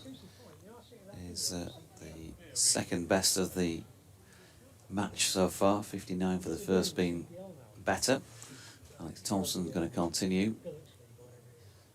Having not had a lot of sun this year, I bet there's 1 or 2 players out there in the field who are feeling it a little bit today by comparison to what we've had. Although Fletcher tell us much more accurately as to how affected Derbyshire have been by the weather. We obviously know that Yorkshire have been massively affected with that 30-odd, nearly 40% washed out. As Thompson is in, use of feet here by Wharton, and he's played that one very nicely. It's a good stroke from James Wharton. Clear intent to get that away wide of mid-on, and brings about his second first-class half-century. Well played. It's been chanceless, been measured, and so far so good. And he's got a great opportunity. If Johnny Tattersall has, then James Wharton certainly has now, of going on. And who knows? What's his career bests? 52. Oh, So that's the next little box to tick. But beyond that, it's 3 figures, isn't it? Oh, don't get carried away. Long way to go before that, but that's the next target from an individual perspective, and he's smashed that one away square on the leg side. It's not a great delivery from Thompson. Roundabout leg stump and right over the top of it, and a very firmly struck sweep shot for 4 more. 54 to Wharton, his highest first-class score at a stroke. Now, 2 very attacking, well-struck shots. Don't get carried away, young man. It's all there for you. Back in your day. 187 for 4. Well, it's difficult to tell the youngsters is they sometimes do get a bit hot-headed. Thompson is in, and Wharton forward again. Sensible. Push back to the bowler, no run. And using my superior equipment, I can tell you he has still got a moustache.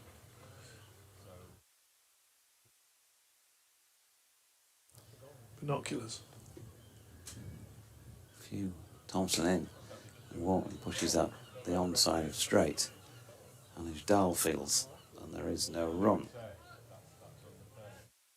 And New Zealand, by the way, 74 for 1 in the 3rd T20 International at Edgbaston, having won the toss. So that's looking a bit more promising from their point of view than the first 2, because they've been disasters for the Black Caps, as Wharton punches back to the bowler once again, no run. Elsewhere, do you want to know? Go on then. Northants 180 for 6 against Lancashire, who stuck them in at Northampton in the other division. Thompson is in and solidly behind it. Wharton defends to complete the over at 187 for 4. At Chester Street, Sussex 188 for 4 against Durham, who lost the toss. The visitors deciding to bat first there. At New Road, Worcester 172 for 6, having been put in by Glamorgan. And Gloucestershire 122 for 6 against Leicestershire, who stuck them in at Grace Road. So there's a few relatively low scores around. That's poor, isn't it, from Leicestershire. I suppose I better pop off and let Fletch back on.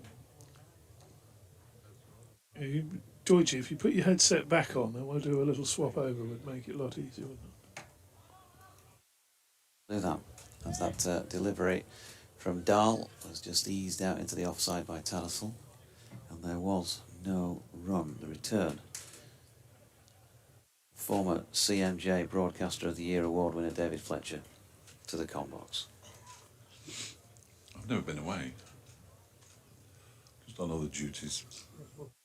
My fans in Derbyshire. Here's Anuj Dahl. Bowls to Tattersall. He's up in the air into the leg side. False shot. They're thinking about coming back for 2, although Thompson has already got to the ball.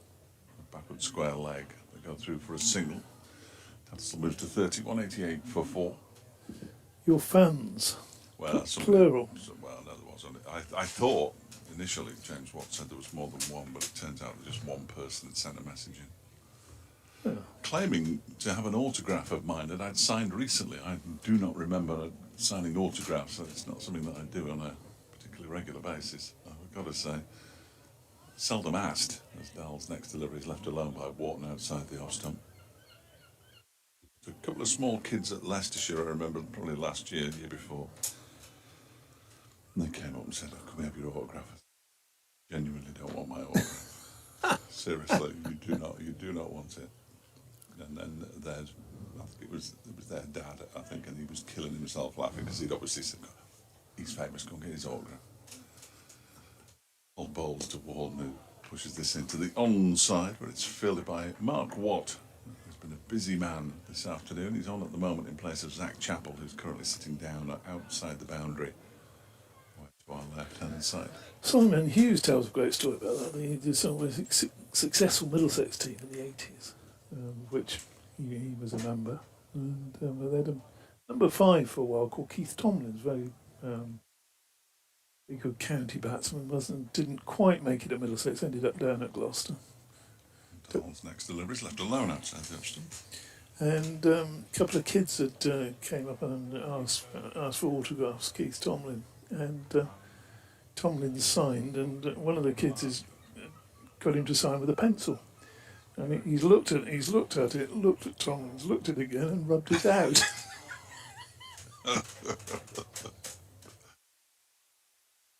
That's not good, is it? Not good for the ego. No. Dal bowls to Wharton, who pushes it up towards mid-off this time. Leas Deploy does the fielding end of the over. 1 run from it. 188 for 4, 30 to Tattersall, 54 to Wharton, and we have 5 overs left until the tea interval. Something along those lines, anyway. But we're already 2 minutes past the scheduled tea interval. Nobody will be surprised to know. But no, never sort of really, unless you're into the 3rd or 4th day and you've got a fair bit of spin on. Do you ever go to tea at the scheduled time? We're already heading for a. Well, it's only 5 overs to be fair, was it? Yeah, 5 hours to go.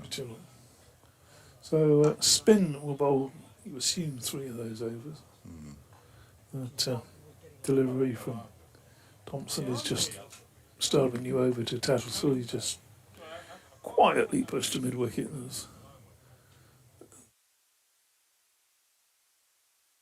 they decided against him. Brings about a fielding change. I'll tell you about after this ball. That's pushed to short leg this time. There's no runner. Ahmed Dal, it doesn't seem to be able to do anything half-heartedly. It's bouncing around at mid-wicket, and the skipper thinks, well, you're bowling as well, so I'll move to mid-wicket and let you sort of bounce around and be energetic at mid-on instead. Thompson tosses up, and that's smashed past. Deploy toss dispatched to the mid-wicket boundary, down towards the Posh Coffee, which is there's a little outlet down there, just to the as we look at it, to the right of the west stand. The seat's creaking a lot. Probably collapse at some I don't point. think it's mine. I think it's George's. I think it's mine. Oh, okay. Well, that makes sense. The next delivery is defended quietly into the onside. Droning and creaking. It's like me, really. Well, you get to a certain age, and not everything is working as smoothly as it used to. Short delivery swung away this time down to the hospitality tent, and that's another poor delivery from Alex Thompson, and we might not see the 3 overs of Thompson. This might just be his last one for a while. Tattersall taking full advantage to move to 38.54 to Wharton, 190 6 now for 4. I think Deploy would want to have him bowl the 3 overs from this end.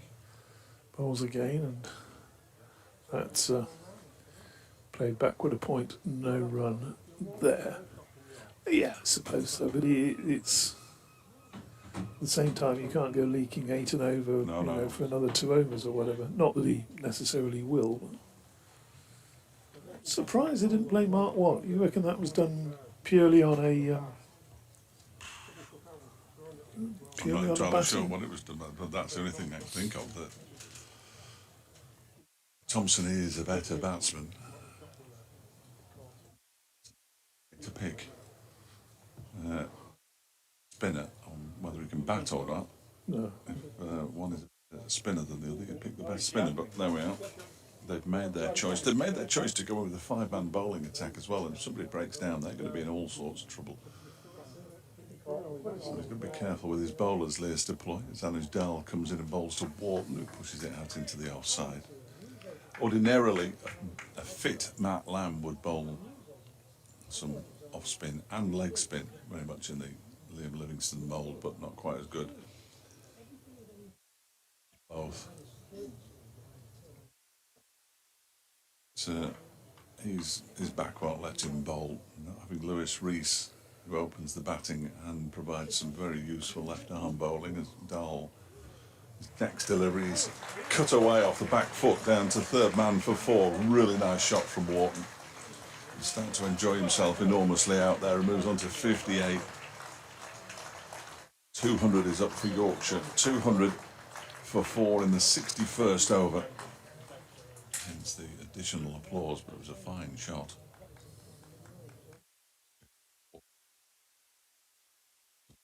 Down there.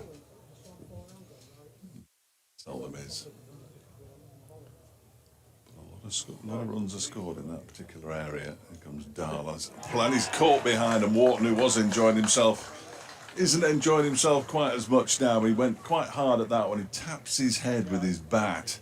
He's annoyed with himself. Perhaps he should have thought a bit more, but he just got a bit overexcited, possibly, and feathered it through to Brooke Guest. And Anuj Dal has a 3rd wicket, by far the most successful and probably the best of the Derbyshire bowlers. And Yorkshire are 200 for 5. Well, that ball didn't really do much. He just played inside the line of it, and 58, improved on his previous best of 52. Well, he's got another 3 matches this season, and quite possibly another innings to come here, or almost certainly another innings to come here. But an important breakthrough, because if Yorkshire had gone into tea at 210 for 4, you would have thought they were comfortably back in the box seat. But that's and you look at that, and it's not as though it probably left him fractionally off the pitch, but he looked to be just playing. Quite a sort of stiff-looking shot, wasn't it? Because he really jabbed at it, rather than some other shots that he's played, which have been much more flowing. That was the difference to me there. And Anuj Dal picks up his 3rd wicket, 3 for 53 from 15.5 overs. Great celebration as well. But there he goes, look. He's a happy man. And just a little tap of his head there from James Wharton, tap of his helmet with his bat. Clearly annoyed by just a lapse in concentration as much as anything. He's now back in the pavilion. The new batsman is Matthew Revis. Matthew Revis. He was more than useful. Yes. It certainly is. Scored a few at Chesterfield from memory. And in comes Dahl and bowls to Revis, and he just I'll tell you what, quite squares him up there. But I was just thinking if he could got the bat on that, think, I think there would have been an almighty appeal. He's just doing that, just a little bit of movement, right? A little bit of late movement. He's bowled really well this afternoon. Rees would have been exceptionally useful on a similar kind of pace, but left arm, different angle, and he does get the ball to swing. I often say, if anybody's going to swing the ball on any given day, he will. Dahl is in again, and this time Revis pushes it out into the offside, where it's fielded by Mitch Wagstaff, who hurls the ball necessarily at Brook Guest. Who said Harry came with him at first slip for most of the day. Hayder used to field in the slips, of course. He is no longer with Derbyshire, and I'm told not likely to be back.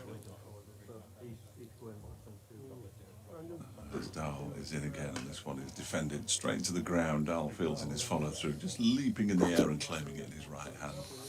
And it ends a very good over. He was hit for 4, but he responded to the boundary with the wicket of James Wharton. And at the end of it, with 3 to go until 200 for 5. So Thompson's going to continue, and Hayder not missing for the Asia Cup. He's actually missing for the Asian Games. Asian Games. China. Are they sort of sent under 25 teams there, or you know what I mean? Yes, I think, well, it's like a shadow side. It's a T20 competition within a bit like the Commonwealth Games and that kind of thing, isn't it, I think? ICC desperate to get China involved, and desperate to get America and the USA involved, aren't they? Why do you think, Fletch? Could anybody possibly guess? Do you think it could be anything to do with cash? Oh, I hadn't thought of that. No, a few sponsors, isn't there? We're not going to see spin. It's Sam Connors is back. Ah, Interestingly. yeah, new batsman. With a pace on, It's at the wrong end though. runs away, and that's pushed up to mid-on by Johnny Tattersall. We saw this just before lunch when Masood was out. Yes. Yeah. Thompson was immediately out of the attack, and Seamer put on to bowl at the new batsman. Well, he's sort of his senior bowler, Sam Connors, despite being in his early 20s. Number 59 on his back. Bowls and defended by Tattersall. Wonder what the two sides will think of their relative positions at tea time. If obviously Derbyshire think it would have been their afternoon if they some youngster there on your screen just sidling up to the rope. He's very close to the spectators here. Always is at Scarborough.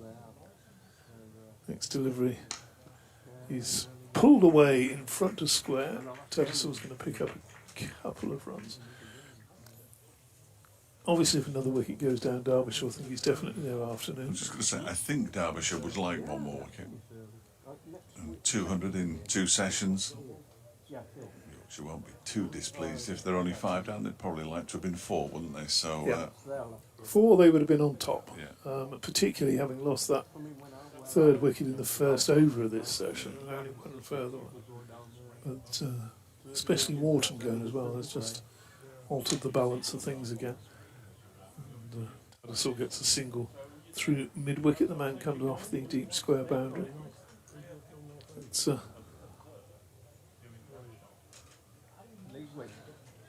looks like Matthew Fisher. Surely he should be padded up by now, shouldn't he? I don't know what number he's going in. That's why he's jumped back. He's just been in the hospitality tent.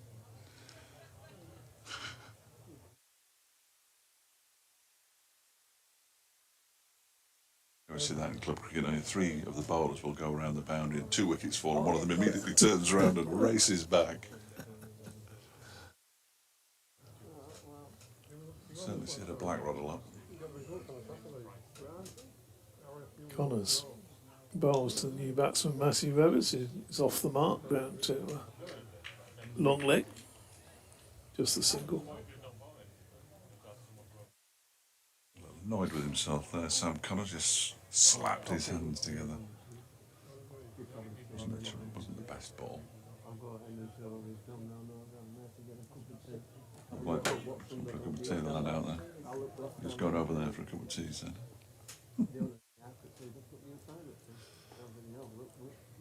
I couldn't eat that ice cream, thanks to Andy Long. Pitched up. Defended. Didn't bring me one, did he? He probably doesn't know you. Well, what's that got to do with it? I'm doing the commentary. He's bought Kate Oldsworth one, and No, it's a different person. Is it? Yeah, Oh, okay. yeah. Kate had one from somebody from Norwich. The ice cream. Hen from Norwich, which she very much enjoyed. And mine was brought by Andy Lunn, who watches Burton Albion. And is a second 11 championship umpire. Yeah. Andy Lunn. I don't know if he has aspirations to get on the first class list. That's probably why he brings you ice cream. He thinks you've got What a great influence. umpire. Get him on the list.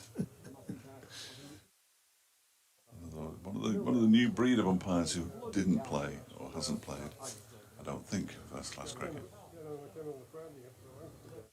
He certainly never talks about it. There's like a bit of tape around one of the wires that seems to be moving. It's right in my eye line now. Revis has gone, caught behind. He plays a big swing at that one. He doesn't think he's hit it. I think he knows he's hit it. He's looking at the edge of his bat now, but he didn't look very happy. And Anushdal picks up 2 wickets in 2 overs, and all of a sudden Derbyshire are happy with the way things are going because they have 6 wickets in Yorkshire, 204 for 6 as Revis goes for 1. Yeah, Ravi's just trying to kid the umpire there, I think. He's, looks at the umpire, and yeah. It was a feather umpire. How did you notice that? I hardly felt it on the bat. Go like that. Yeah. Get it referred. 6 down, 2 wickets in 2 overs. Anushdal has been, without doubt, the best bowler this afternoon. I don't wish to preempt Stephen Martin's text, but I'd be surprised if it was anybody other than Anushdal we were speaking to at the close of play. I've been impressed. Well, hasn't it? You certainly bowls well when you're watching him, you see. Oh, yeah, he bowled. He had a good spell Grace down at New Road. down at New Road, didn't He took a 5 and a century, scored a century in the same match at New Road. Something he did the previous season as well, which is relatively unusual, I'm told. he? He's enthusiastic as well, isn't he? Oh, he's a top man. So not something I normally see as, I'm in favour of enthusiasm. Fletcher, I'm a bit like you in that. Yeah, absolutely. Try and be as enthusiastic as I possibly can. As everybody out there knows. Yes, my good friend Barry Chambers always says when they get a new recruit at where he works, he said, what's he like? Oh, he's the worst. He's the worst type of apprentice. He's enthusiastic.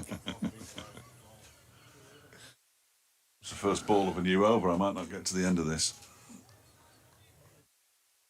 You've got to go off and do another one, haven't you? Every half hour, whether they're playing or not. Dahl in. Don Bess is the new batsman. Pushes the first delivery. He faces up towards mid-off where it's fielded by Lears to Ploy. 4 catches in fact for Brooke Guest as well. Bar 1. No, well, bar 2. It's a nonsensical sentence that I started there. 1 off Sam Connors, 1 off George Scrimshaw, and the latest 2 of Anushdal, who has 4 wickets. His first 2 wickets for Barclay before. Who's in a bowl to Bess. Oh, I tell you what, he wasn't far away from edging that one through to Brooke Guest either. He's just getting that late movement, wasn't he? Still, with a ball that is 62 overs old. Well, again, you look at the replay there, and the batters are just playing down. That ball's done next to nothing. Look, here we go. Look, watch. No, that's another thing, is it? In fact, if anything, it's moved closer to his bat, and he still played down the wrong line. Good effort from Don Bess.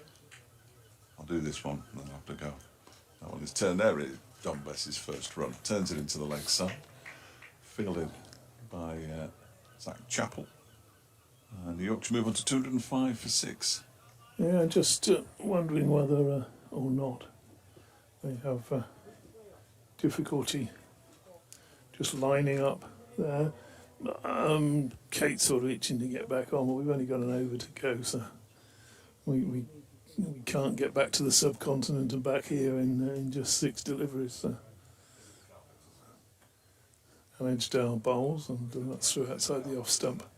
No run, Tattersall leaves it. So Revis going for just the single, and that definitely made it. Oh, has made it Derbyshire's afternoon. 205 for 6. So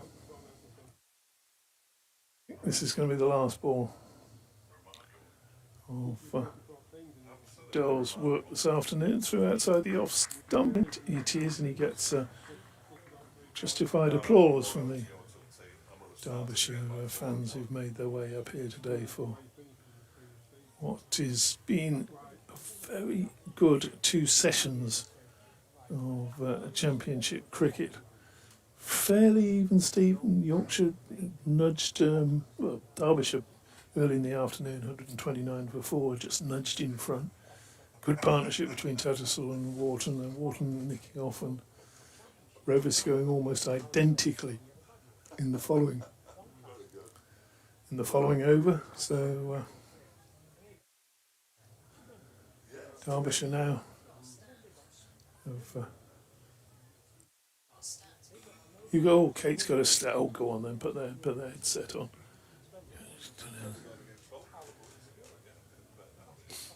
Can't keep her off air. On for at least 15 minutes today. But let's save your stat until after this first ball. Last over before the tea break. Going to be bowled by Sam Connors. He's bowling to Don Best, and Best defence. So this stat had better be worth it. Well, probably not really, but it's. I thought it was fairly interesting. Go on then. So 5 of the Yorkshire players have scored their highest first-class score this season. Yeah, of the ones that are batted. Of the 11. Right. Okay.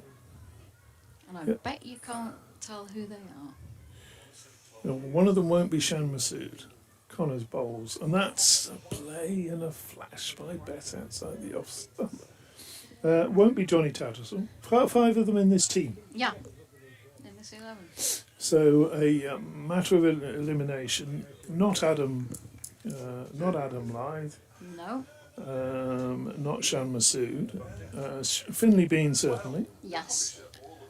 Sam Wharton, because he got his today, 58, Exactly. beating his previous 52. His next delivery is struck firmly to extra cover, no run. Not George Hill, not Johnny Tats. Correct. Matthew Revis, who's got 100. Yes, he's got 104 not out against Gloucestershire, so yes. He's the third. He's the third one. Yeah. Not Don Bass. No. Who does that leave us with? That leaves us with Jordan Thompson. Definitely Ben Code. No, not Ben Code. Oh, not Ben Code. No. Oh. So next delivery is edge just short of slip, and that's gone racing away down to the third man boundary. So that Bass has got 4 runs for that. That could easily have been the 7th wicket. 209 for 6. So we are looking. Well, it's the other 2 left then. Yes, the other Jordan 2 Thompson and Matthew Fisher. Matthew Fisher, I yes. didn't realise Fisher got his highest this year. Yeah, 27 not out is his highest. His highest first class score. Yeah, I was quite surprised too. He's better than that. Better than that. Well, there you go. Very, very interesting stat, that cat. Desperate attempt to get on air, and she's done it again. Defended to mid-on.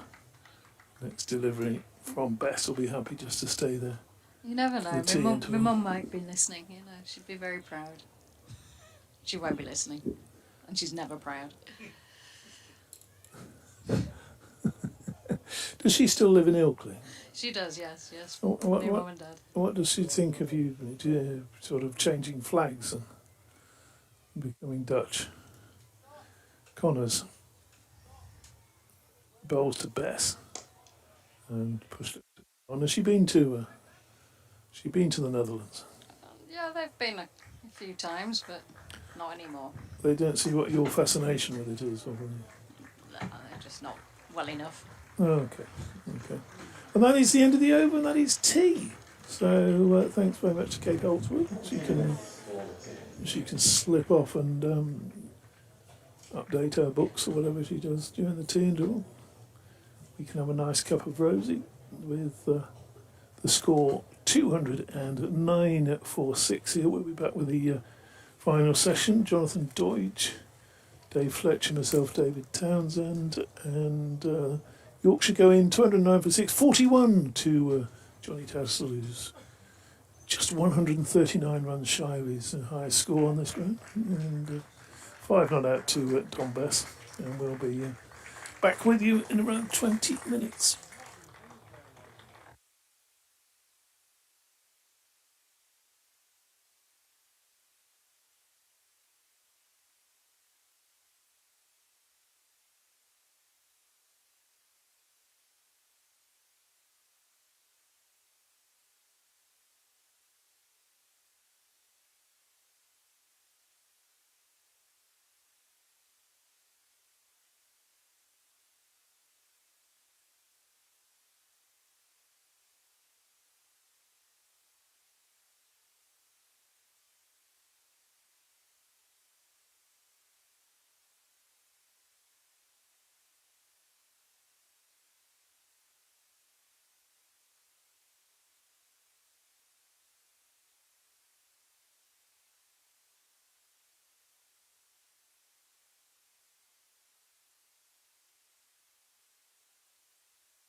moisture. A little Yeah, 13 for 6. So it just in the balance, as you said, Doidgy. If they can bat well through this final session, perhaps still be batting at the close, then definitely Yorkshire. I think that they've had the best things, having been put into bat here, Darwell, and driven by Tattersall, but not extra cover. It's interesting that I think he's probably the shortest of the Derbyshire bowlers, has got the wickets, and when you think about the height and the bounce factor here, maybe his more skiddy approach has been one of those reasons. Yeah, 2 of his wickets have been LBWs, haven't they? So again, that feeds into that theory. Down bowls and his balls driven back to him. Tattersall. Not many of them this afternoon. Quite a few of them, I would imagine, have applied the sun cream at least half a dozen times today out there. Some 1 or 2 red knees from those people who haven't wearing the shorts are probably only the 2nd or 3rd time this summer. That next delivery has Tattersall caught behind. That's the 5 for Fadaj. And again, Tattersall just noon session, and then the 12th man brings the drinks out. Oh well.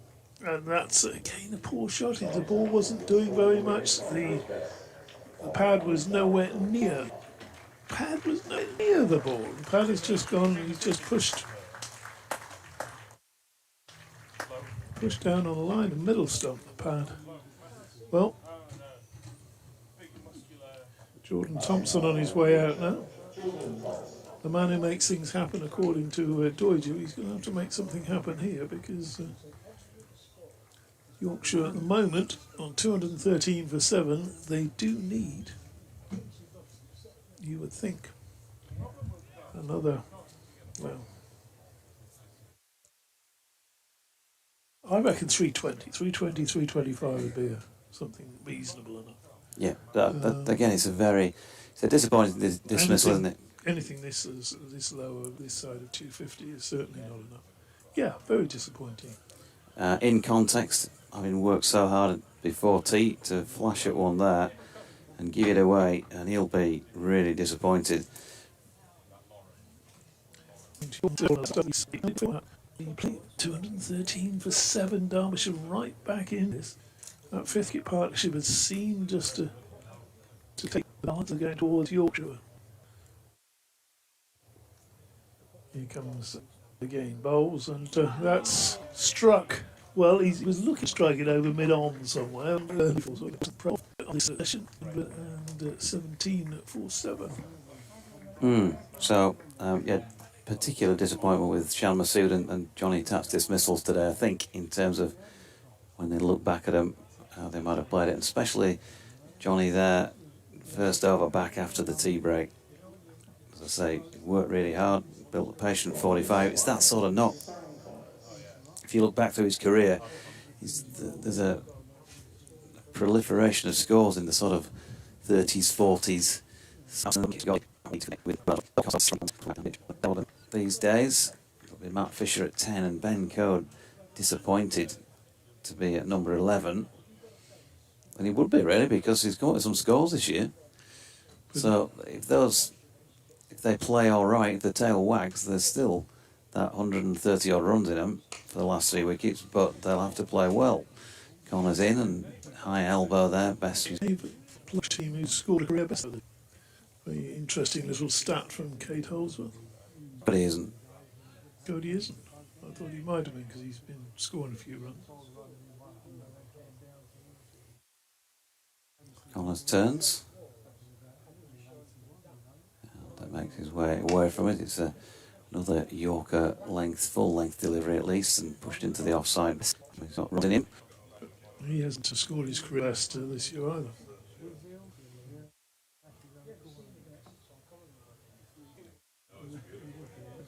Good little start that from Kate. I was very impressed. Who were the 5 players that she listed? Finley Bean, 1. James Wharton, 2. Nicely played by Don Best, wide of mid-off, who dives and misses there. It was actually down to the foot of the George Hill. Bess on to 9, 221 for 7. George Hill, no, he's not made his best this year. He's got Johnny Tuts. 101. Johnny Tuts. That was last year when he got 180 here. Right, so you got two of them. Matthew Revis. Yes, he's got his best this year Correct. against Gloucestershire at Headingley, as Connors is in and driven by Bess to the, once again, diving Zach Chappell this time. Next year. Best.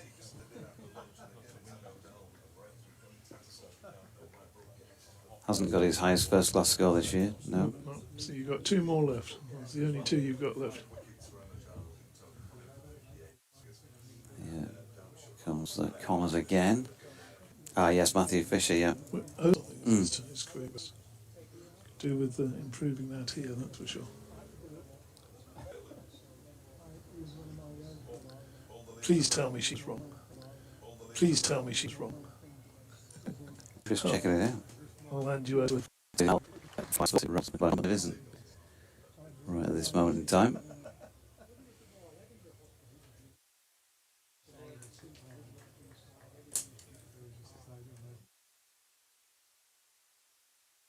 Here he is. Hello. Hello. Is it me? It is. Anna's Dull bowls and it's clipped very pleasantly. Moving around from mid on. Derbyshire will be very, very happy now. Not necessarily happy at 81 for 1, but very happy at 226 for 7. And chief amongst those who are happy will be this man, Anaj Dal. 5 wickets. In now and bowls to Don Bess, who drives. Kate apparently saying Jordan Thompson got his highest first class score this season. Oh, you can't rely on statisticians for everything, can you?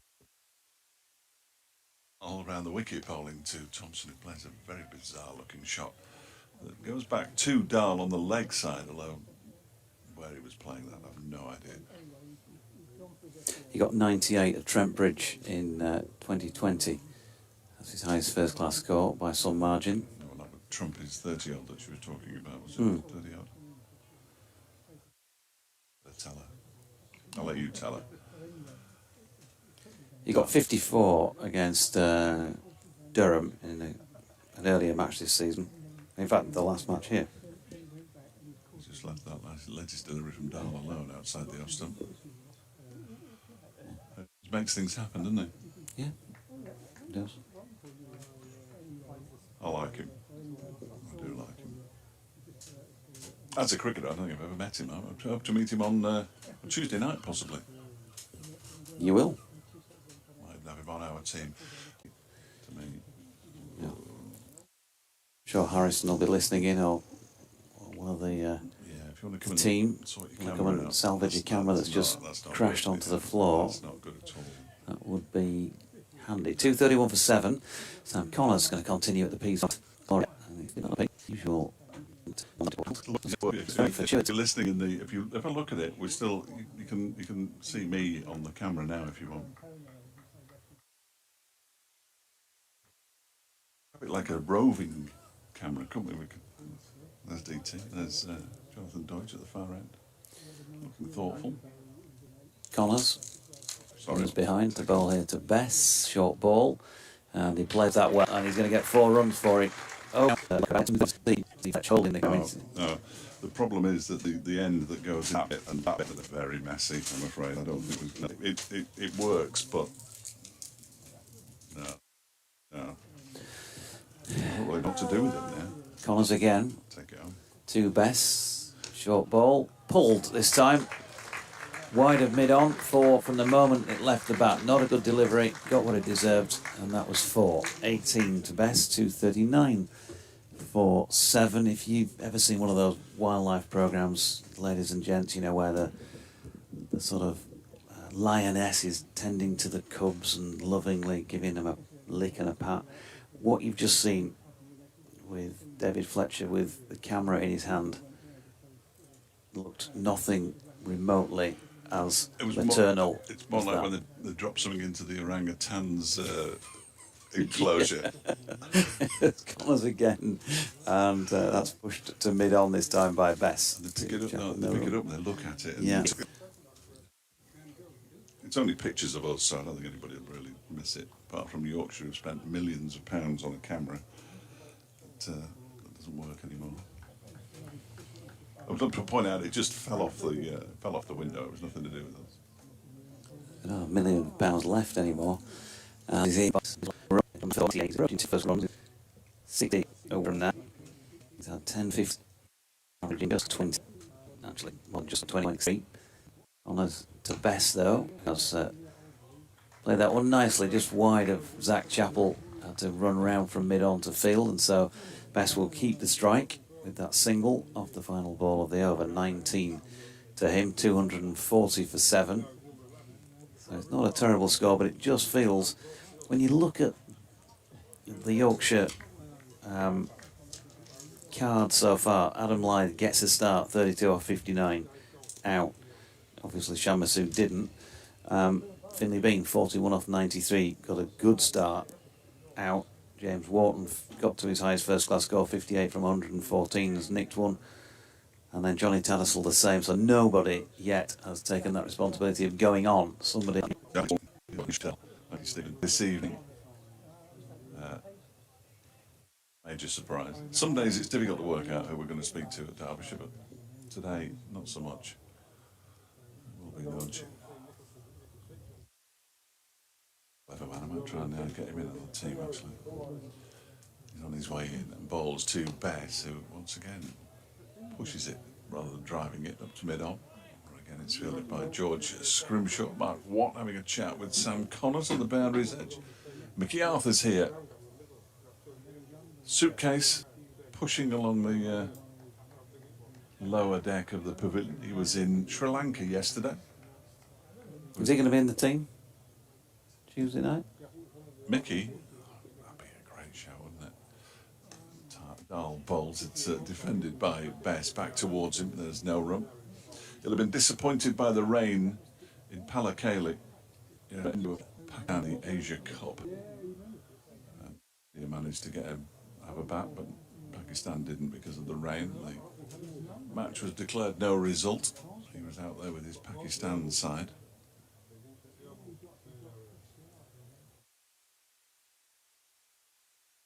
In a bowls to Bess, who cuts this one but straight to Mitch Wagstaff at backward point.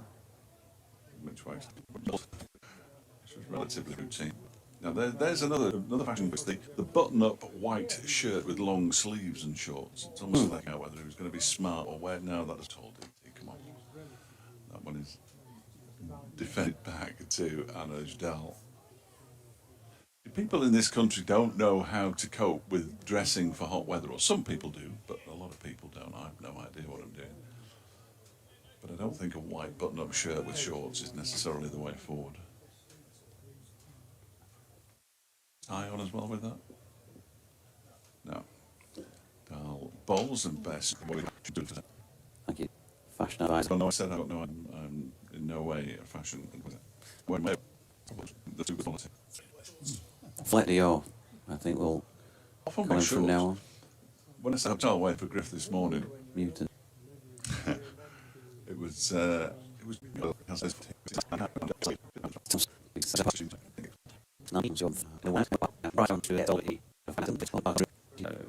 long leg, really. Straight mid wicket. Leas Deploy has positioned himself deepish at mid on. Zach Chappell deepish at mid off. Straightish extra cover inside the wicket ends and a point as this next delivery is flicked into the leg side. So not quite all the way to the west side boundary. Comes Thompson again, and Thompson with a P pushes that into the offside. It's easy to tell them apart because obviously one's got a P and one hasn't. Yeah. So I don't think you need to use their first names at all. Alex turns, bowls here to Jordan, who has a slash at that one and a miss. To the gloves of Brooke Guest, no run. Don't think anybody would ever accuse Jordan Thompson of dying wondering.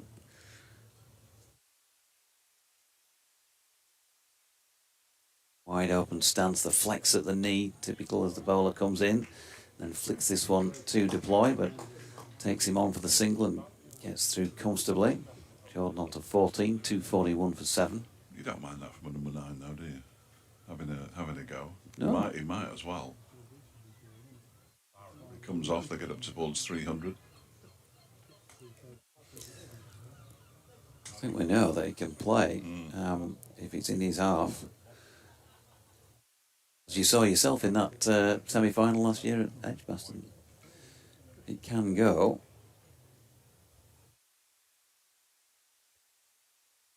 Thompson, Alex, that is, switching to over the wicket to bowl here to Bess, who's hit it straight to Zach Chappell and taken him on, and that was sufficient for the Derbyshire fielder to fumble it, and they got through for another one. So Bess will keep the strike. He's on 20.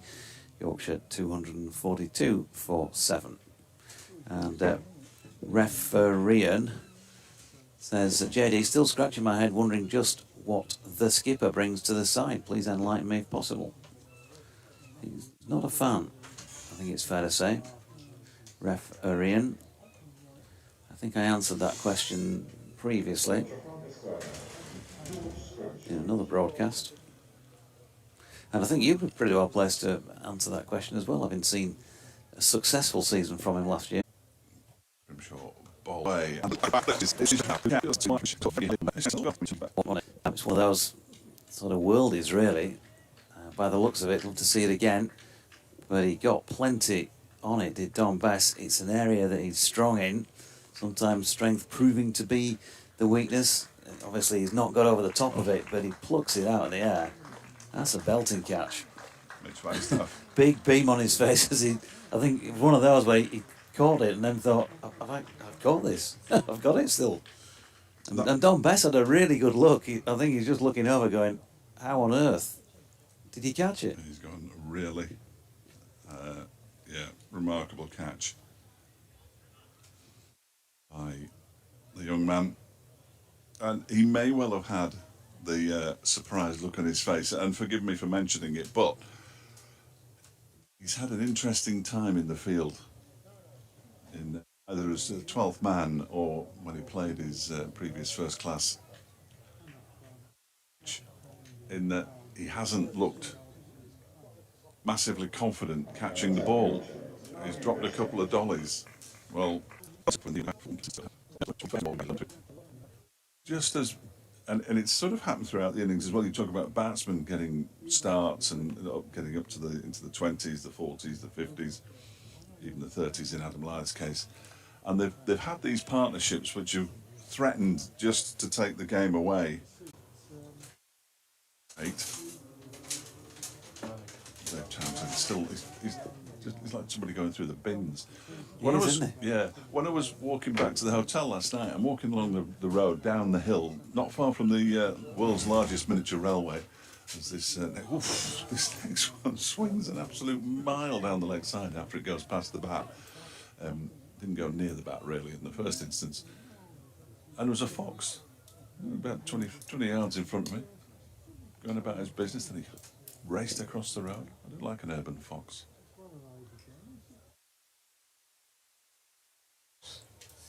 .244 for 8. Was Richard Ray anywhere nearby? No, he's garnered success waters. Scrimshaw is in and bowls up and flicked away nicely to the square leg boundary. Connors goes around and puts the dive in and stops it. Excellent work from Sam Connors. Keeps them down to a couple. Fisher moves on to 4. .246 for 8, but that was good work by Sam Connors. On the boundary, he is a good fielder. Bowler. It's now for George Scrimshaw as well, 2 for 48. His figures. I'm sure what his... he's got a 5 for first class cricket. When did he do that? Goodness me. Certainly will have seen it as he's in again now. That was left alone outside the off stump by Fisher to go through to Brooke Guest, and it's the final ball of a successful over. 4 runs from it, but the wicket of Don Bess caught magnificently a backward point by Mitch Wagstaff for 20. 2 for 6 for 8, with 25 overs to go today, and the good news for Derbyshire is that Anuj Dal is back on the field. So passing on any medical bulletins to his skipper, Lewis Deploy, just asking him whether he can bowl. It's a very short conversation, so I'm assuming that he can, if required. They gave him the requisite low 5 there, because you can't enter a field of cricket anymore. It's sort of a law now, isn't it? That you have barely to walk past anybody. Yeah, without touching We should gloves start or. doing it in here, shouldn't Yeah. we? When we swap over to Again, then maybe.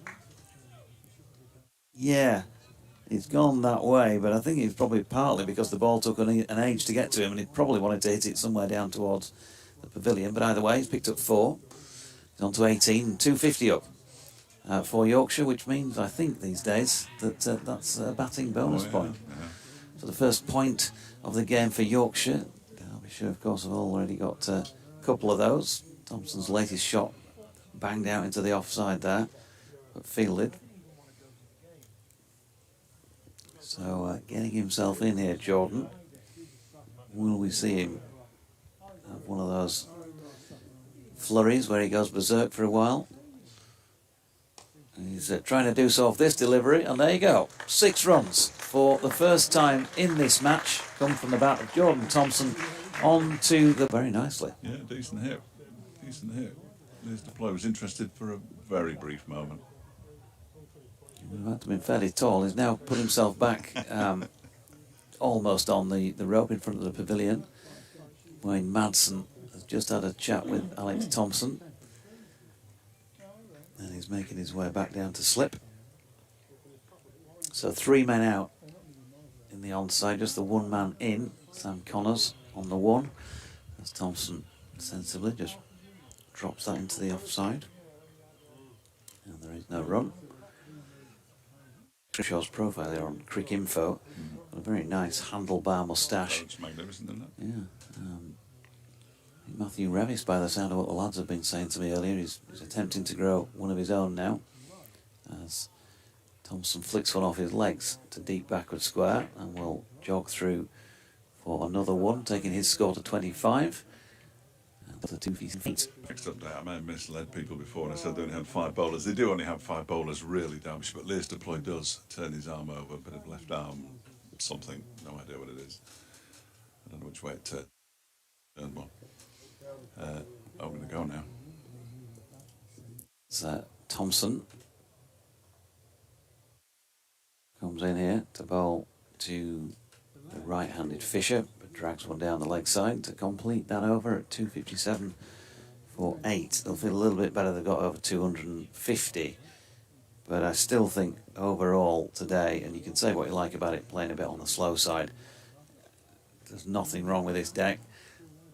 It's been a good day for batting in terms of aerial conditions and not a good day for bowling in that respect. It would be just about even, Stephen.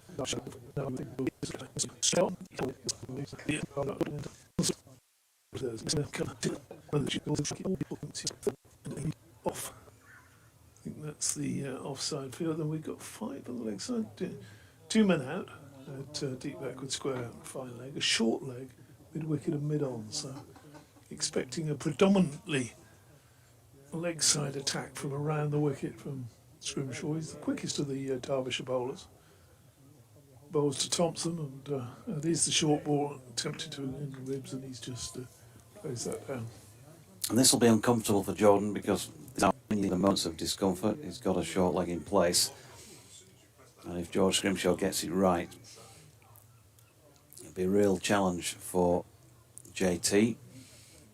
But wouldn't you sort of love it from an entertainment point of view if he can have one of those days where he cuts loose? He's already done pretty well. More wide in cricket, I think, over the top of his helmet. So they're not going to give him much in his own half, I don't think, Deutsche.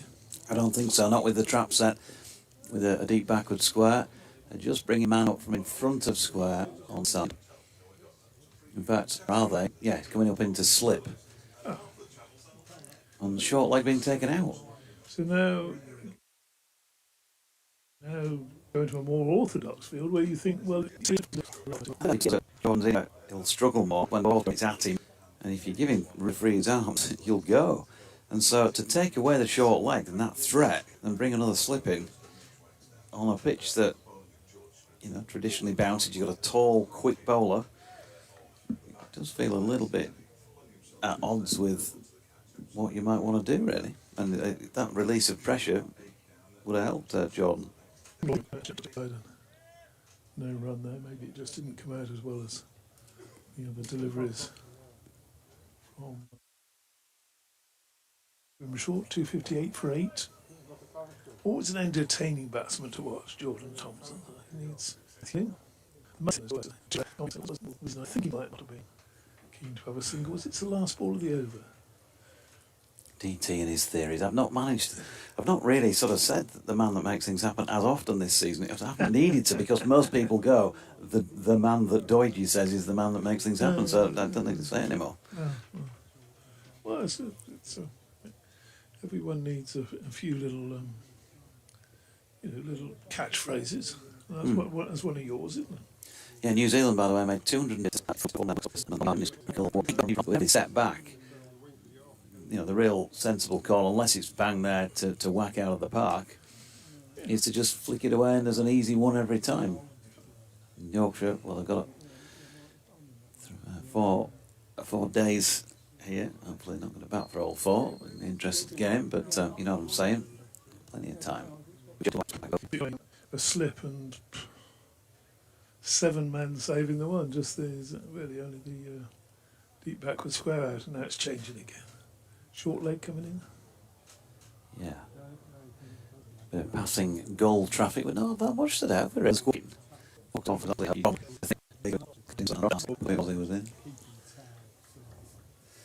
So leg slip and orthodox slip in place. Thompson is in again to Fisher, who has lofted this one. Oof, now that's tight. It's gone for 6. Just made it over the boundary, as signalled by Zach Chappell. So a second 6 of the match, and I think that's it's Thompson again, and that's dropped into the leg side by Fish. And there is no run. Mid-on, gone back to long on now to stop any more of that nonsense. That was a calculated shot, wasn't it? He mid-on and mid-off both up, so the ball's there. He hit over them. Oof, now that he's got underneath this one, and Sam Connors in one of those moments where he just couldn't quite get in quick enough as it dropped short of him at short straight mid-wicket. So Fisher living dangerously for a moment. 265 for 8 at the end of the over.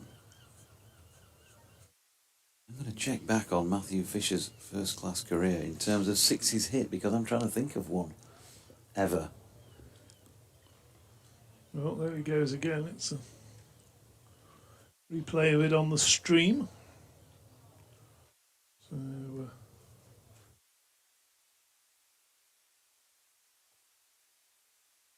the Scrimshaw to continue. He hasn't bowled too much today.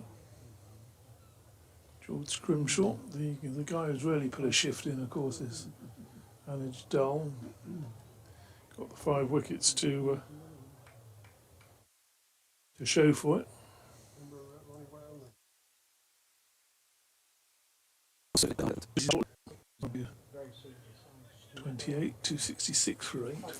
I do him a disservice. He's hit 4 previous 6s in his first-class career. There you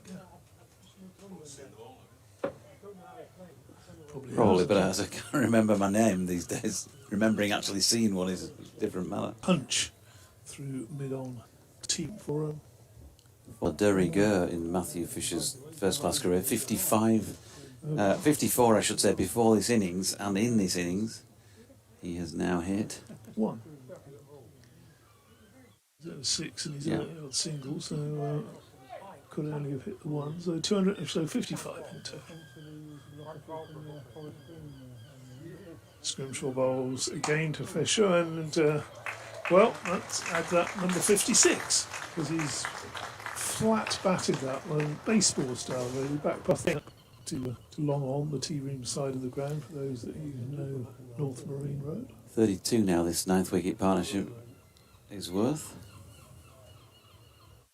valuable runs and getting 274, getting up towards a just about acceptable total, given 80 odd for one at one stage. Best part of 200 for four. I think there were 200 for four actually. Next delivery, Fish, who's got that one away fine, and that's Yeah, 2 for 6-8. Who do we appreciate? 64 now for George Scrimshaw towards the end of his 13th over. So the partnership, as I said, whatever I said a minute ago, has obviously changed now at 36. They came together after 70 overs and 1 ball. So they've only been together for about 4.5 overs for those 30 odd. A bit of a change in tempos. Going to smash that rock out of here. So, chance for Fisher on 22. Again for a big swing this time. That one's gone through mid-wicket for 4 runs. And that's the end of a very expensive over, which should also have seen the end of Matthew Fisher, but didn't. And he now moves within 1 run of his career best. So 27 career best? 53 is career best. Well, Don't know who's been giving you these career bests. This is Kate Holdsworth, isn't it? So where was his career best in 2020? She might have actually been just talking about championship rather than the Bob Willis Trophy or whatever. That might be a get out.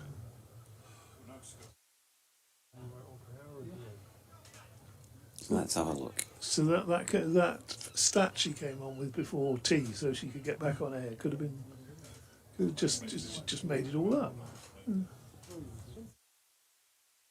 Tell you in a moment, because Thompson coming into bowl to Thompson, who has got hold of another one for 4 through cow corner. So they're going after it here and they're having a bit of fun. Got to say, wasn't a great shot. He kept on banging it in short. He kept on going for runs, and you've got to think about that, surely, and just change your approach. He got 53. He got 53 for England Lions against Sri Lanka A. That's his highest first-class score. She'll claim to be Yorkshire, though, won't she? So Thompson's got a right underneath this one, a long way up in the air, and taken this time by Anuj Dal, coming round from mid-off. Yorkshire have lost a wicket. Worth 44 in very quick time.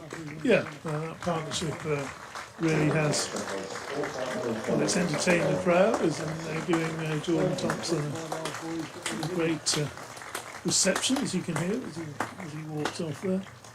He got underneath that one, and well, there is no boundary rope in the sky. Otherwise, that may well have been another boundary rope.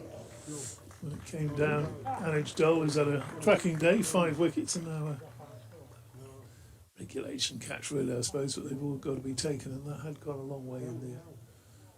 Catching that one from, where was he fielding? So sort of come around from short extra cover, really. Matthew Fisher's gone out to speak to Code and put it that pair for 5 and 1 ball, and put on a handy partnership of 44. Changing the field here, all on the end of the over. Fortune Blood. 26.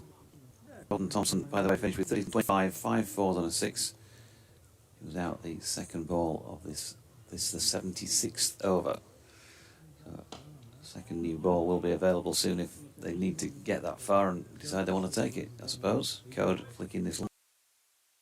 Any width, Ben Code will try this through. Good delivery. There's a bit of drift, I think, there from Alex Thompson.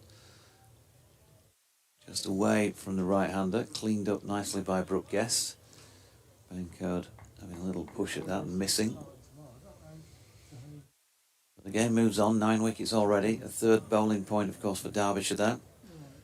Well inside the requisite time. A bit more drift again.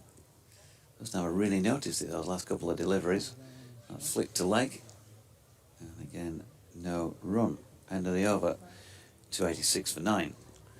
Yeah, that was the only way that last ball was going to move at all, was because it was basically a full toss by the time it reached Code. He could have done a little bit more with that and been Fisher. I think that would have.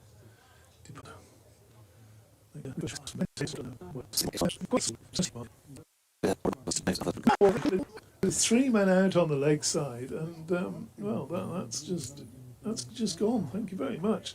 Beautifully struck from Fisher, and well, 30 not out to him now. That's into the 290s. 290 for 9. Scrimshaw desperate to finish this off. Also Fisher, and Fisher has smashed this one back past him. I don't know whether he's got all of that. Having a, having a, what shall we say, not dying, wondering. You see it regularly from Jordan Thompson. Having a dart. Having a dart, indeed. Just got the cricketing phrase book out there. Scrimshaw to Fletcher, to Fisher, who's smashed that one in the air. Oh, and he's completely misjudged that one out on the deep mid-wicket boundary. And it's gone for 4. Obviously lost sight of it, maybe in the sun. It was direct. It's gone for another boundary. Just a pull, really. It's struck in the air, and then obviously 22. when it's Wagstaff. He took that fantastic catch out there, and he's just completely confused by that. I don't know whether he's expecting it to spin when it landed, or expecting it not to spin. Who knows? Scrimshaw again, a slower ball, and Fisher says, "Yeah, I'll just take the single there," and nudges it up to, just eases it up to mid-on. He's a batter now, DT. Yeah, Is it yeah. 4 and then push to 1? Yeah, me sense almost prevailing here. 297 for 9. Fish in danger of becoming the top scorer. He's not that far off, is it? 20, 21 short. A few more blows. He's now coming down and giving some advice to Ben Code, who I'm sure won't be that impressed. He said, "I should have been in before you, Fish." I would You know love to that. think that. Yeah, well, I'd love to think. Going back to that. For Nix, and there we go. 31 not out to Fisher. Benko caught 9 for no score. Yorkshire innings ends on 291. 297 even. 297. Yeah, just going to see a I replay. couldn't keep up. Oh, I've seen a few of the shots in that Yorkshire innings, but Benko had gone without scoring, so slightly damp squib ending after some interesting shots from the tail. And Matthew Fisher in even Steven around about 3. Yeah,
Yorkshire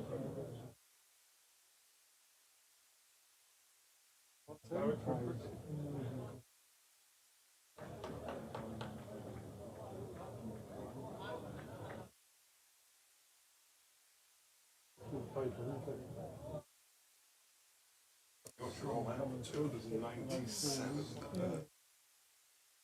5 for 72, 3 for George. Oh, welcome back to North Marine Road, where Derbyshire are about to begin their reply to Yorkshire's 297. Interesting Yorkshire innings is the sense that several of them got a start. Nobody really went on. James Wharton batted very well for career best 58. So we'll now be looking to make early inroads tonight with Ben Code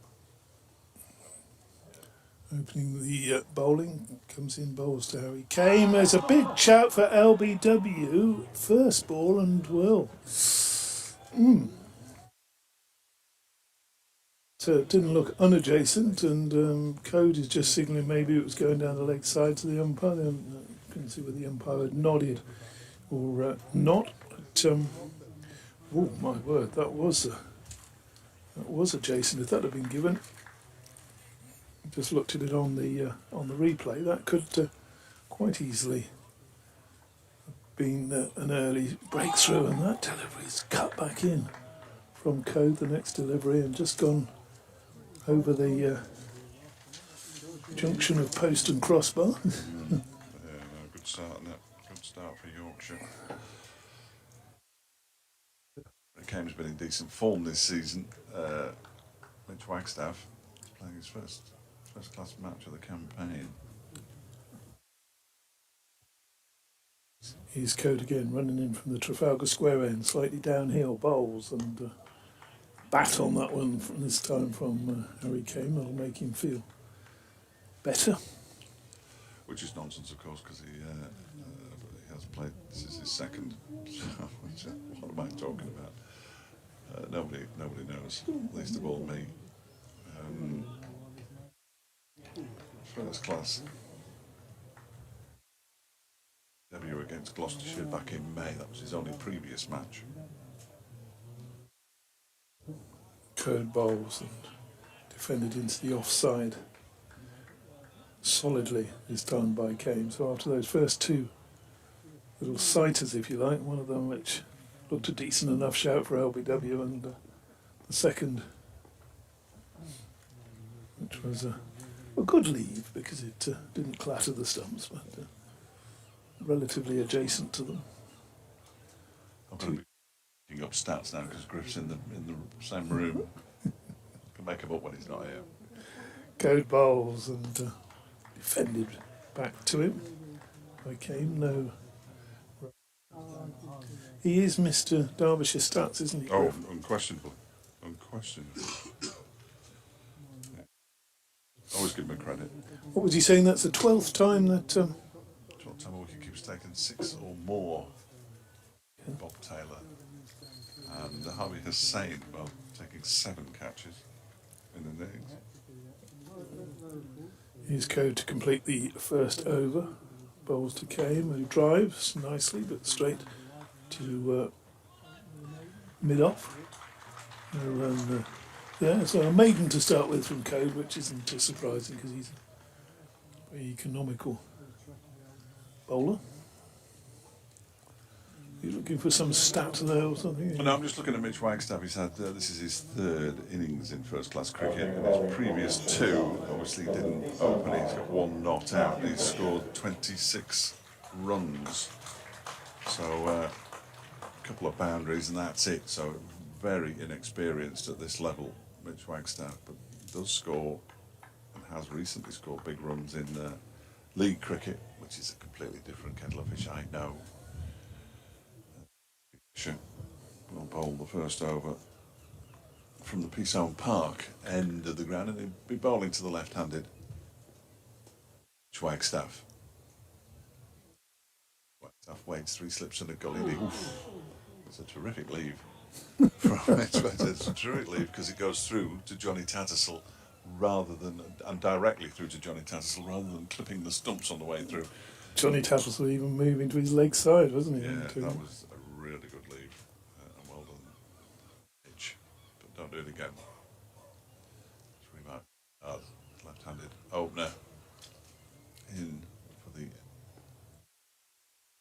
Lewis Rees hip problem for Rees. Fisher rather is in again, and that one is defended by Wagstaff. Who'll feel a lot better having got bat on ball, I'm sure. Always nice once you feel that bat on the ball. As DT was saying earlier, nearly everybody seems to have stayed.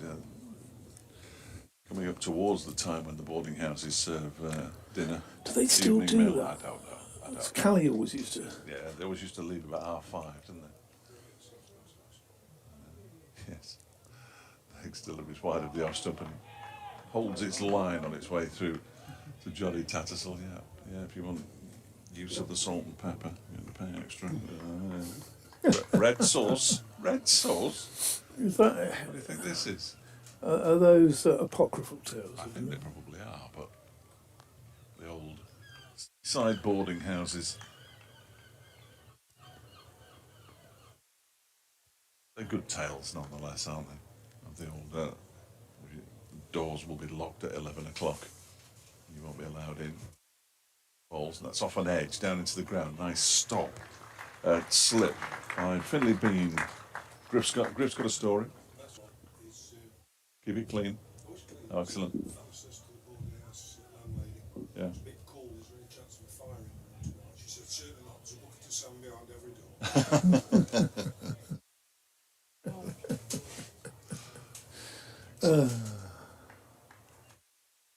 Very good. Fisher. It might not have been Bean. Fisher on his way in. Balls and strikes the pad. Big appeal for leg before wicket, and Wagstaff survives.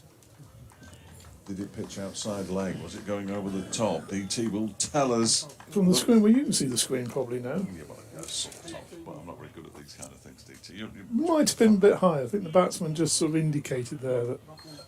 You're far more experienced in these matters. Well, whether we see a replay or Well, not. exactly. They're not showing it because it clearly wasn't out. And I know they can hear us because they're just through 2 panes of glass. Fisher then, Derbyshire still to register a run. Final ball of the second over of the innings, and that one is pushed into the offside by Mitch Wagstaff, who's now faced 6 deliveries of his own. It's fielded there by James Wharton. So maiden followed by maiden. Derbyshire yet to get off the mark after 2 overs. Replays? You want replays? You'll have to pay extra for that. Pay extra for replays, yeah. We're not on the premium service here.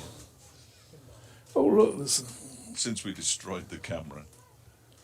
just trying to spot that gentleman in the crowd there with his. His red top.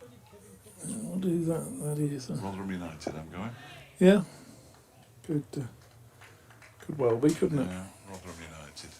You do a lot of that lower league stuff, don't you? That's exclusively. Code bowls then to game, and that's a fantastic catch down the leg side. And Game has gone. That was a genuine leg glance, and Johnny Tattersall has taken off to his left and held an absolute screamer.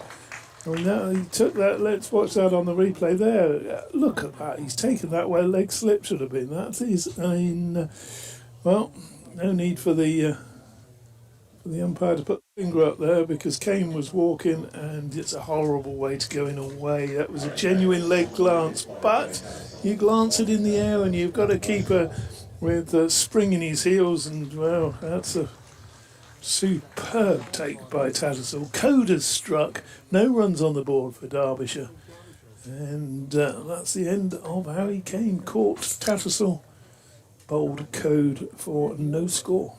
Magnificent catch. Tattersall, left hand, full stretch. And then comes Brooke Guest, who started to find a bit of form when the championship was put on the back burner in July. He's a very fine batsman. I always think when you are the wicket keeper, the danger of batting at 3 is that one of the openers is going to get out early. He's been keeping wicket, taken 6 catches, so confidence will be high. I'm sure, even though they were all relatively straightforward. They were, but he's still got to take them. Still got to take them. He's absolutely have. He was tidy enough standing up to the medium pace of Anij Dahl as well, wasn't he? That's okay. Right, so here's Code into the new batsman, Brooke Guest. Bowls to him and has a fiddle at that outside the off stump through to the keeper. Fletch wincing next to me. Well, he certainly thought That was a about playing it. very good delivery there. That one's pitched and left him, and Code is bowling the Scarborough length, and he's got just the right length there. The batsman really, having to play at that. On his way again, Code. Don't let him settle. Comes in, bowls, and that's a striking Brooke Guest on the pad, but too high, probably going down leg as well. No run to be had there. That what really was, though, a spectacular catch by Johnny Tattersall, and well, it's been a day for keepers, hasn't it? That's seven catches behind now, but certainly Brooke Guest never had to work anywhere near as hard. I don't think he moved as far as Tattersall had to move for 1 catch to take all 6 of his. Probably right, actually. Code bowls and on the stumps, and defended into the offside, fielded by Revis. So the slips, you've got George Hill at first, live as ever at second. Finley Bean at third slip, then Dom Bess. Revis at a fourth slip, then Revis having a chat to the umpire, who's the umpire's at point. He's at cover point. And here comes Code again bowling, and that's clipped past the short leg. Jordan Thompson is after it. He's going to get to the board now. So that's 2 runs. Derbyshire on the board. Here we go. Guest off the mark. Wagstaff faced an over from Fisher.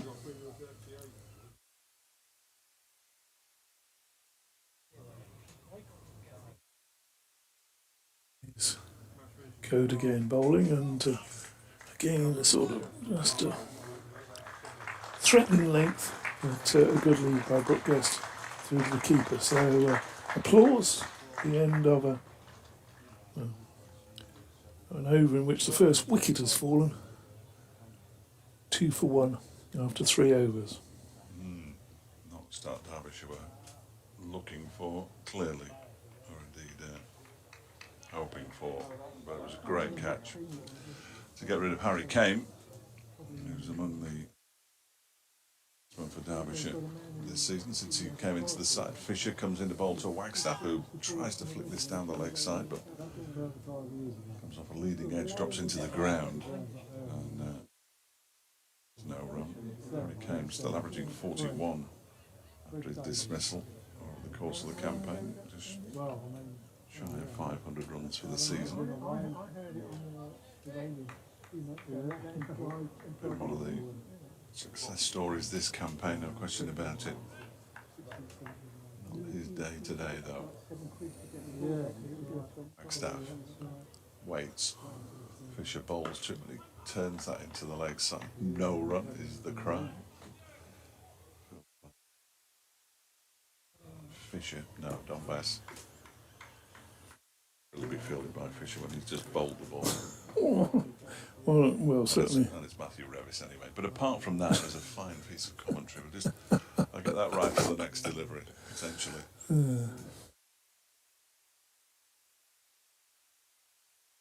He slips in the gully. As Fisher's on his way in. Bowls to Wagstaff, who rather goes at that one outside the off stump, and then it leaps on him. And rather surprises Johnny Tattersall, who takes it almost in front of first slip. Delivery. weather the early stages here. Derbyshire going to dig in, I believe. Fish does like a follow through, doesn't he? He just counted his steps back. And from the end of his follow through, 16 steps to get back to the popping crease. So. Good lad. It could be dangerous to stop suddenly, can't it? And he's doing anything but stopping suddenly. Again, balls to Wagstaff, who pulls him for 4. Really nice shot from Mitch Wagstaff, who gets a punch of the gloves from Brooke Guest. And again, that will make him feel a whole lot better, Mitch Wagstaff. He's off the mark. Derbyshire 6 for 1. Yeah, that was a splendid shot. There for the taking, but there to be hit, yeah. You've still got to hit it though, don't you? yeah, and you often miscue those, don't you? Yeah, straight up in the air. So if he's got too excited, he defends this next one into the ground and straight into Fisher's right hand. He scampers back into his crease. He'd have probably been okay, but Fisher had no intention of hurling the ball up the stumps. 6 for 1 in the 4th. 4 to Wagstaff, 2 to Guest, the man out. Harry Kane. Brilliantly caught by Johnny Tattersall, the bowling of Ben Code without scoring. In goes Fisher once again. So Wagstaff, who has to play at one that moves away from him. Again, that's gone, I'd say like a leg break, but obviously he's a left-hander, so it's gone like an off break. That one really Absolutely brilliant. jagged. Yeah, absolutely. And, Had to play at it. Yes, I mean, Wagstaff would have had to been on about 150 before he'd got a chance to get a nick on that. It's gone like a... In his 20th or 30th match, as opposed to his second. 4. Yes, that would have been a tremendous effort to get an edge on that one. Yeah. The over comes to an end. 6 for 1 after 4. Still 13 overs left today. We're 10 minutes away from the scheduled close of play. Yeah, so they're going to go on past 6, aren't they? You might, Yeah, you'd have thought so. It's inevitable, isn't it? code bowls, and got to be really precise with your leaving against Ben Code, because he challenges the stumps more often than not. And there he's looking to just get that one on the line of off stump. Then there's a question of height. And Brooke Guest knows he's just got to get his team through these first few overs. Well, through the remaining overs tonight, really, as he bowls. Code bowls again to him there, and that ball does go like a leg break, because Brooke Guest being a right-hander. He's got it on a string. Well, do pace bowlers have it on a string? Oh, well, I don't know. It hasn't done that much. And a little bit, hasn't it? Playing in just inside the line there. Tattersall thought he'd be in business again.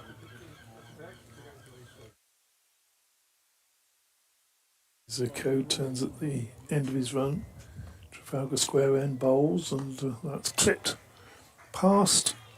Well, not past. Thompson there at mid-on, who dives and stops it, but batsman always going to get a single. And that brings a change of attack, of course, with the left-hander Yeah, first time he's been at this end. now on strike. Taking guard, Wagstaff, 22 on his back. Checks it again. Looks up. I often wonder with a guard, taking the guard. If you're an inch out or something, does it really make that much difference? I wouldn't have thought so. Always very precise, though, aren't they? Code bowls, and well, obviously did make a difference because he's beaten there outside the off stump through to the keeper. Seriously though, professional batsmen, roughly where everything is, surely, don't you? The strange one for me is you're 3 days into the match and there's clearly 3 marks, which are each of the 3 stumps, and you still say, is that middle? And they go, no, a bit to your left. Well, what do you mean a bit to the left? This is where they've been marking it. And he was on the move when he played that shot, Mitch Wagstaff. He was definitely walking towards the bowler. Trying to break his line up a little bit. And there's Code bowls again, and that's edged down to third slip Finley Bean taking it on the bounce. Slips are very close, aren't they?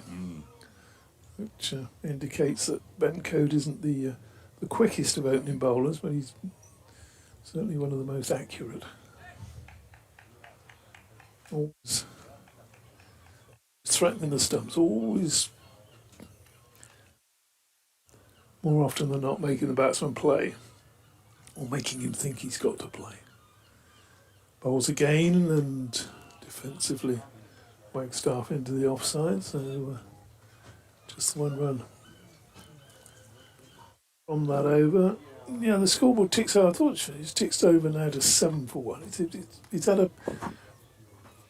an in and out day, that scoreboard, hasn't it? Yeah, it's struggled a couple of times, and apparently I was here weeking before. Must forgive me, Kate, but apparently when that scoreboard's not right, the one over here is not right either.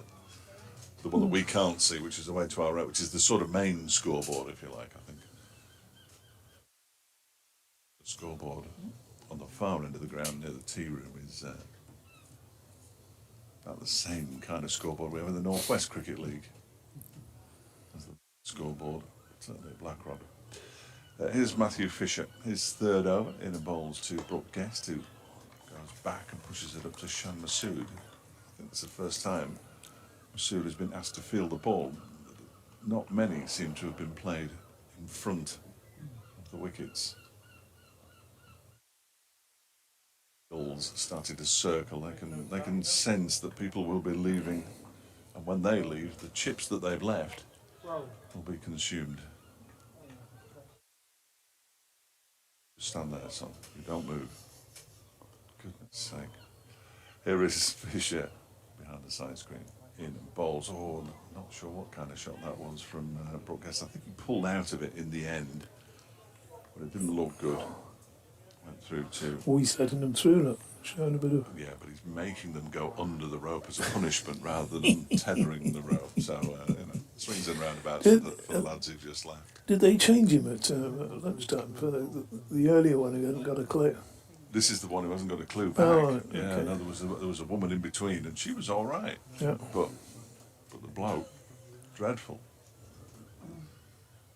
In goes Fisher, bowls. They've got some definitely got some swing, and there's a shot that stumps that Donbass at Gully.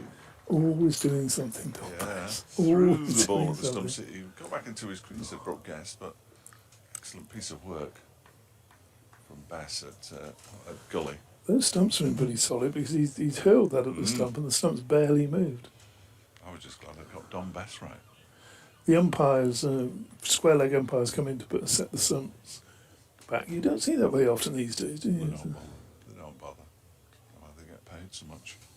Fisher in. That one is off an edge, a leading edge, and it goes to the man at cover. Off. Guest bat. He was aiming into the leg side. Now, come on, who's that at cover? Well, that man at cover is obviously James Wharton. It is, yes. Now that he's turned round, show me his number, and I've looked down on my sheet. Covers a huge. We watched him in action at York recently in the one day as he covers a huge amount of ground very quickly. You know, he's one of those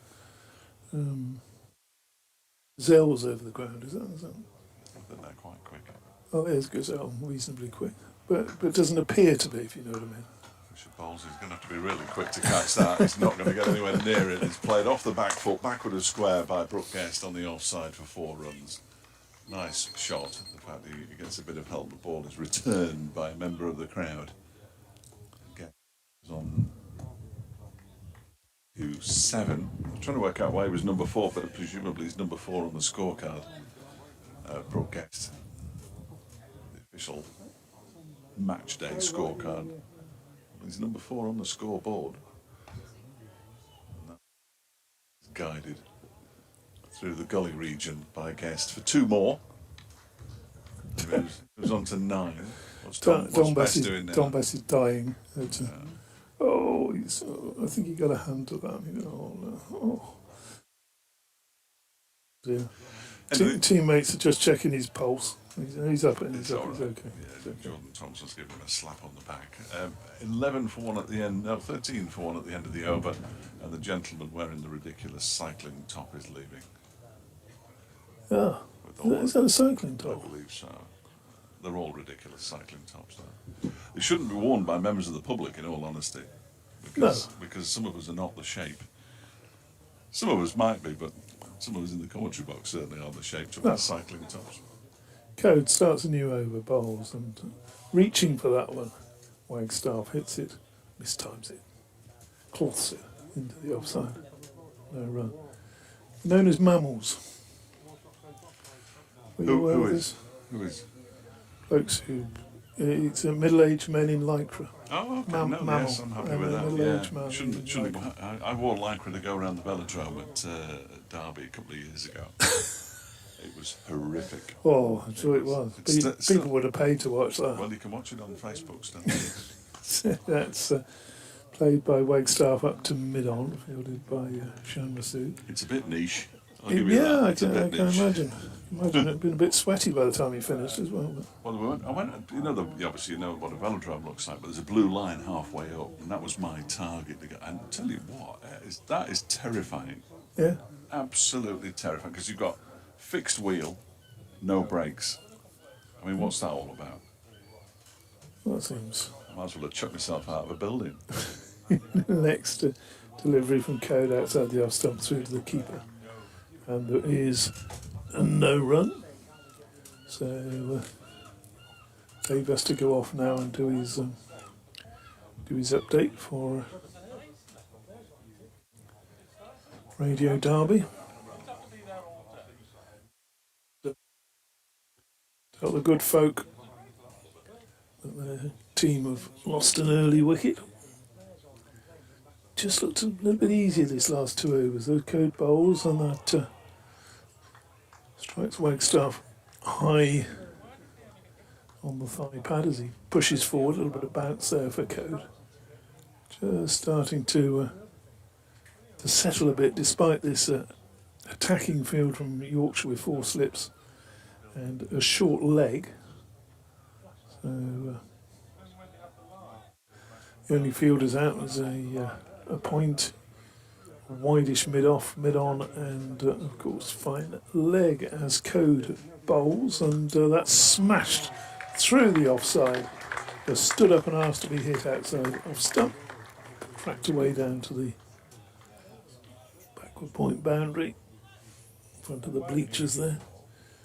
Few suntans topped up over there, certainly today. Hopefully hats have been on. Although if you've got a decent head of hair, you can survive a little while out in the sun, I'm led to believe. Code bowls again, short and swung through mid wicket, and that's going to be 4 more. It's other side of the ground, helpfully thrown back by a gentleman next to the hospitality tents, and that's the end of an expensive over from Ben Code, who is now. No, in fact, it's Jordan Thompson just leaving the field. Briefly, perhaps put on his bowling boots, getting ready to have a go. And he's trying to see who's replaced him. It's Cliff. He's come on. Cliff. Fisher bowls, and that's pushed firmly square the wicket. And there is no run. Are you back with us? Well, you will be if I turn you on. Well, it's weird because he normally is very diligent in coming to me at 1:30, but he didn't come this time, so... All right. Case. well, he's at it, isn't he? Well, what's that? The, James Watt for you. in which case, I'll just do this delivery from Fisher, and then I'll hand over to Doidge, who Fisher bowls, and that's pitching and moving away towards the slips, taken by Tattersall. No run. So I'll be back after 6. David Griffin is looking for connectors. I'm not sure what he wants. I've got plenty, so you can have a rifle, a bag in a minute. He's sorted, Griff. You need a... He's going next door. He's off. He's had it. Well, I pulled back one of those minutes from DT earlier. You might want to. Do you want to? As in comes Fisher, and that's pushed out into the offside. There's no run. Your wire is over the top of your microphone, so I just thought it might ease your predicament, David, if it was below it. That makes it a lot better. Thank you. Excellent. 21 for 1. Fisher 3 slips. Goalie point. Big gap through extra cover. Ben Cliff is out there as 12th man at mid off. So Shamasood at mid on.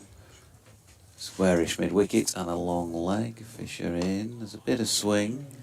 It is pushed out into the offside, and there is no run.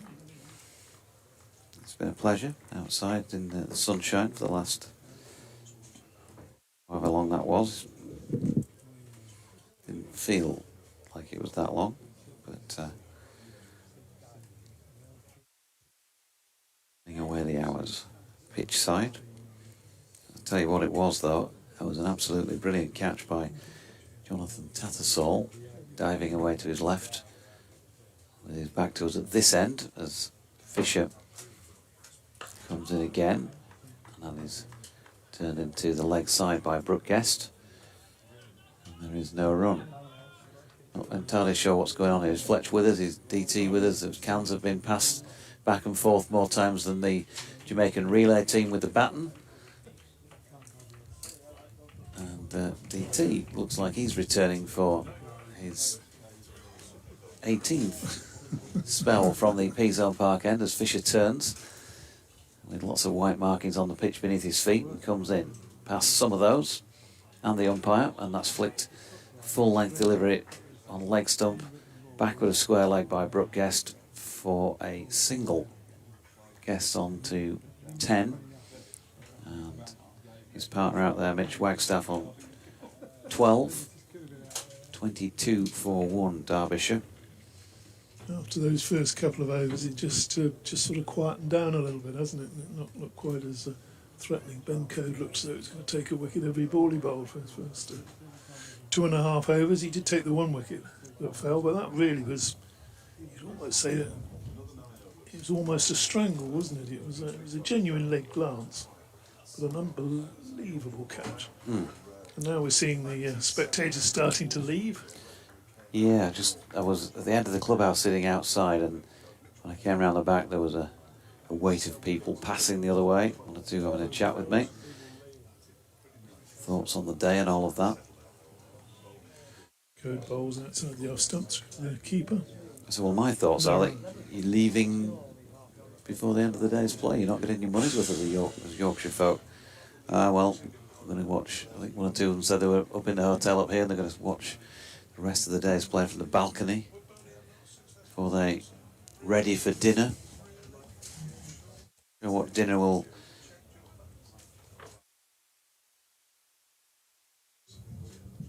bring for us. Delivery turned round down to deep backwards square for a single.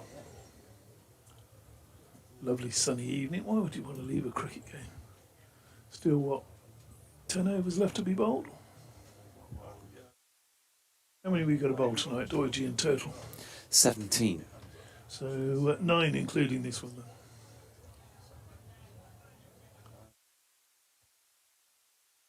We'll go on for, well, you'd think past 6 o'clock at this stage. Code bowls and just allowed through to the keeper. Yorkshire need a second wicket tonight, don't they? Preferably 3 from their point of view. Derbyshire will want to see it through to the close, and if they can close on, say, what, sort of 40 for 1, 45 for 1, I think that's an excellent day's play. See them through that first spell, first little spell tomorrow. Code bowls, and that's now through to the keeper. No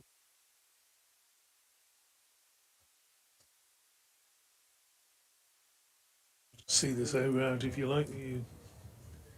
You two guys are looking very serious into your updates and bits and pieces going on. I'm just seeing if anybody's back at base to take an interview after the match, or if I'm going to be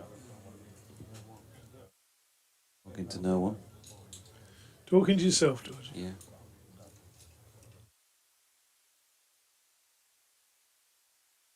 It's Cody's round the wicket to the left-handed of Wagstaff. 4 slips go down as he bowls, and Wagstaff plays that very solidly.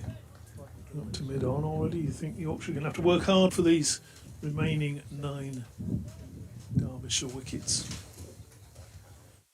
Anyone seen a pair of binoculars anywhere? I did have them. I always have them on here. Well, those little opera glasses of yours. They're a reasonable size. They might be here. Yes, they are. Ode to Wagstaff bowls, and he's swung that one away to deep square leg for 4 runs. So picked up the length early there and middled it. It's away for 4.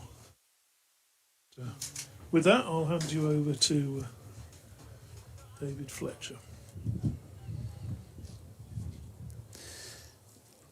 And I'll pick up the comms on this Peasholm Park end of the ground, where it looks as though we may have a change of bowling because the hairpiece is going into place on a certain Jordan Aaron Thompson, and that means that he's coming on from this Peasholm Park end. It's usually the signifier, whatever it is, the hair accoutrement. It's slightly bigger than an Alice band, but not a full-blown headband, is it? Yeah. I don't know what the middle... You should come in an Alice band in the combox. That'd be entertainment of the highest order. Here's Thompson then over the wicket right arm, bowling to Brooke Guest, who's offered one up outside off stump and accepts the invitation. Has to scurry through. Matthew Fisher's throw wasn't the worst, but whether it was the worst or not, it didn't hit the stumps, and therefore the batter's got through for a single. 28 for 1. 17 overs remained in the day at the start of this Derbyshire innings, so I reckon there's now 7 complete ones to go after this. Getting the nod from Fletch, so that's good. 3 slips and a gully, waiting for an opportunity. Not with this ball though, which is wide of off stump this time. And punched out to Matthew Revis, who is at point. Yeah, it sometimes feels there, but slightly unusually. You're normally accustomed to seeing Don Best there, but he's gone in at gully.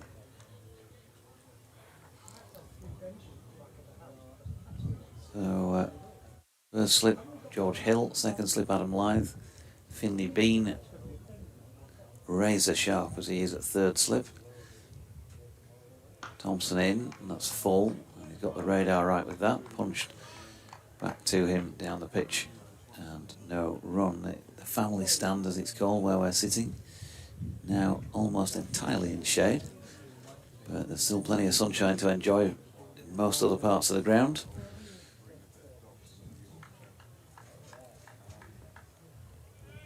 Sure, there'll be a few red faces around town tonight. Yes.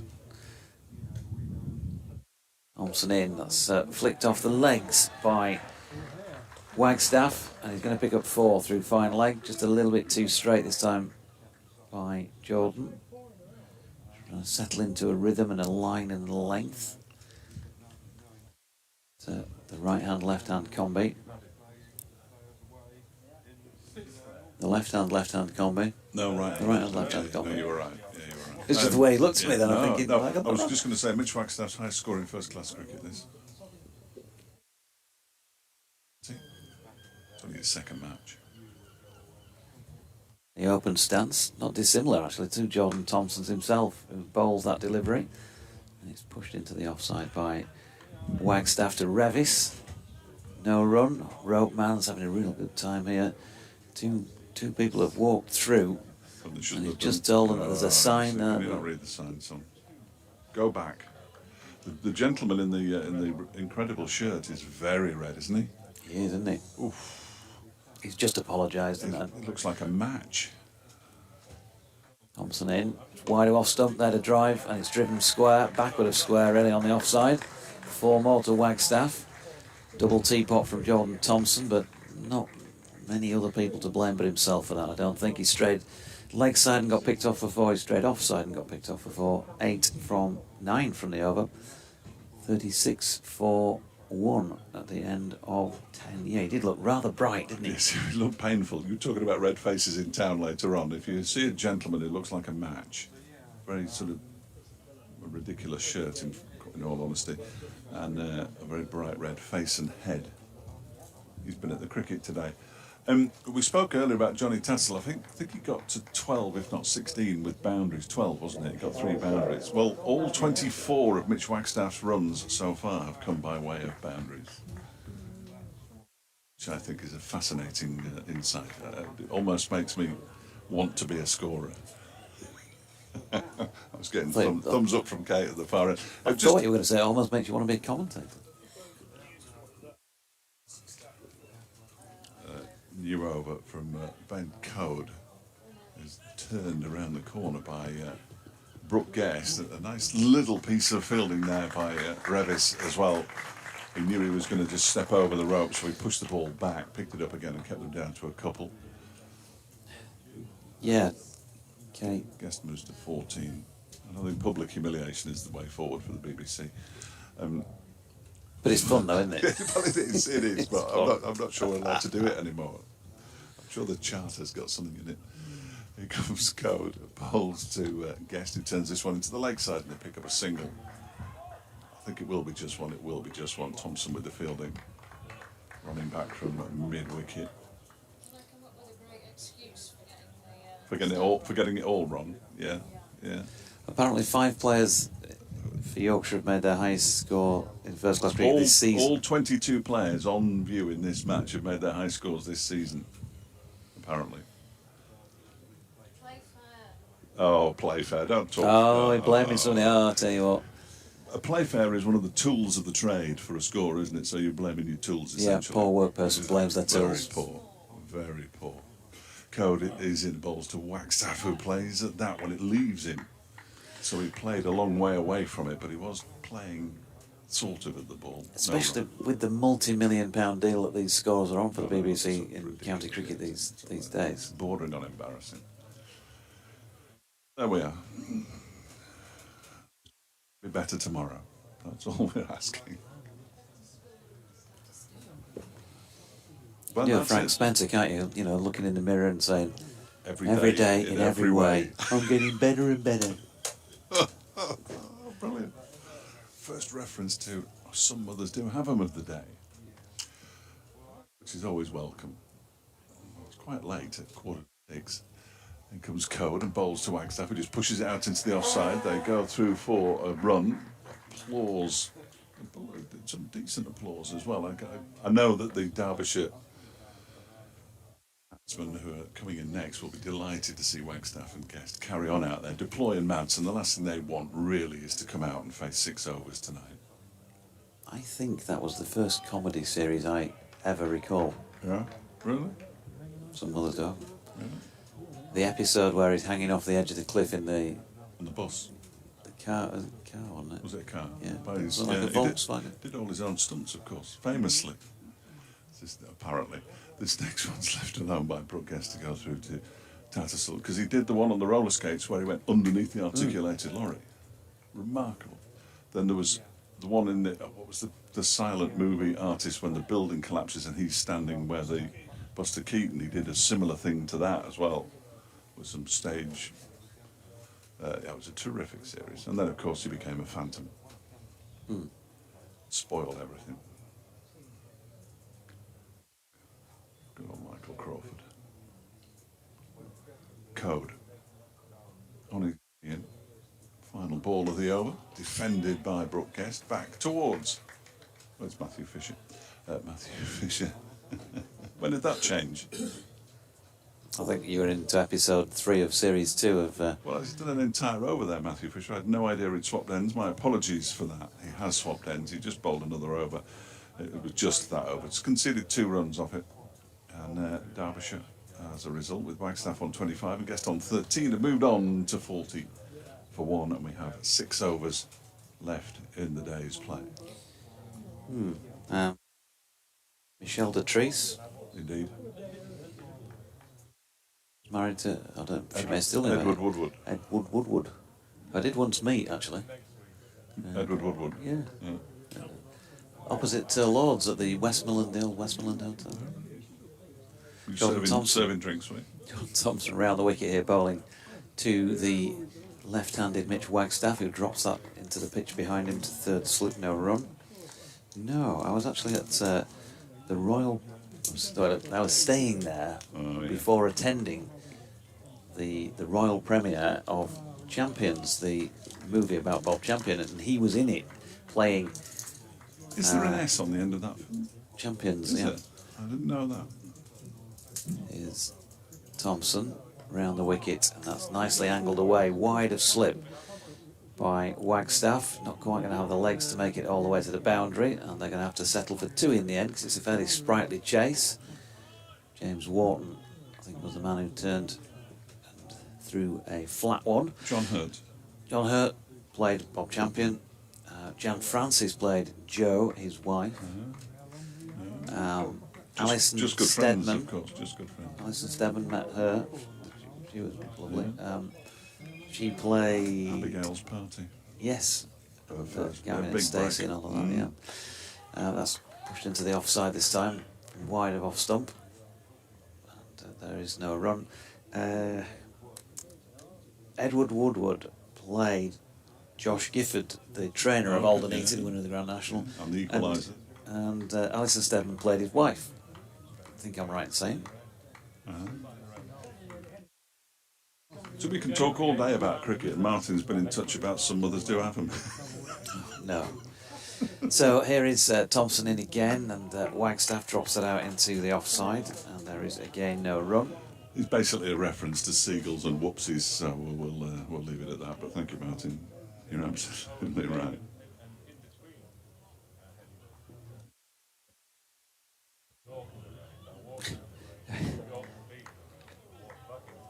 He did play that so well, though, didn't he?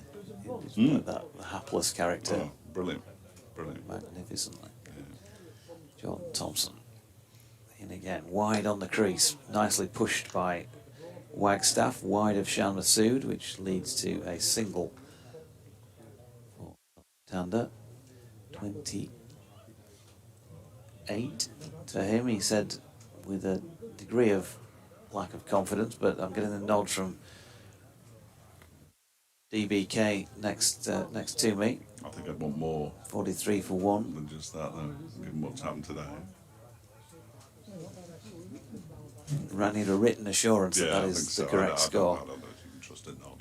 Thompson is in, that's pushed into the offside, and there is no run. I think we need one of those sort of notes, handwritten notes. I apologise unreservedly For making Dave Townsend look foolish. for providing the broadcast with some incorrect information earlier today.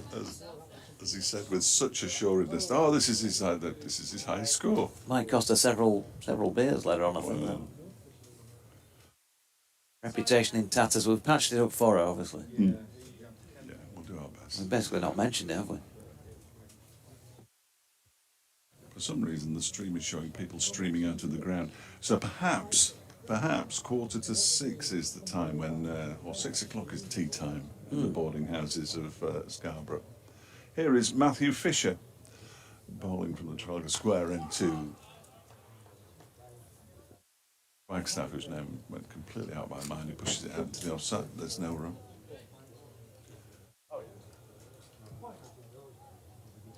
He's sort of been given odd little chances here and there, opportunities.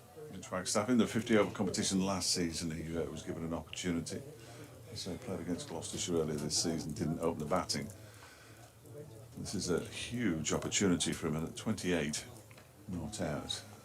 He's doing okay at the moment. apologies to the Wagstaffs if anything untoward happens from this delivery from Fisher, which it doesn't, as it's left alone. Moving away from him and going further away into the hands of Tattersall behind the stumps in front of first slip. George Hill. So 4 overs after this one. There are now 2 rope people down there, the 2 people who've been in operation all day. I wouldn't say the workload had been shared equally, but no equal opportunities on the rope operation front. As Fisher is in and that's left alone again by Wagstaff to go through to the keeper. Of course, a lot of people will be leaving to get to their cars in the car park before it goes dark. Dark in about 2 hours. Here it's not easy. In a very built-up residential area, essentially, which is not surprising. I'm trying to think back to where we parked years ago. I mean, we came in a taxi, obviously, today, but we definitely came in a car, and goodness knows where we parked. Oliver's Mount, probably. This next one is, beating the edge of Wagstaff's bat. Good delivery. Had to play at it. Moved away. 4 slips in place at the moment. David Fletcher of the Scarborough Town Planning. Well, no, I mean, if there was town planning, Scarborough wouldn't be built like this, but that's part of its charm, isn't it? The way that the houses surround the cricket ground, and it's in a residential area. I mean, it's in a very similar to, although far more atmospheric, than Bristol, which is in a very built-up area where there's no parking, but there's no people inside that ground either, so it doesn't matter whether there's any parking or not. Here's Fisher, holds to Wagstaff, and that one just hooped away after it pitched, and into the hands of Johnny Tattersall behind the stumps once again. But you did go to Bristol, you didn't see any cricket. I didn't mean to bring that up. We're there next week with Derbyshire. Bristol itself as a city is all right. The ground, not so much really. It's all right. There's nobody there, is there? It's out for quite a few county grounds. I know, but it's because it's become so big as Wagstaff leaves this next delivery. As goes through to Johnny Tattersall, end of the over. 1 run from it. Derbyshire 43 for 1. It just lacks a bit of atmosphere for me. And our facilities are awful. If they're the same as they were last time we went. Just anything that involves spaciousness, I'm happy with. I mean, look at this. We've got 5 people crammed into a relatively small combox.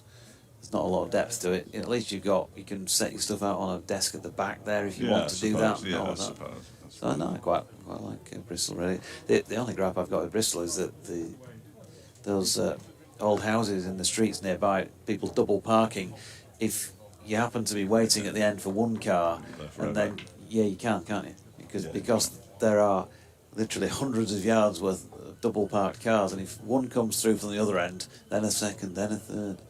Yeah, there are no little spaces where you can go and get out of the way. No, here's Thompson bowling to the right-handed Brooke Guest, who punches that one along the deck to mid-off. Fisher fielding. Where are you next week? Great question, Cardiff. Oh, excellent.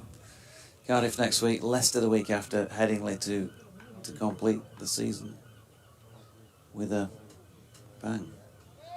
Indeed. Who did you play at Headingley in the last game? Worcestershire. Okay.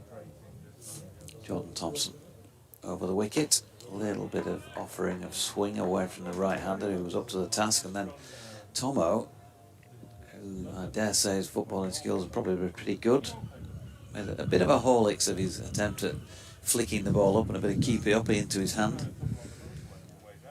Maybe not one for the highlights reel, Jordan. 43 for 1.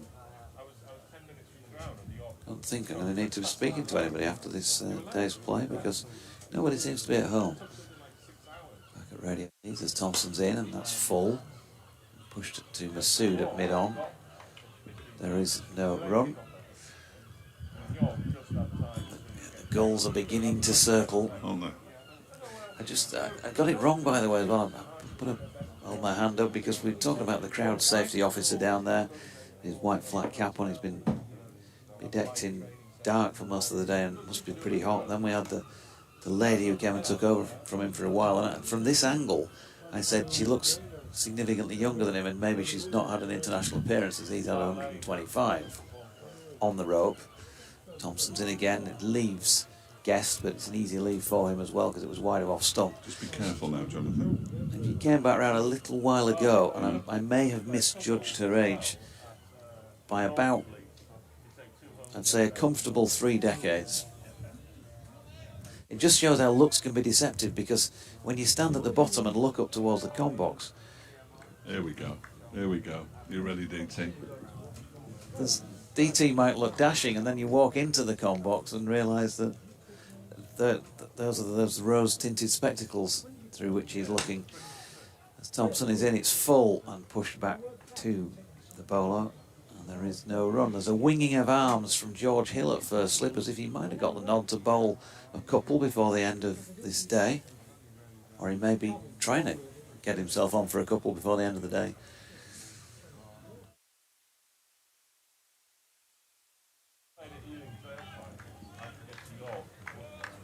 It's a hive of activity here. Kate on her phone checking out the Hampshire score. Griff on his laptop as that's pushed into the offside. The final ball of the over by Thompson to Guest. And it was another dot, 43 for 1. And the change of ends prompts another half dozen people or so to leave their seats behind, just down to our left.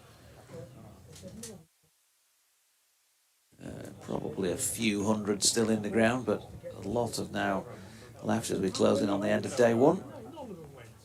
Absolutely streaming out now. I'm also trying to get to the North Riding before you do, to get a good seat. Be a while before I get to leave. Speak to Anuj Dal, do the clips, cue it up. There is now, DT and Kate have been in there so often this season, they've got their own corners marked. 3 Little overs, signs. 3 overs to go. Who's this bowling? George Hill. George There you Hill. go. First delivery, left alone outside the off stump by Mitch Wagstaff. Good spot by Doji. That noise is a cooler box on wheels. Very loud. That'll drive you mad. Indeed. 2 overs and 5 bowls. See how they're talking about Bristol. Here comes Hill again around. It bowls, and that one is defended by Wagstaff, whose sole purpose now is to stay out there for the remainder of the day's play. See Derbyshire through to the close without any further loss, having lost Harry Kane without scoring. To a magnificent catch. Absolutely. One of 2 taken today, one for either side. Yeah, absolutely superb catch by Johnny Tattersall. Hill bowls left alone by Wagstaff. Goes through to Tattersall behind the stumps. Remember, the Leeds United cap is now distracting the safety officer on the rope. Little chit chat as stream past him. The gulls are getting lively in front of the bleachers. Always good to keep the stewards on side, isn't it? You never know quite when you might need them. Yeah. You need to get through that rope. Hill bowls left alone by Wagstaff to go through to the keeper. Very mature innings so far from Mitch Wagstaff. One so young, he probably isn't that young anymore, is he? He'll be relatively young. Young Mitchell. 20 yesterday. Mitch Wagstaff, so a nice little birthday present for him to be included in the side today. Should have spotted that earlier. Hill is in and bowls, that's left alone. Blimey. There's a green and white helicopter with a yellow stripe down it. Is that a medical one? Certainly a loud one. It's Barrett's. Do they exist anymore? Good living, didn't he, that bloke? flying around the country looking at new homes. Hill bowls, Wagstaff drives, he'll pick up a single here, he'll pick up more than a single, he'll get 4 runs for it. There was a despairing dive from Shan Masood, and the ball does race away to the wide, long off boundary for 4. Wagstaff moves to 32, and Derbyshire 47 for 1 with 2 overs to go. Yep, nicely struck. And as Fletch says, not the pair of them, not just Mitch Wagstaff. Trying to see out these last 12 deliveries. Won't be bothered about any additions to the scoreboard, but if they get an opportunity, then I'm sure they'd like to take it. George Hill going for that boundary off the final ball of the over. Jordan Thompson will bowl the final Peashome Park end over of the day. 44 on his back, trying to make something happen. He did that pretty well with the bat, 32 off 25 earlier.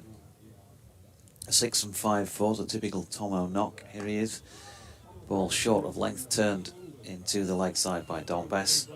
No run. I think second guessing here, but if we were to have a Yorkshire player up here now and ask them about the day, or maybe Otis Gibson, probably a feeling that they came up short in terms of what they scored, 297.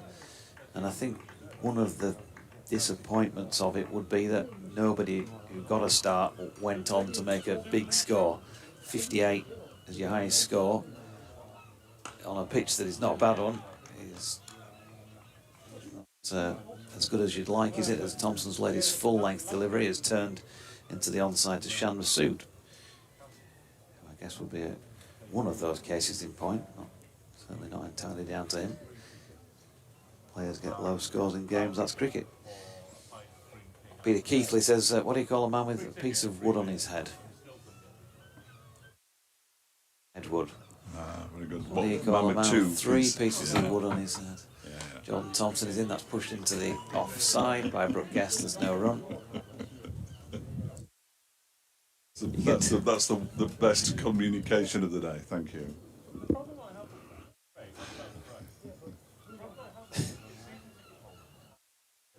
It's been long, and we're going soon. So, That's it, you're going now. yeah, the end of the next over, I think I'll call it a day. It's a fairly early start, but as I expected, you and Griff were here first. Oh, yeah. Here comes Thompson. Oh, now then, not dissimilar to the brilliant diving catch taken by Tadasol earlier in the innings. This time there was no nick to accompany the flick of the bat.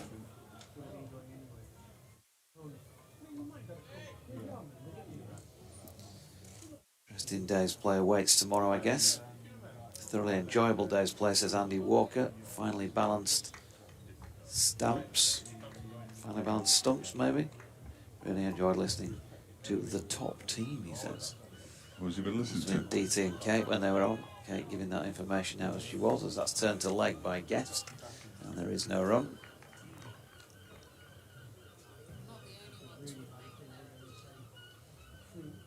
Well, don't look at me. And, all right. What have I done? She's not Looking, the only well, one to I have made an think she's error. looking accusingly at me, but I can't see her eyes, so I've no idea. Tell us. What mistake did I make then? On the 13th over, you said there was 1 run off it, and it was Oh, blimey. That's minor, by the way. Thompson is in, that's wide of off stump, and Guest shoulders arms. What have I done wrong today? I'm sure you'll have picked something up. I was getting ready for the. In 1973, you added 7 to 6 and got 14 when you were at school. And DT came out with Daj as Anuj Dal took a Anuj wicket or something like Anuj that. Dal is one of the players, along with Liz Deploy, whose name is mispronounced most by opposition commentators. Anil Daj. Yeah. He was called Andrew Dahl by somebody a couple of weeks ago. I can't remember who it was, but... And of course, that's when my Twitter lights up. So the final over of the first day here at Scarborough. Comes Hill and bowls, that's a genuine edge, but into the ground, soft hands, I believe is the phrase that's used in that instance as the ball bounced short of Finley Bean. He's He's at third slip. 5 deliveries to go. Of course, Derbyshire will only be 2 down now if a wicket falls, which is ludicrous. But the regulations, I've never quite understood them. Hill is in again. Balls. That was left alone outside the off stump by Wagstaff. He's on, bless you, on 32. Oh dear. Somebody sneezing directly into the effects microphone. I thought we were at the Sea Life Centre for a minute now. I have no idea what it was. I'm looking around. It's normally Griff who makes noises like that. I am the walrus. Yeah, in my ears. Shaking his head at the back. In comes Hill again, out and bowls. That one is defended by Wagstaff, who sets off based on the prospect of a single, but is sent back straight away by Brookguest. So Derbyshire happy with I think day so. one? I think so. Well, they're 250 behind. I think they'll be happy. 1 down. Some bowling points, which are easier to get, obviously, than batting points, as we all know. To get a bowling bonus point. Hill bowls, left alone by Wagstaff to go through to Tattersall behind the stumps. And we may have 1 delivery left, or we may have 2, I'm not sure. 2, thank you, Kate. I don't want to make the error and just go ahead and say we've got 1 and then have another one, because I do that so often. Are you sure there are 2 left? I'm going to take her word for this. She makes me look silly. There'll be words. Here is Hill, penultimate ball of the day, defended by Wagstaff up to mid-on. And he's going back to bowl another, so it appears that she was right. Well, stop clock and all that. There goes the bottle. The entire building is going to blow over in the night. You can feel it. How many of these wires do we have to pack up? Nightmare. Final ball of the day then. George Hill bowls it to Mitch Wagstaff, who turns it into the leg side. He's safely negotiated the final over. Mitch Wagstaff and Derbyshire close on 47 for 1, trailing by exactly 250. Excellent work from Mitch Wagstaff, who ends on 32 not out. Brookguest is on 13. The only man out, Harry Kane, caught brilliantly by Johnny Tattersall down the leg side of the bowling of Ben Code for naught. And well, that's been a long day, but a very enjoyable day. And I think Derbyshire will be pleased with their efforts in this clash of the Titans at the bottom of the 2nd division. Both sides desperate for a win. Well, Derbyshire especially desperate for a win because they haven't had one all season in the county championship, but they've got themselves into a decent position here. And I think the only thing we can say really is it'll be a crucial first hour tomorrow morning. Will it? Will it really? Well, there we go. Always treading new ground, Fletch, with his commentaries. That's why he's won awards for it in the past. So Never knock it. Never knock it. cheers to Fletch and to DT and of course to Kate for their input today. Ben Code 5 overs 1 maiden, 1 for 16. Matthew Fisher 6 overs 2 maidens, none for 13. Jordan Thompson 4 overs 2 maidens, none for 12. And George Hill 2 overs 1 maiden, none for 4. The Yorkshire bowling figures up to this point: 17 overs they've bowled. Derbyshire, as you heard, 47 for 1, and still trying to get 298 to get into the lead in this match, and a long way to go. A lot more cricket to be played, and we hope in the conditions we've had today, which have been absolutely spot on. Thank you for your company, and we'll be back around about 5 minutes before the start of play on day 2, around about 10 tomorrow. Have a good evening. Bye for now.